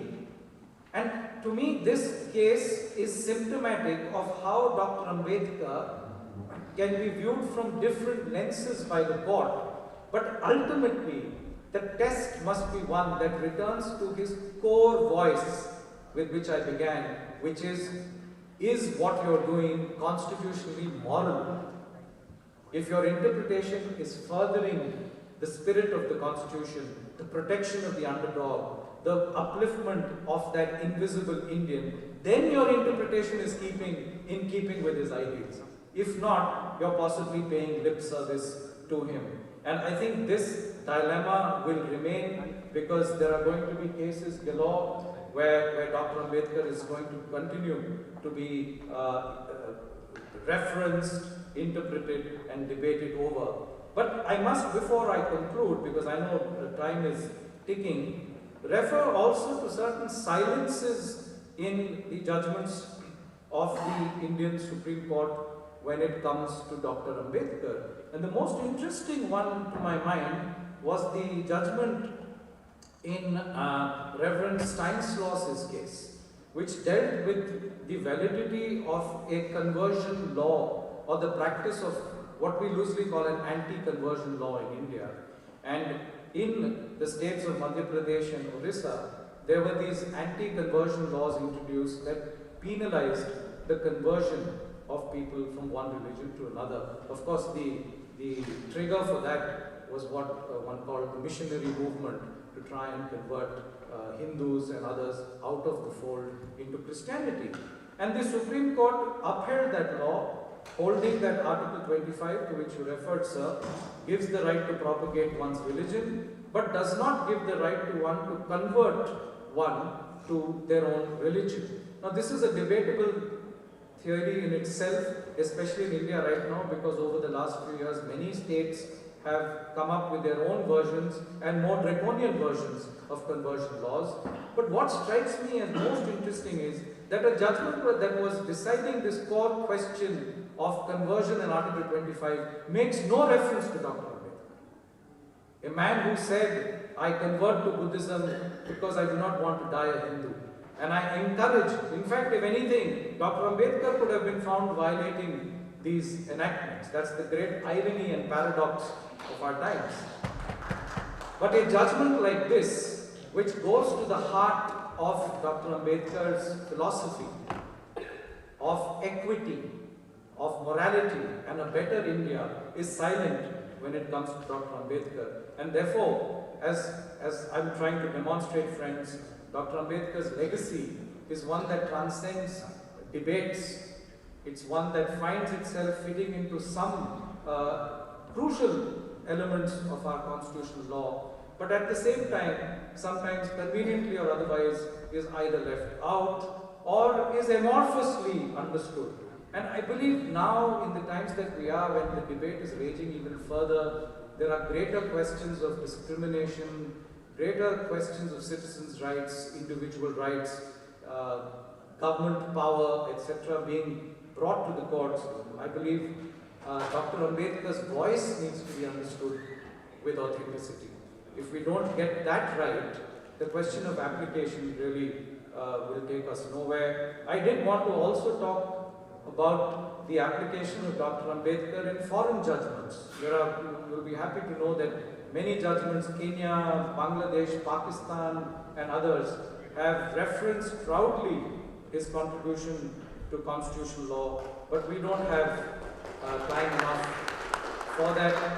Finally, I'll only say that I was reading an interesting paper by Professor Rohit Dey, who traces the life of Dr. Ambedkar as a lawyer, as a practicing lawyer, which was not a very long career. He moved quickly into bigger and better things. But he had argued a case before the Supreme Court in 1951 for the Maharaja of Patiala, I think, where he argued this idea of the spirit of the Constitution, right? And in that case, that argument was rejected. But it has found itself being applied in many other ways. And Professor Day argues that the idea of the basic structure of the Indian Constitution, which insulates the Constitution from any amendment which is not in keeping with the basic ethos of the Indian Constitution, is something that can be related back to what Dr. Ambedkar argued as being the spirit of the Constitution. I don't know if Dr. Ambedkar was thinking of that, but knowing him, he was always thinking far ahead of all his compatriots and citizens. And therefore, friends, there are layers and layers to the understanding of Dr. Ambedkar's legacy just directly in the jurisprudence of the courts. And I'm thankful that I got this opportunity to try and develop this. Thank you. Thank you, Dr. Sandhi. I'm an authentic listener, but I'm a bit embarrassed. Dr. Somayalangovan and I are very embarrassed that we had to cut time the powerful and luminary speeches of the scholars. Therefore, I thank you. Thank you, Dr. Sandhi. Now we are going to have a tea break for 15 minutes.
Again, the bathrooms are over the stairs, onto your right, once you actually go to the foyer, and then bathrooms are there on the ground floor as well. Please use the bathrooms on to your left, on the foyer, right to your foyer. கழிப்பறைகள் வந்து நீங்க இந்த சின்ன படியில ஏறி போனீங்கன்னா உங்க வலது பக்கம் இருக்குங்க, கீழேயும் வந்து கழிப்பறைகள் இருக்கு.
You've all heard amazing speakers here, and that's only just the tip of the iceberg.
education, and social politics are essential catalysts for societal change.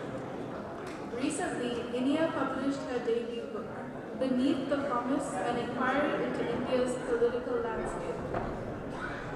This work explores into the complex intersections between caste and the constitution, and the political ideology in India. This book was officially launched on the 10th of September 2025 by Asiriya K. Veeramani, President of the Dravida Corridor. Please, we invite Inia Vasamati Prabhu to the stage. Ladies and gentlemen, we request your attention, please. We request your attention, please. The next speaker is going to speak now. Thank you.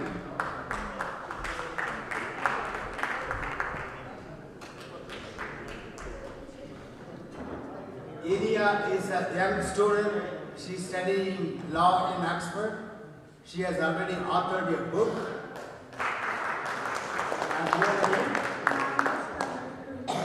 She's just 20 and she's going to write many more books. Ladies and gentlemen, please welcome Inia. I am the treasurer of Dravida Kazhagam. Kumaresan is going to facilitate.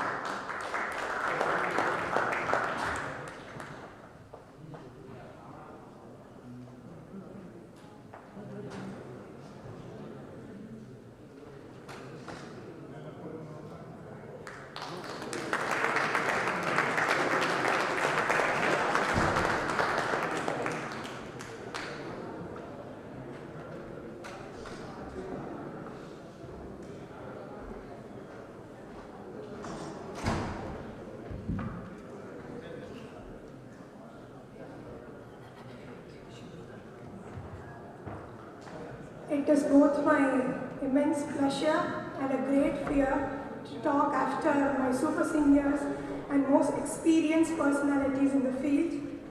Vanakkam and warm welcome to everybody, to scholars, thinkers and delegates gathered here.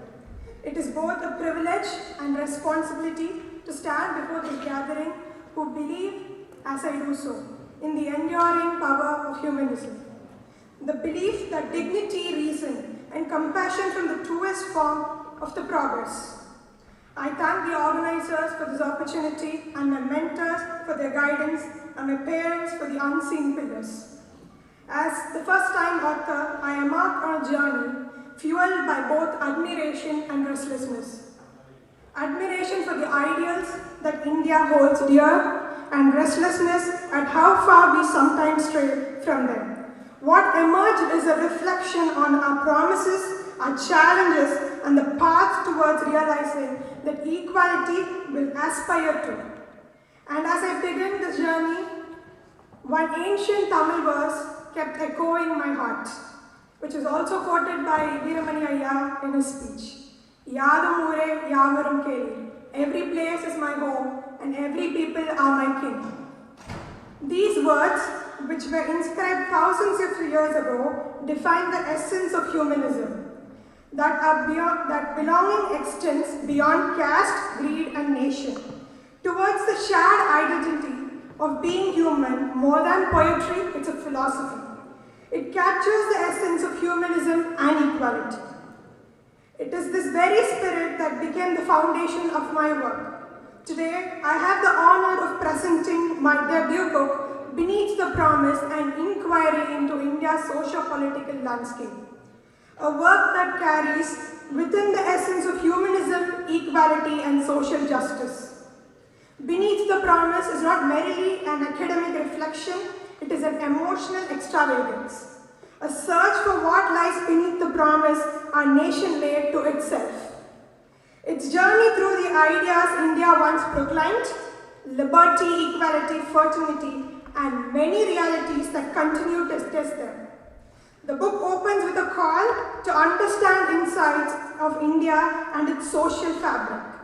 Ours is a land of contradictions, where ancient wisdom coexists with inherited prejudice, and where the language of equality must still be spoken louder than the silence of inheritance.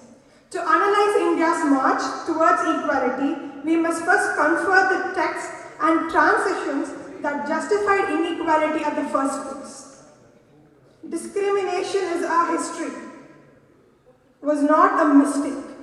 It was structured, scientific, and passed down through the centuries, and yet every reformer who rose against it, from Buddha to Periyar, from Ambedkar to Karl Marx, proved that progress will begin only when consciousness rebels against comfort. From there, the book moves to the past and present of caste in India. For to speak of social justice in India is to comfort that caste question, both invisible and visible forms. Though much has changed since independence, the shadows of birth-based hierarchy still structures across our society. Caste has merely evolved from open structures to suitable exclusions, from temple steps to boardrooms, from social basements to algorithmic bias. But India also gave us the courage to resist. The Indian Constitution and caste reminds us that justice was not gifted, it was demanded, drafted and defended. Dr. B.R. Ambedkar, who turned centuries of execution into a moral revolution. The Constitution to me is the greatest humanist document of our age, not because it was perfect, but because it dared to promise dignity to those whose history denied it. Yet even constitutional ideas need moral guardianship. Laws can create equality on papers, but only empathy can make it real. This leads me to the ideals of equality, lessons from Thiruvalluvar. Long before moral democracy spoke rights, Thiruvalluvar declared, Pirappukkum ella uyirkkum, meaning all are equal before birth. Those 5 words dismantle every structure of hierarchy. They tell us that dignity is not earned, it is inherited. They remind us that equality is not Western import, but Indian inheritance. From the moral vision of Thiruvalluvar, beneath the promised journeys towards key representative leaders, the visionaries who turned words into movements. Foremost among them stands Dr. B.R. Ambedkar, the moral architect of world's largest written constitution, who taught us that political freedom without social equality is an illusion. He rose from the margins to redefine the nation's consciousness, transforming pain to purpose. His dream was not just to end caste, it was to awake thought, so make justice not merely legal, but lived. Periyar challenged centuries of hierarchy through his self-respect movement. As I always say, one who carries Periyar's words and ideologies will always tend to question, to challenge the unjust, the unquestioned, and the inherited. His words are not just history, they are living force that shapes the way I see the world. He rebels his refusal to comfort and his audience to question what others accepted as faith. That is what inspires me every day. He didn't just fight for oppressed, he armed them with a weapon, the power of rationality, the courage to rebel, and the unwavering conviction of self-respect. If Periyar has taught me anything, it is this: to think, to challenge, and above all, to never bow down. Because self-respect is not gifted, it is taken. C.R. Annadurai, formerly known as Anna, believed politics was not about power, but about people, equality, and justice. Although time may have been unfair towards him, but then came M. Karunanidhi Kalaignar, my leader, who wove his vision into policies, literature, culture, and ensures the identity of equality and self-respect lived on. If Tamil Nadu is one of the successful states in India, it is because of these leaders. Beyond the name I have mentioned, there are enormous leaders, both nationally and internationally, whose work in social justice, equality, and humanism is documented in this book. They remind us that struggle for dignity is collective, ongoing, and universal. From visionary leadership, the book moves to examine caste in electoral politics, a sphere where power, identity, and democracy intersect in complex ways. India's democracy gave us the right to vote, yet caste continues to shape how voices are heard and choices are made.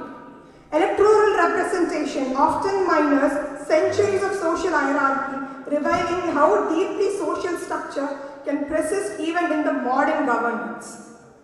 Beneath the promise, beneath the politics of election, lies a deeper lesson. Justice is not only a law to be enacted, but a culture to be nurtured. The next reflection the book asks, how far has India truly come? We have made constitutional progress, yes we did, yet the journey is ongoing. Discrimination may no longer be overheard, but precise in classrooms, workplaces, and suitable social norms. And yet, there is hope. In every child who accesses education, every woman who breaks barriers, every community that claims its rightful place in the public life. These acts of courage are proof that progress is alive and continuous. The book then turns to the future, a vision where equality moves from aspiration to lived reality. We cannot wait for equality to be guaranteed. It must be claimed, defended, and lived. Our future requires a shift from tolerance to acceptance, from representation to participation, and from constitutional promises to cultural promises. Finally, the book reminds us, India as a whole, a nation not to pacify, but to promise. Its true strength lies in comforting its division honestly, embracing the diversity and creating a society where dignity is universal and equality is tangible. As I often say, freedom is not favor, it is our inheritance. As we consider the journey of humanism, equality and social justice, it is equally important to understand the world's largest democracy. A land, hopes, challenges and dreams. I extend my invitation to all of you to explore the living India, breathing India through Beneath the Promise in your hands. As we do so, let us remember the essence that binds all of us, Ande Shivam. Love itself is divine. If love is divine, then equality, dignity and justice are scared. To serve humanity is the highest act of devotion.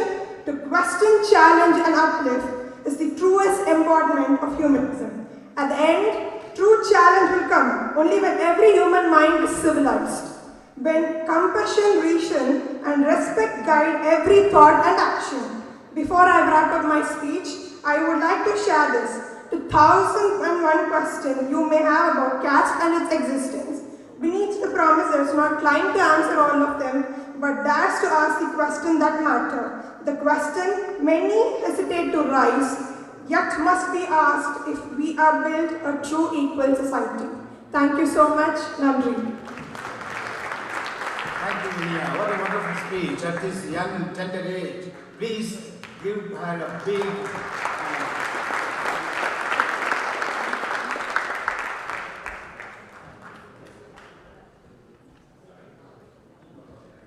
Our next speaker is a voice that bridges continents, an individual who has taken the message of humanism and the Indian values from Tamil Nadu to Japan, Mr. R. Sendil Kumar, President of the Non-Resident Tamil Indians Association in Japan. Mr. Sendil Kumar hails from an agricultural family and completed his schooling degree up to 12th grade in a government-aided school. He pursued a bachelor degree in computer science, which was considered a futuristic field at the time, and later completed his MCA in Chennai. Mr. Sendil Kumar has been reading literature and books related to Periyarism during his school days, which led him to understand the importance of Dravidian politics. In Japan, he organizes Tamil festivals and gatherings for Tamils, and also has co-translated 2 books about Periyar into Japanese. As a supporter of Dravidian politics rooted in humanism, equality, and rationalism, Mr. Sendil Kumar has involved himself in various public welfare activities, from voicing support for Elam Tamil issues to adopting government schools and converting them as model schools and offering relief during flooding disasters. Please welcome Mr. R. Sendil Kumar.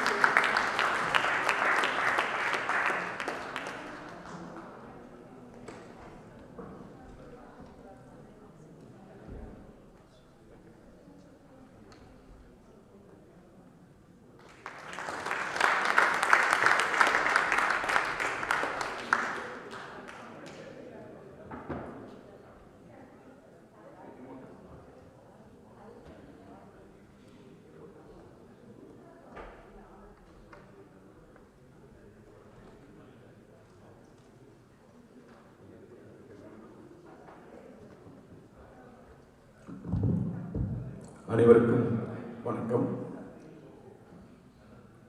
In the interest of non-Tamil speaking people audience, I have created these slides taking the precedence of Comrade Ovia. Thanks a lot. So, in the remote theory time,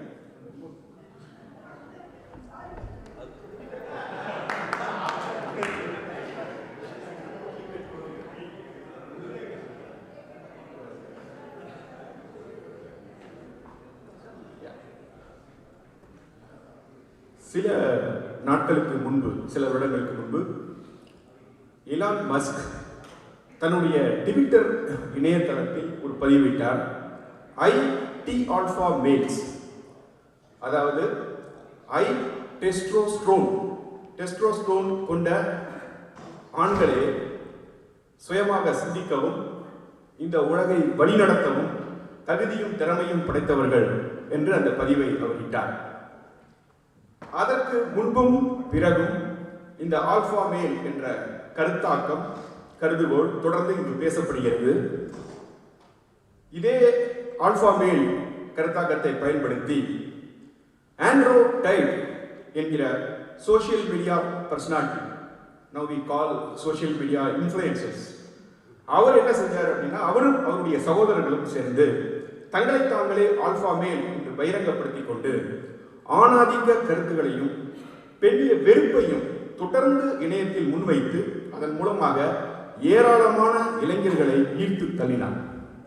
கிட்டத்தட்ட பார்த்தீங்கன்னா ஒரு 10 million பேர் அவருடைய Twitter பக்கத்தை follow செஞ்சாங்க. அஸ்லர்ஸ் university அப்படிங்கிற பேர்ல ஒரு இணைய வகுப்பை அவர் நடத்தினார். அதிலும் ஆணாதிக்க கருத்துக்கள், அந்த வலிமையே வெல்லும், இது மாதிரியான கருத்துக்கள் தொடர்ந்து முன்வைத்தார். இதை கண்மூடித்தனமாக இளைஞர்கள் அதை பின்தொடர்ந்தார்கள். ஒரு பெரிய ஃபாலோயர்ஸ் உங்களுக்கு கிரியேட் ஆனிச்சு. இன்று இங்கிலாந்தில் பாலியல் பலாத்காரம், மனித கடத்தல் போன்ற குற்றச்சாட்டுகளுக்கு உள்ளாகி அவர்கள் வழக்குகளில் சிக்கியுள்ளார்கள். இந்த புதிய தாராளமய உலகில் ஒரு பொருளியல் வெற்றியும் ஒரு சுயநலமும் கிட்டத்தட்ட ரொம்ப ஒரு சாதாரண விஷயமா ஆயிடுச்சு. அதுதான் ஒரு பொருளியல் வெற்றியும் அதிகாரமும் தான் ஒரு மனிதனின் வெற்றிக்கு அளவுகோல்களாக மாறிவிட்ட ஒரு சூழலில் நாம் இன்று நின்று கொண்டிருக்கிறோம். இந்த சூழலில் தான் இந்த ஆல்ஃபா மேல் என்ற கருத்தாக்கத்தை நாம் புரிந்து கொள்ள வேண்டியவர்கள் ஆகிறோம். இந்த ஆல்ஃபா மேல் இது ஒரு கருத்தாக்கம்.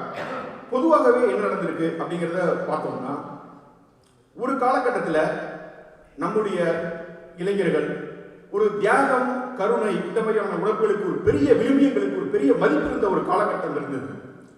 நம்ம கிராமங்களில் பார்த்தீங்கன்னா நிறைய இளைஞர்கள் தங்களுடைய உழைப்பை சமூக சேவைக்கும் சமூகத்திற்காகவும் உழைத்து பல இயக்கங்களில் சேர்ந்து சமூகத்திற்காக போராடியவர்களாக ஒரு காலகட்டம் அன்று இருந்தது. அது சட்டென்று ஒரு நாள் அப்படியே காணாமல் போயிட்டாங்க. அவங்கள எங்க போனாங்க அப்படின்னு தெரியல. இப்போ ஒரு அந்த பொருளியல் வெற்றியும் ஒரு மிதமிஞ்சிய நுகர்வு வெறியும் இளைஞர்களை முன்னெடுத்து போகுது. அவங்க தொடர்ந்து மிதமிஞ்சி அந்த செல்வம் எப்படி வெற்றி அடைகிறது, எப்படி செல்வத்தை வேகமாக சேர்ப்பது என்கிற ஒரு போட்டியில் சிக்கிக் கொண்டவர்களாக இருப்பதை நாம் காண்கிறோம். இந்த சூழலில் தான் நாம் நின்று ஆல்ஃபா மேல் என்ற கருத்துக்கோளை நாம் புரிந்து கொள்ள வேண்டியவர்கள் ஆகிறோம்.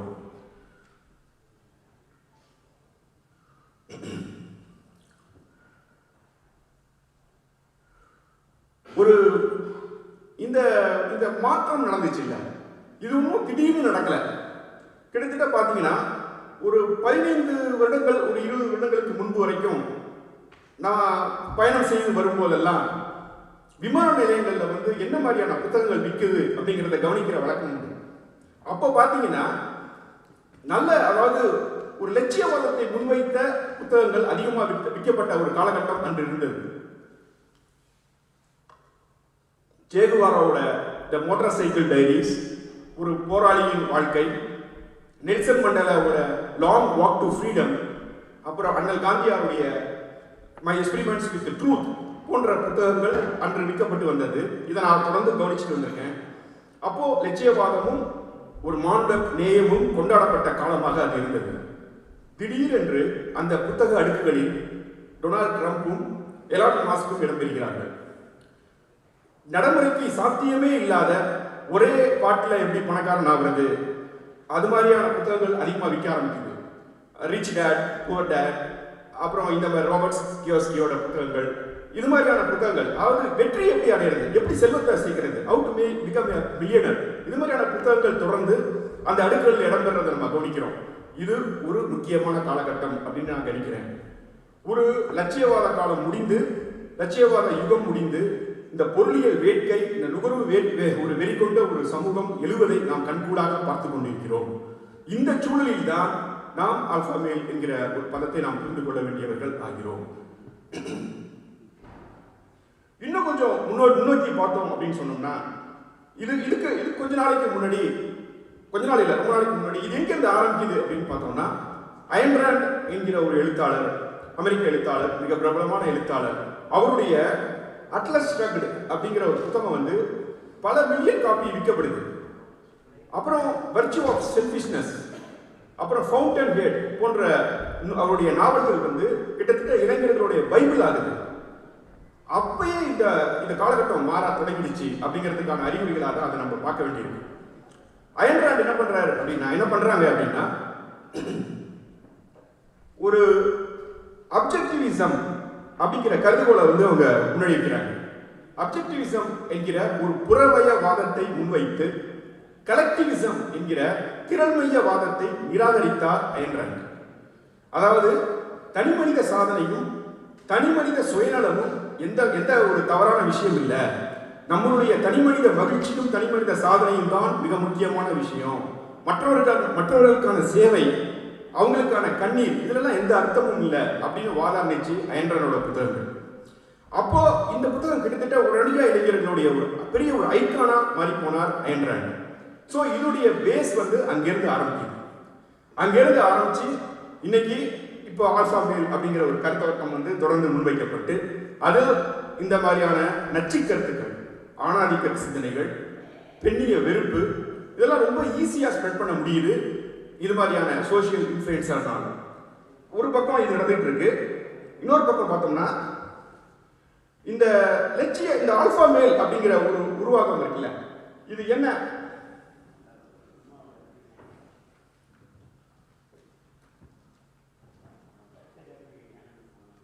இந்த ஆல்பா மேல் அப்படிங்கிற உருவாக்கம் முதல்ல என்ன அப்படிங்கிறத கொஞ்சம் கவனிக்க வேண்டியிருக்கு. இந்த ஆல்பா மேல் வந்து ஒரு லட்சிய ஆணை நோக்கமாக கொண்டதா இருக்கு, ஒரு மாடலா முன்வைக்குது. சரி, இது என்ன அப்படின்னா, ஒரு ஆண், ஒரு தலைமைத்துவம் வாய்ந்த ஒரு ஆண் தன்னுடைய ஒரு திறமையினால் மற்றவர்களை எல்லாம் அதிகாரம் செலுத்தி அவர்களை கட்டுப்படுத்தும் நிலைக்கு உயர்கிறான். அவன் தான் ஆல்பா மேல். இது யாரு முன்வைக்கிற ஆரம்பிச்சாங்க அப்படின்னா, டேவிட் மெக் அப்படிங்கிற ஒரு அமெரிக்க ஒரு உயிரியலாளர். அவர் ஓநாய் கூட்டத்தை ஆராய்ந்து இந்த கருதுகோளை முன்வைத்தார். ஓநாய் கூட்டத்தில் இந்த ஒரு ஆண் ஓநாய் தன்னுடைய கருணை இல்லாத சீற்றத்தாலும், தன்னுடைய ஆக்ரோஷமான கோபத்தாலும், தன்னுடைய வலிமையினாலும் மற்ற ஓநாய்களை வென்று தான் தலைவனாகிறது. அதுவே அந்த கூட்டத்தை வழிநடத்துகிறது அப்படிங்கிற கருதுகோளை டேவிட் மெக் முன்வைத்தார். பிறகு சிறிய நாட்களிலேயே அதே டேவிட் மெக் சொன்னாரு, இந்த கருத்தாக்கம் வந்து சிறைப்பிடிக்கப்பட்ட ஓநாய்களுக்கு மட்டும்தான் பொருந்தும். சிறைப்பிடிக்கப்பட்ட சூழலில் ஓநாய்களுக்குள்ள உள்ள உறவு முறைகள் அர்த்தம் இழந்துருது. அங்க வந்து ஒரு மிருகம் இன்னொரு மிருகத்தை வென்றாதான் வாழ்க்கை அப்படிங்கிற சூழல்ல ஒன்று வெல்ல முற்படுது. அதுதான் வந்து ஆல்பா மேல் ஆகுது. ஆனா இயல்பான ஒரு காட்டு சூழலில் அவை கூட்டமாகவே வாழ்கின்றன, கூட்டமாகவே ஒரு வேட்டையை புரிகின்றன அப்படின்னு அவருடைய கருத்தை மறுத்தார். ஆக மொத்தம் இந்த ஆல்பா மேல் அப்படிங்கிற ஒரு பிம்பமே போலியா ஊதி பெரிதாக்கப்பட்ட பிம்பம் தான். ஆனா இந்த ஆல்பா மேல்ங்கிற பிம்பம் இந்த இளைஞர்கள் மேல செலுத்துற ஆதிக்கம் இருக்குல்ல, அது எல்லை இல்லாதது. அவங்க அடைகிற மன அழுத்தம் இருக்குல்ல, அதுவும் எல்லை இல்லாதது. இந்த ஆல்பா மேல் என்ன பண்ணுது அப்படின்னா, ஒரு மனிதர்களை வந்து இரண்டு பைனரியா பார்க்குது. ஆல்பா மேல், பீட்டா மேல் அப்படின்னு ரெண்டு பிரிவா பிரிக்குது. அப்படி ஒரு பிரிவு இயல்பாக சாத்தியம் இல்லை. மனிதர்கள் பலதரப்பட்ட குணாம்சங்கள் கொண்டவராக, சமயங்களுக்கு ஏற்ப மாறுபவர்களாக இருக்கிறார்கள். முதல்ல அது ஒரு இஷ்யூ அந்த தியரியிலேயே இருக்கு. ஆனா இதை சக்சஸ்ஃபுல்லா முன்வைக்க முடியுது அப்படிங்கிறது தான் இவங்களுடைய வெற்றி.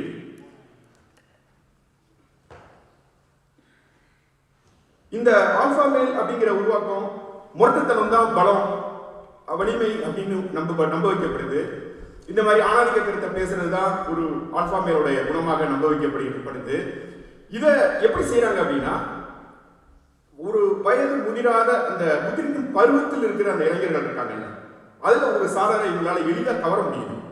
அவர்களுக்கு காட்சி வழியா அவங்களுக்கு சமூக ஊடகங்கள் மூலமா வீடியோ இமேஜஸ் மூலமா இந்த கருத்துக்களை பரப்புறாங்க. முதலாக இந்த காட்சி ஊடகம் இருக்குல்ல, இதுவே சிந்தனைக்கு எதிரானது. நம்முடைய கருத்துக்கும் நம்மளுடைய ஆழ்மனத சிந்தனைக்கும் இந்த காட்சி ஊடகம் ஒரு எதிரானதுதான். இது ஒரு வாசிப்புல இருக்கிற சிந்தனைக்கான அவகாசம் ஒரு காட்சி ஊடகத்தில் எப்போதும் இருப்பதில்லை. நம்ம ஒரு கட்டுரையை படிக்கும் போதே அதை வெட்டியும் ஒட்டியும் நம்ம கருத்துக்களை நாமளே ஏற்படுத்திக்கிட்டே தான் போய் படிப்போம். ஆனா அந்த அவகாசத்தை காட்சி ஊடகம் கொடுப்பதில்லை. இந்த இமேஜஸ், இந்த நகரும் இமேஜஸ் இருக்குல்ல, இது இளைஞர்கள் மேல, நம்முடைய குழந்தைகள் மேல செலுத்துற ஆதிக்கம் இல்லை இல்லாது அதை தவிர்க்கவே முடியாது. நம்முடைய குழந்தைகளை தொடர்ந்து ஈர்ப்பதற்கும் தக்க வைப்பதற்கும் மில்லியன் கணக்கில் டாலர் செலவழிக்கப்பட்டு இந்த இமேஜஸ் கிரியேட் பண்ணப்படுது. இதில் எளிதாக ஒரு சோர்வடைந்த மனநிலையில் இருக்கிற ஒரு இளைஞன் இதில் நுழையும் போது ஏன்னா அவன் தன்னை ஒரு பெரிய ஆல்பா மேலாக தன்னை கருத நினைக்கிறான். நடைமுறையில சாத்தியம் இல்லாத விஷயங்களை பண்ண ஆரம்பிக்கிறான். 4 மணிக்கு எஞ்சி ஜிம் பண்றது, இதெல்லாம் வீடியோ எடுத்து போடுறாங்க. இப்படி வீடியோக்களில் சிக்கிக் கொண்டவர்களாக இளைஞர்கள் ஒரு சாரார் இருக்கிறாங்க. இதுதான் இன்னைக்கு நாம பார்த்துட்டு இருக்கிற ஒரு பெரிய ஒரு சிக்கல் அப்படின்னு நான் நினைக்கிறேன். இன்னொரு விஷயம் என்ன ஆகுதுன்னா, இந்த ஆல்பா மேல் உருவாக்கம் இதோட நிற்கிறது இல்லை.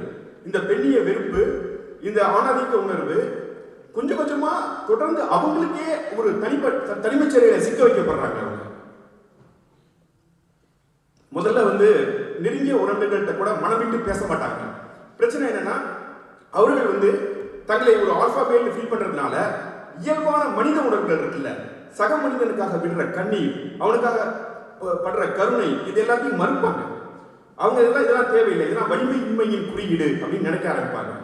கொஞ்சம் கொஞ்சமா நெருங்கிய உறவினர்கள், நெருங்கிய மக்கள்கிட்டயே அவங்க காயப்படுத்த ஆரம்பிப்பாங்க. அவங்களே அந்நியப்பட்டு போவாங்க. அந்நியப்பட்டு போய் அதுக்கப்புறம் அவங்க ஐசோலேட் ஆனதுக்கப்புறம் அதனுடைய விளைவுகள் தெரிய ஆரம்பிக்கும். இப்படி ஒரு ஆல்பா மேல் கல்ச்சர் கிரியேட் ஆயிருக்குது. இதோட எல்லை பெண்களுக்கு எதிரானதாக மாறி இருக்கிறது அப்படிங்கிறதுல எந்த சந்தேகமும் இல்லை. ஏன்னா இன்னைக்கு பார்த்தோம்னா ஒவ்வொரு 10 நிமிடத்திற்கும் ஒரு பெண் கொல்லப்படுகிறார் உலகில் ஏதோ ஒரு மூலையில். யாராலன்னா நெருங்கிய உறவினர்களால தான் அப்படின்னு டேட்டா சொல்லுது. ஸோ ஒரு பெண்ணுக்கு எதிரான ஒரு விஷயமா ஆல்பா மேல் மாறி நிற்குது. அடுத்தது இந்த பெண்ணிய வெறுப்பும் இந்த ஆணாதிக்க சிந்தனையும் இப்படியே நிற்பதில்லை. இப்படியே இது எக்ஸ்டெண்ட் ஆகி ஏற்கனவே சொன்ன மாதிரி மற்றவர்கள் வேறு சக மனிதன் மீது படும் நேசம், கண்ணீர், இதெல்லாம் வலிமையின்மையா கருதப்படுறதுனால கொஞ்சம் கொஞ்சமா இந்த வெறுப்பு இமிகிரன்ஸ் மேல வெறுப்பாம இருக்கு. உலகில் எல்லா நாடுகளிலும் உள்ள பெரிய சிக்கல் இன்னைக்கு இதுதான். குடியேறிகள் மேல ஒரு பெரிய வெறுப்பு கிரியேட் பண்ணப்படுது. ஏற்கனவே மனச்சோர்வில் இருக்கும் இளைஞர்கள், போதை பழக்கத்தில் மாட்டிக்கொண்ட இளைஞர்கள், கல்வியை பாதியில விட்ட இளைஞர்கள், இவங்க தான் அவங்க டார்கெட். ரொம்ப எளிதாக அவர்களை கவர்ந்துடுறாங்க. குடியேற்றம் இன்னைக்கு நேற்று நடக்கல. இந்த மனிதன் பூமியில் தோன்றிய காலம் முதல் குடியேற்றம் நிகழ்ந்து வருகிறது. நம்முடைய கலாச்சாரம், நாம் உருவாக்கிய இந்த உலகம் எல்லாம் குடியேறிகளால் உருவானது. ஆனா குடியேற்றத்துக்கு எதிரான கருத்துக்கள் பரப்பப்படுது. இதுல என்ன இன்னும் முக்கியமான ஒரு விரோதம் அப்படின்னா, சென்ற நூற்றாண்டில் குடியேறியவர்கள் இன்று புதிதாக குடியேறுபவர்களை வெறுக்கிறார்கள். அமெரிக்கால டொனால்ட் ட்ரம்ப் அந்த குடியேற்றத்துக்கு எதிராக பேச ஆரம்பிக்கிறார். ஆனா அவருக்கு அதிகமாக ஓட்டு போட்டது இந்தியர்கள். இப்படி ஒரு மனநிலை நமக்கு வாக்கப்பட்டிருக்கு. ஏன்னா அவங்க நம்மளே நம்மளுடைய ஆட்களை வரவேணாம் அப்படின்னு நம்ம நினைக்கிறோம். இப்படி சக மனிதனுக்கு எதிராக திரும்பி நிற்குது ஒரு பக்கம். இன்னொரு பக்கம் இந்த வெறுப்பு இப்படியே நிற்கிறது இல்லை. கொஞ்சம் கொஞ்சமா இந்த வலதுசாரிவாதம், இந்த தீவிர வலதுசாரிவாதம், இந்த ஒரு பெரும்பான்மை வாதம் விளிம்பு நிலை மக்களை புறந்தழுது, மைய ஓட்டத்திலிருந்து அவர்களை தூக்கி வெளியில போட்டுட்டே இருக்கு. அதன் மூலமாக சிறுபான்மையினருக்கு எதிராக, பெண்களுக்கு எதிராக, குழந்தைகளுக்கு எதிராக இது மாறி நிற்கிறது.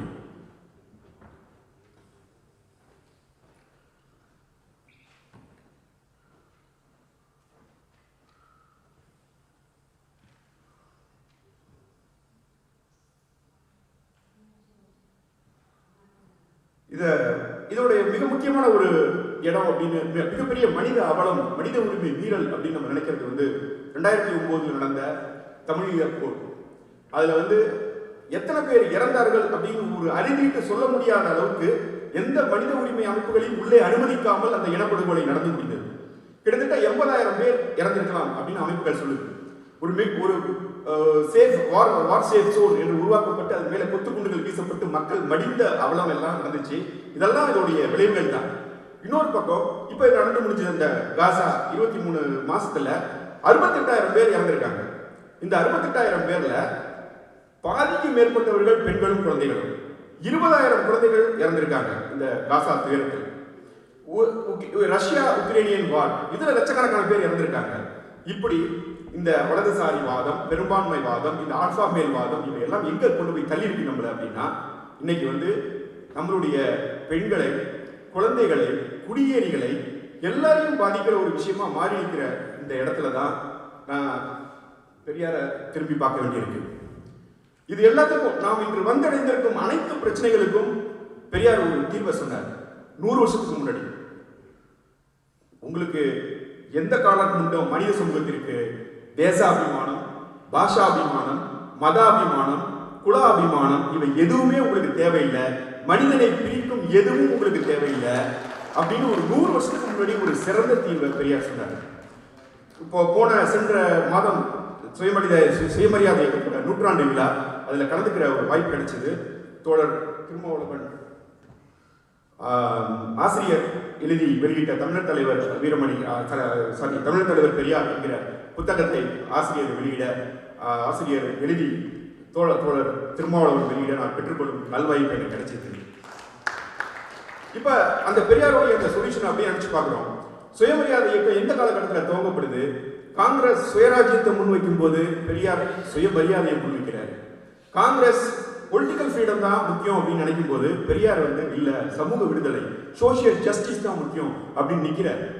இந்த உலகில் இப்ப இந்தியாவில் அவசரமாக தீர்க்கப்பட வேண்டிய 2 பிரச்சனைகள் என்று பெரியார் சொன்னது தாழ்த்தப்பட்டவர்களுக்கான விடுதலை, இன்னொன்று பெண் விடுதலை. இந்த 2ம் நீங்க ஒருவேளை இந்தியர்கள் தங்களை தாங்களே நிர்வகிக்க முடியும், நாங்கள் விடுதலை அடைய முடியும் அப்படின்னு நீங்க நிரூபிக்க விரும்பினால் முதல்ல இந்த பிரச்சனைக்கு தீர்வு காணுங்க அப்படின்னு பெரியார் கதறார். அந்த அளவுக்கு ஒடுக்கப்பட்டவர்களின் பக்கம் நின்றிருக்கிறார், பெண்களின் பக்கம் நின்றிருக்கிறார். இறுதி வரை அவர்களுக்காக போராடுபவராக பெரியார் இருந்திருக்கிறார்.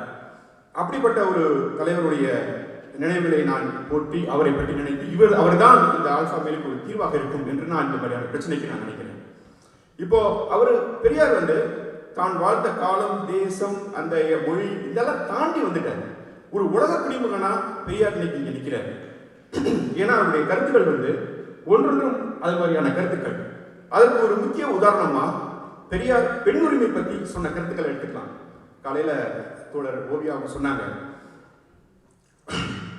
பெண் உரிமைனா விதவை மறுமணம், பெண்ணுக்கு சொத்துரிமை, பெண்ணுக்கு கல்வி, இப்படி ஆரம்பிக்கிறார். ஆனா எங்க வந்து நிக்கிறாருன்னா பெண்களுக்கு ரீப்ரொடக்டிவ் ரைட்ஸ் வேணுங்கிறார். தங்களுடைய உடல் மீது தங்களுக்கு எல்லா உரிமையும் கோரும் உடல் அரசியலை பெரியார் 100 வருஷத்துக்கு முன்னாடி பேசியிருக்காரு. இன்னைக்கும் அது ரிலவெண்டா இருக்கு. இன்னைக்கு நம்ம அதை உடல் அரசியல பேசுறோம். அதனாலதான் பெரியார் இன்னைக்கும் நிக்கிறார்.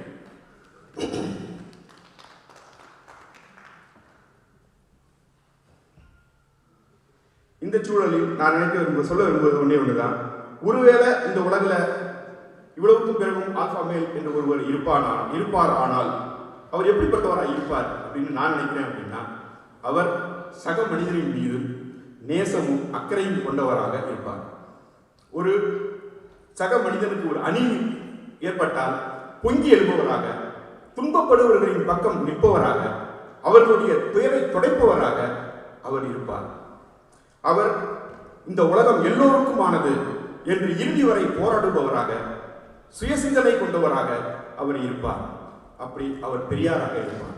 நன்றி.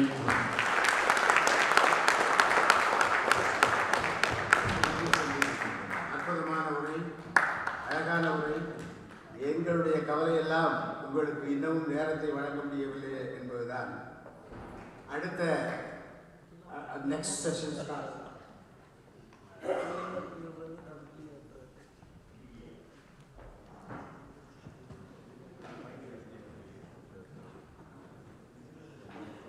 Good afternoon, everyone.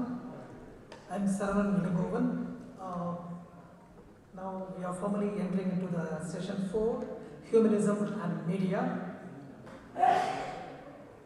In a world shaped by images, stories, and algorithms, the media is not just a mirror, it is a maker of our moral imagination. Today's conversation explores how humanism finds its voice through literature, film, journalism, and creative storytelling. Let us celebrate the creators and communicators who use their art to expand our collective conscience.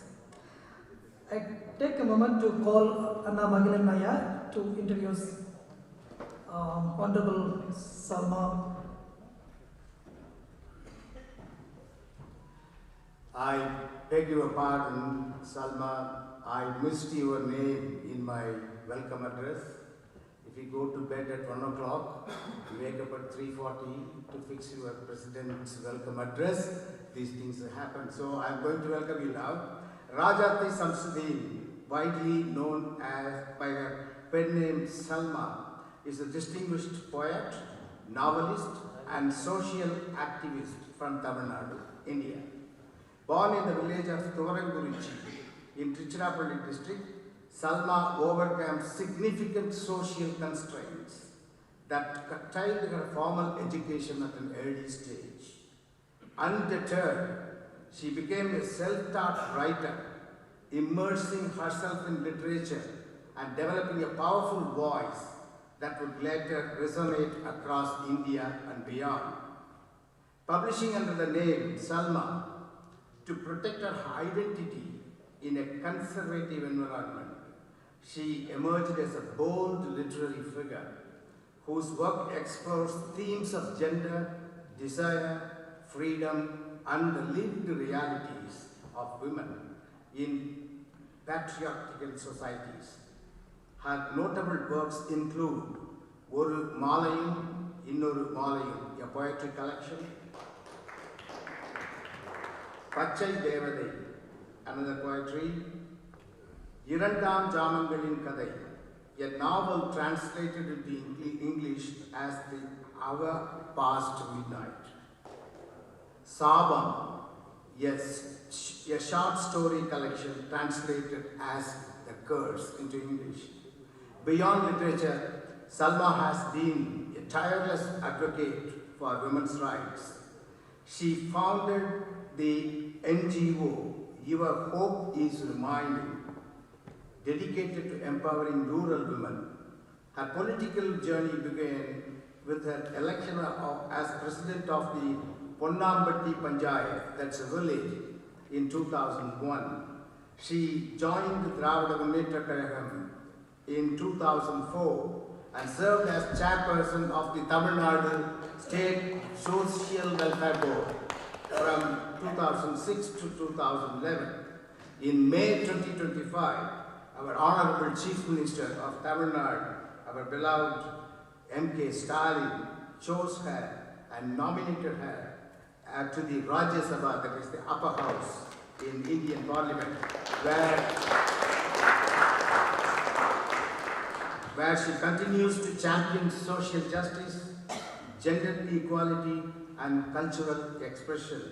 Let's give a big round of applause as we invite Salma to the stage.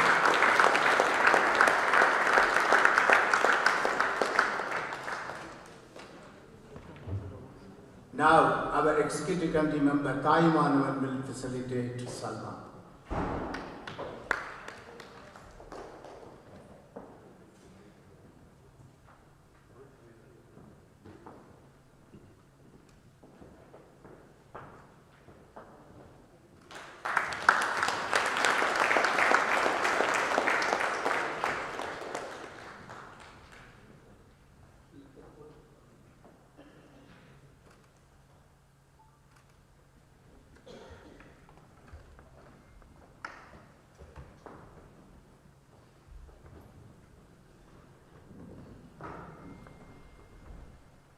அனைவருக்கும் என்னுடைய மாலை வணக்கங்கள். தந்தை பெரியார் நிகழ்த்திய சாதனைகளுக்கு சான்றாக நான் இங்கே உங்கள் முன் வந்து நின்று கொண்டிருக்கிறேன்.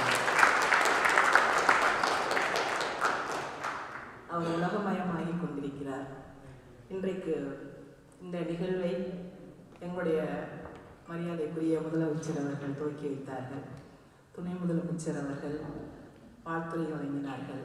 ஐயா எங்களுடைய இந்த வயதிலும் ஓடிக்கொண்டிருக்கக்கூடிய ஐயா வீரமணி அவர்களுக்கும் இங்கே இந்த நிகழ்வில் மிகச்சிறப்பாக ஒருங்கிணைத்திருக்கக்கூடிய அண்ணன் அவர்களுக்கும் மற்றும் என்னை இங்கே அழைத்த என்னுடைய அன்பு சகோதரி அருள்மொழி அவர்களுக்கும் நான் பார்க்கும் பொழுதெல்லாம் வியக்கக்கூடிய ஐயா சுபவி அவர்களுக்கும் ஓவியா அவர்களுக்கும் இன்னும் பல்வேறு ஆளுமைகள் ஒவ்வொருவருடைய பெயரையும் சொல்வதற்கு மிகவும் விருப்பமாக இருந்தாலும் நேரத்தின் அருமை கருதி ஏனென்றால் அத்தனை விதமான ஸ்பீக்கர்ஸ் இன்னைக்கு பேசினவங்களுடைய ஒவ்வொருவருடைய பெயரையும் அவருடைய ஸ்பீச்சையும் கேட்குறப்போ மிகச்சிறப்பான ஒரு கருத்தரங்காக இது இங்கே நடந்து கொண்டிருக்கிறது.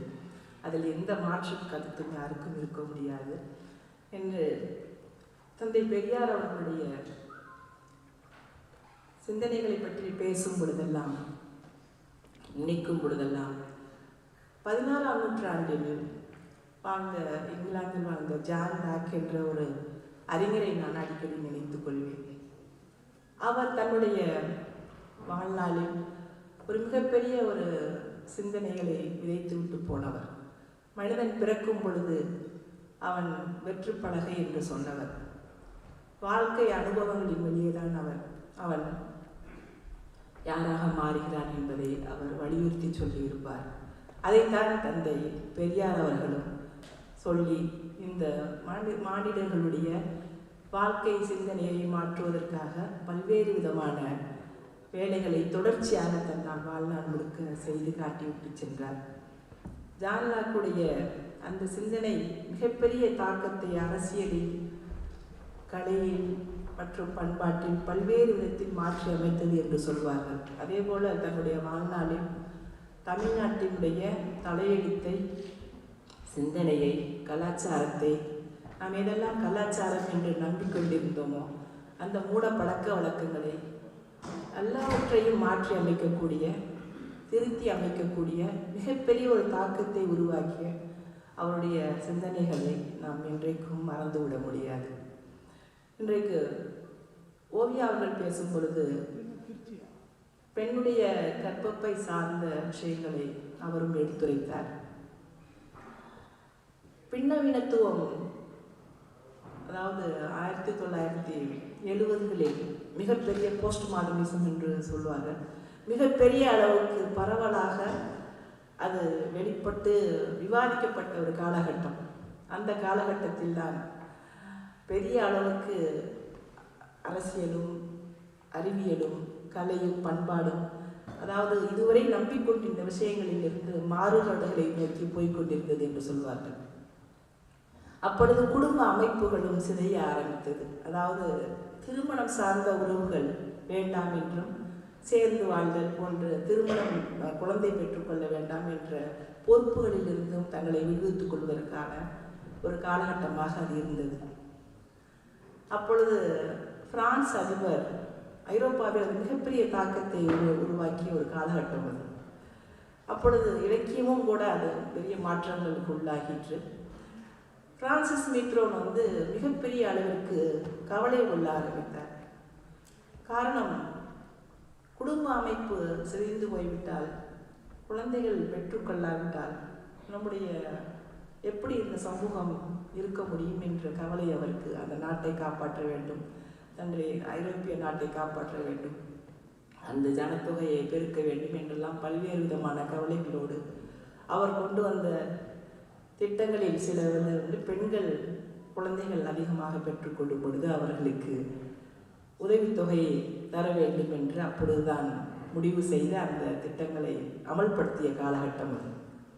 400, 500 என்று தொகைகள் அதிகப்படுத்தப்பட்ட காலம் அது. பெண்கள் திருமணம் செய்து கொண்டார்கள். அதற்கு பிறகு திருமணம் செய்து கொண்டால் குழந்தை வைத்துக் கொள்ள முடியும். குழந்தை 2, 3, 4, 5 இன்றைக்கும் ஐரோப்பாவில் அது நடைமுறையில் இருக்கக்கூடிய ஒன்று. அதாவது ஒரு பெண்ணுடைய உடல் அது அவள் முடிவெடுக்கக்கூடிய ஒரு இடத்தில் இருக்க வேண்டும் என்று ஐரோப்பாவில் யாரும் சிந்திக்காத ஒன்றை தன்னுடைய காலத்தில் 1924 சிந்தித்தவர் தந்தை பெரியார் அவர்கள். அவரை திருமணங்களுக்கெல்லாம் அழைத்தால் குழந்தை பெற்றுக் கொள்ளாதே என்று மேடையில் வந்து பேசிவிட்டு போகிறார் என்று அவர் மீது மிகப்பெரிய குற்றச்சாட்டை எல்லாரும் வைப்பார்கள். இந்த பெரிய மனிதனை அழைத்து சுயமரியாதை திருமணத்தை நடத்தி வைக்க சொல்லிட்டு போனவன் தான் இவர் என்ன வந்து குழந்தை பெற்றுக்காத அப்படின்னு சொல்லிட்டு போறார் அப்படின்னு. அந்த அளவிற்கு தன்னுடைய வாழ்நாள் முழுக்க மானுட விடுதலை, இந்த மனிதாபிமானம், பிறரை நேசித்தல், இதெல்லாம் இருந்தால் மட்டும்தான் இப்படி சிந்திக்க தோன்றும். ஏனென்றால் 1969 வரைக்கும் ஏழு பல்கலைக்கழகத்திற்குள் பெண்கள் பெரிய அளவிற்கு கல்வி கற்பதற்கு பட்டப்படிப்பு படிப்பதற்கு அனுமதிக்கப்படாத ஒரு காலகட்டம்.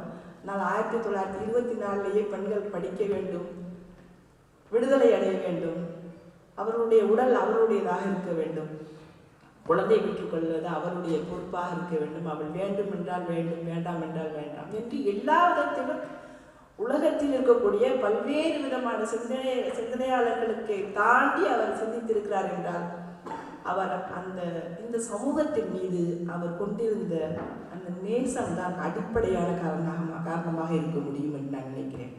ஒரு சமூகத்தை நேசிக்காதவர்களிடமிருந்து ஒரு சிறு போராட்டமோ சிறு துரும்போ அவர்களால் கிள்ளி போட முடியாது.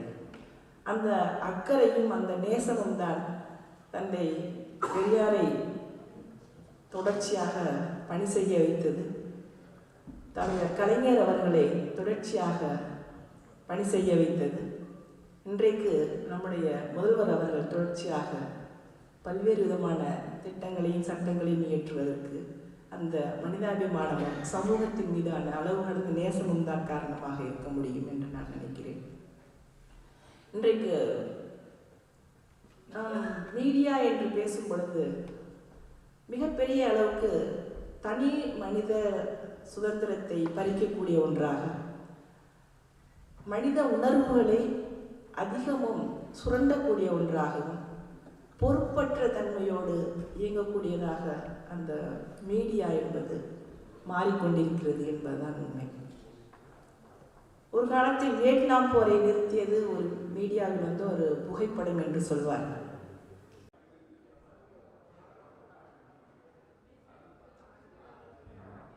அனைவருக்கும் வணக்கம். பாருலகில் ஒரு பகுத்தறி சுடர் காரிருள் நீக்கியது, பொய் கழகத்தை போக்கியது. பாருலகில் ஒரு பகுத்தறிவு சுடர் காரிருள் நீக்கியது, பொய் கழகத்தை போக்கியது. அறிவுக்கு விடுதலை தாயென்றது, அறியாமை தனி போரில் அது வென்றது. ஒளி தந்த நூற்றாண்டு முன் சென்றது, உலகம் இன்றதனை வியக்கின்றது. அந்த சுடர்தான் தந்தை பெரியார், இந்த உலகில் ஈடு இணையார். அந்த சுடர்தான் தந்தை பெரியார், இந்த உலகில் ஈடு இணையார். இந்த உலகில் ஈடு இணையார். ஆணுக்கு வகுத்திட்ட உரிமை எல்லாம் ஓர் அணுவும் பிசகாமல் பெண்ணுக்குண்டே. ஆணுக்கு வகுத்திட்ட உரிமை எல்லாம் ஓர் அணுவும் பிசகாமல் பெண்ணுக்குண்டே. தாலியை ஜாதியை மதங்களை, தாலியை ஜாதியை மதங்களை தடுத்து ஆட்கொண்ட தலைவர் ஐயா, அந்த சுடர்தான் தந்தை பெரியார். இந்த உலகில் ஈடு இணையார், இந்த உலகில் ஈடு இணையார். பாருலகில் ஒரு பகுத்தறிவு சுடர் காரிருள் நீக்கியது, பொய் களங்கத்தை போக்கியது. அறிவியலுக்கே முதல் இடம் கொடுப்பார், நல்ல ஆராய்ச்சிக்கே பெரும் மதிப்பளிப்பார். கடவுள் இல்லவே இல்லை என்பார், கடவுள் இல்லவே இல்லை என்பார். அதை கற்பித்தவன் கயவன் மூடன் என்பார். அந்த சுடர்தான் தந்தை பெரியார் இந்த உலகில் ஈடு இணையார். அந்த சுடர்தான் தந்தை பெரியார் இந்த உலகில் ஈடு இணையார். இந்த உலகில் ஈடு இணையார். தந்தை பெரியார் அவர்க்கு ஈடு இணையார். தந்தை பெரியார் அவர்க்கு ஈடு இணையார். தந்தை பெரியார் அவர்க்கு ஈடு இணையார். நன்றி, வாய்ப்புக்கு நன்றி, வணக்கம்.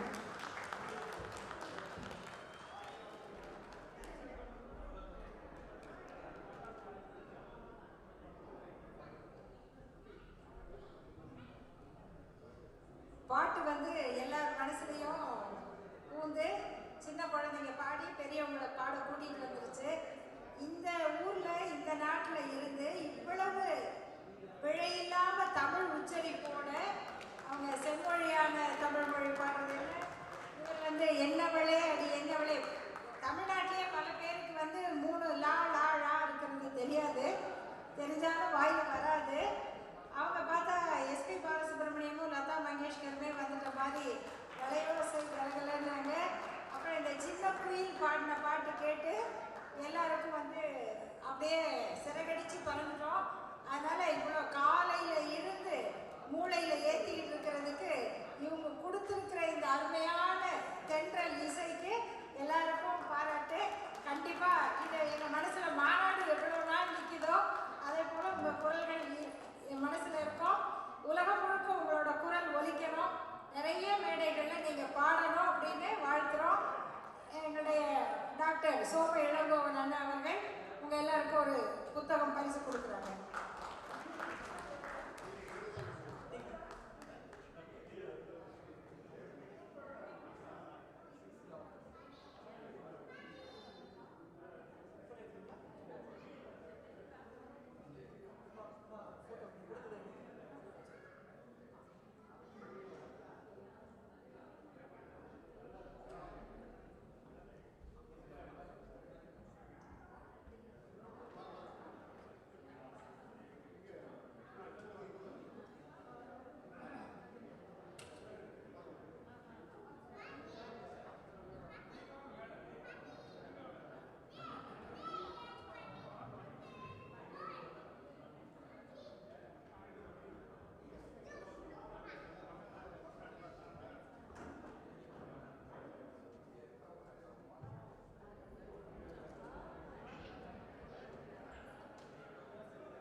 அடுத்ததாக மீண்டும் கார்த்திக் குமார்.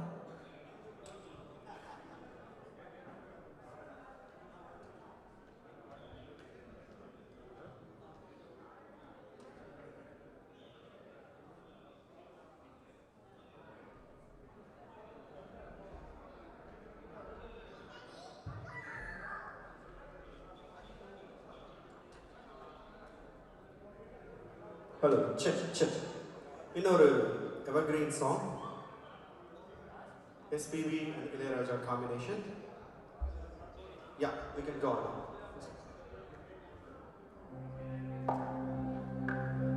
மிக்க நன்றி. மிக்க நன்றி. இதுதான் எங்கள் மனசுக்கு நிறைவு. நீங்க எல்லாரும் சந்தோஷப்படும். ரொம்ப நன்றி.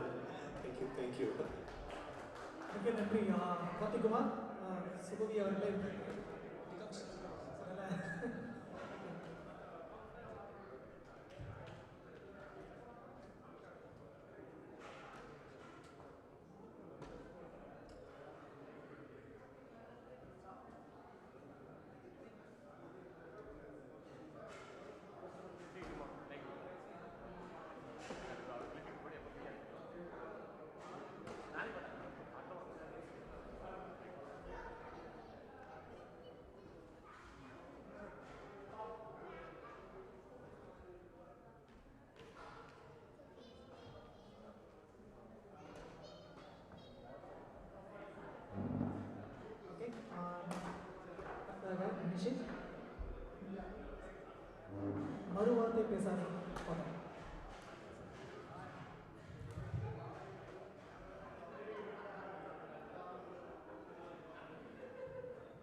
மிக்க நன்றி. ஓகே, அடுத்ததாக நிறைவாக பிரணதி வாங்க, ஷெலகுட்டி வாங்க.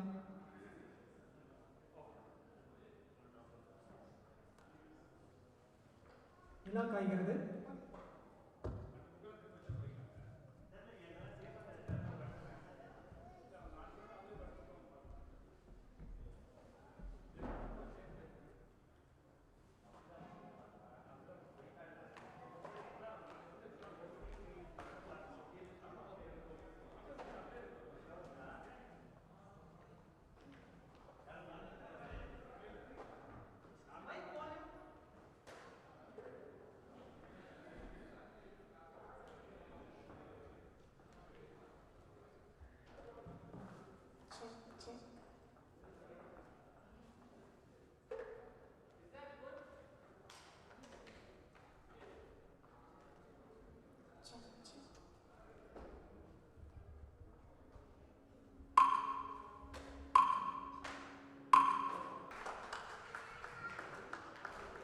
ரொம்ப நன்றி பிரணவி.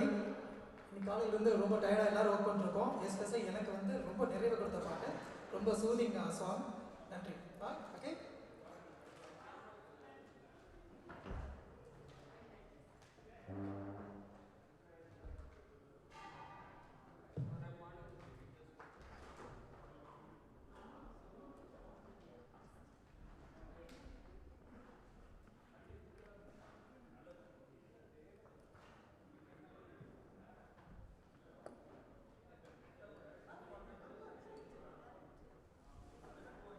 மாமா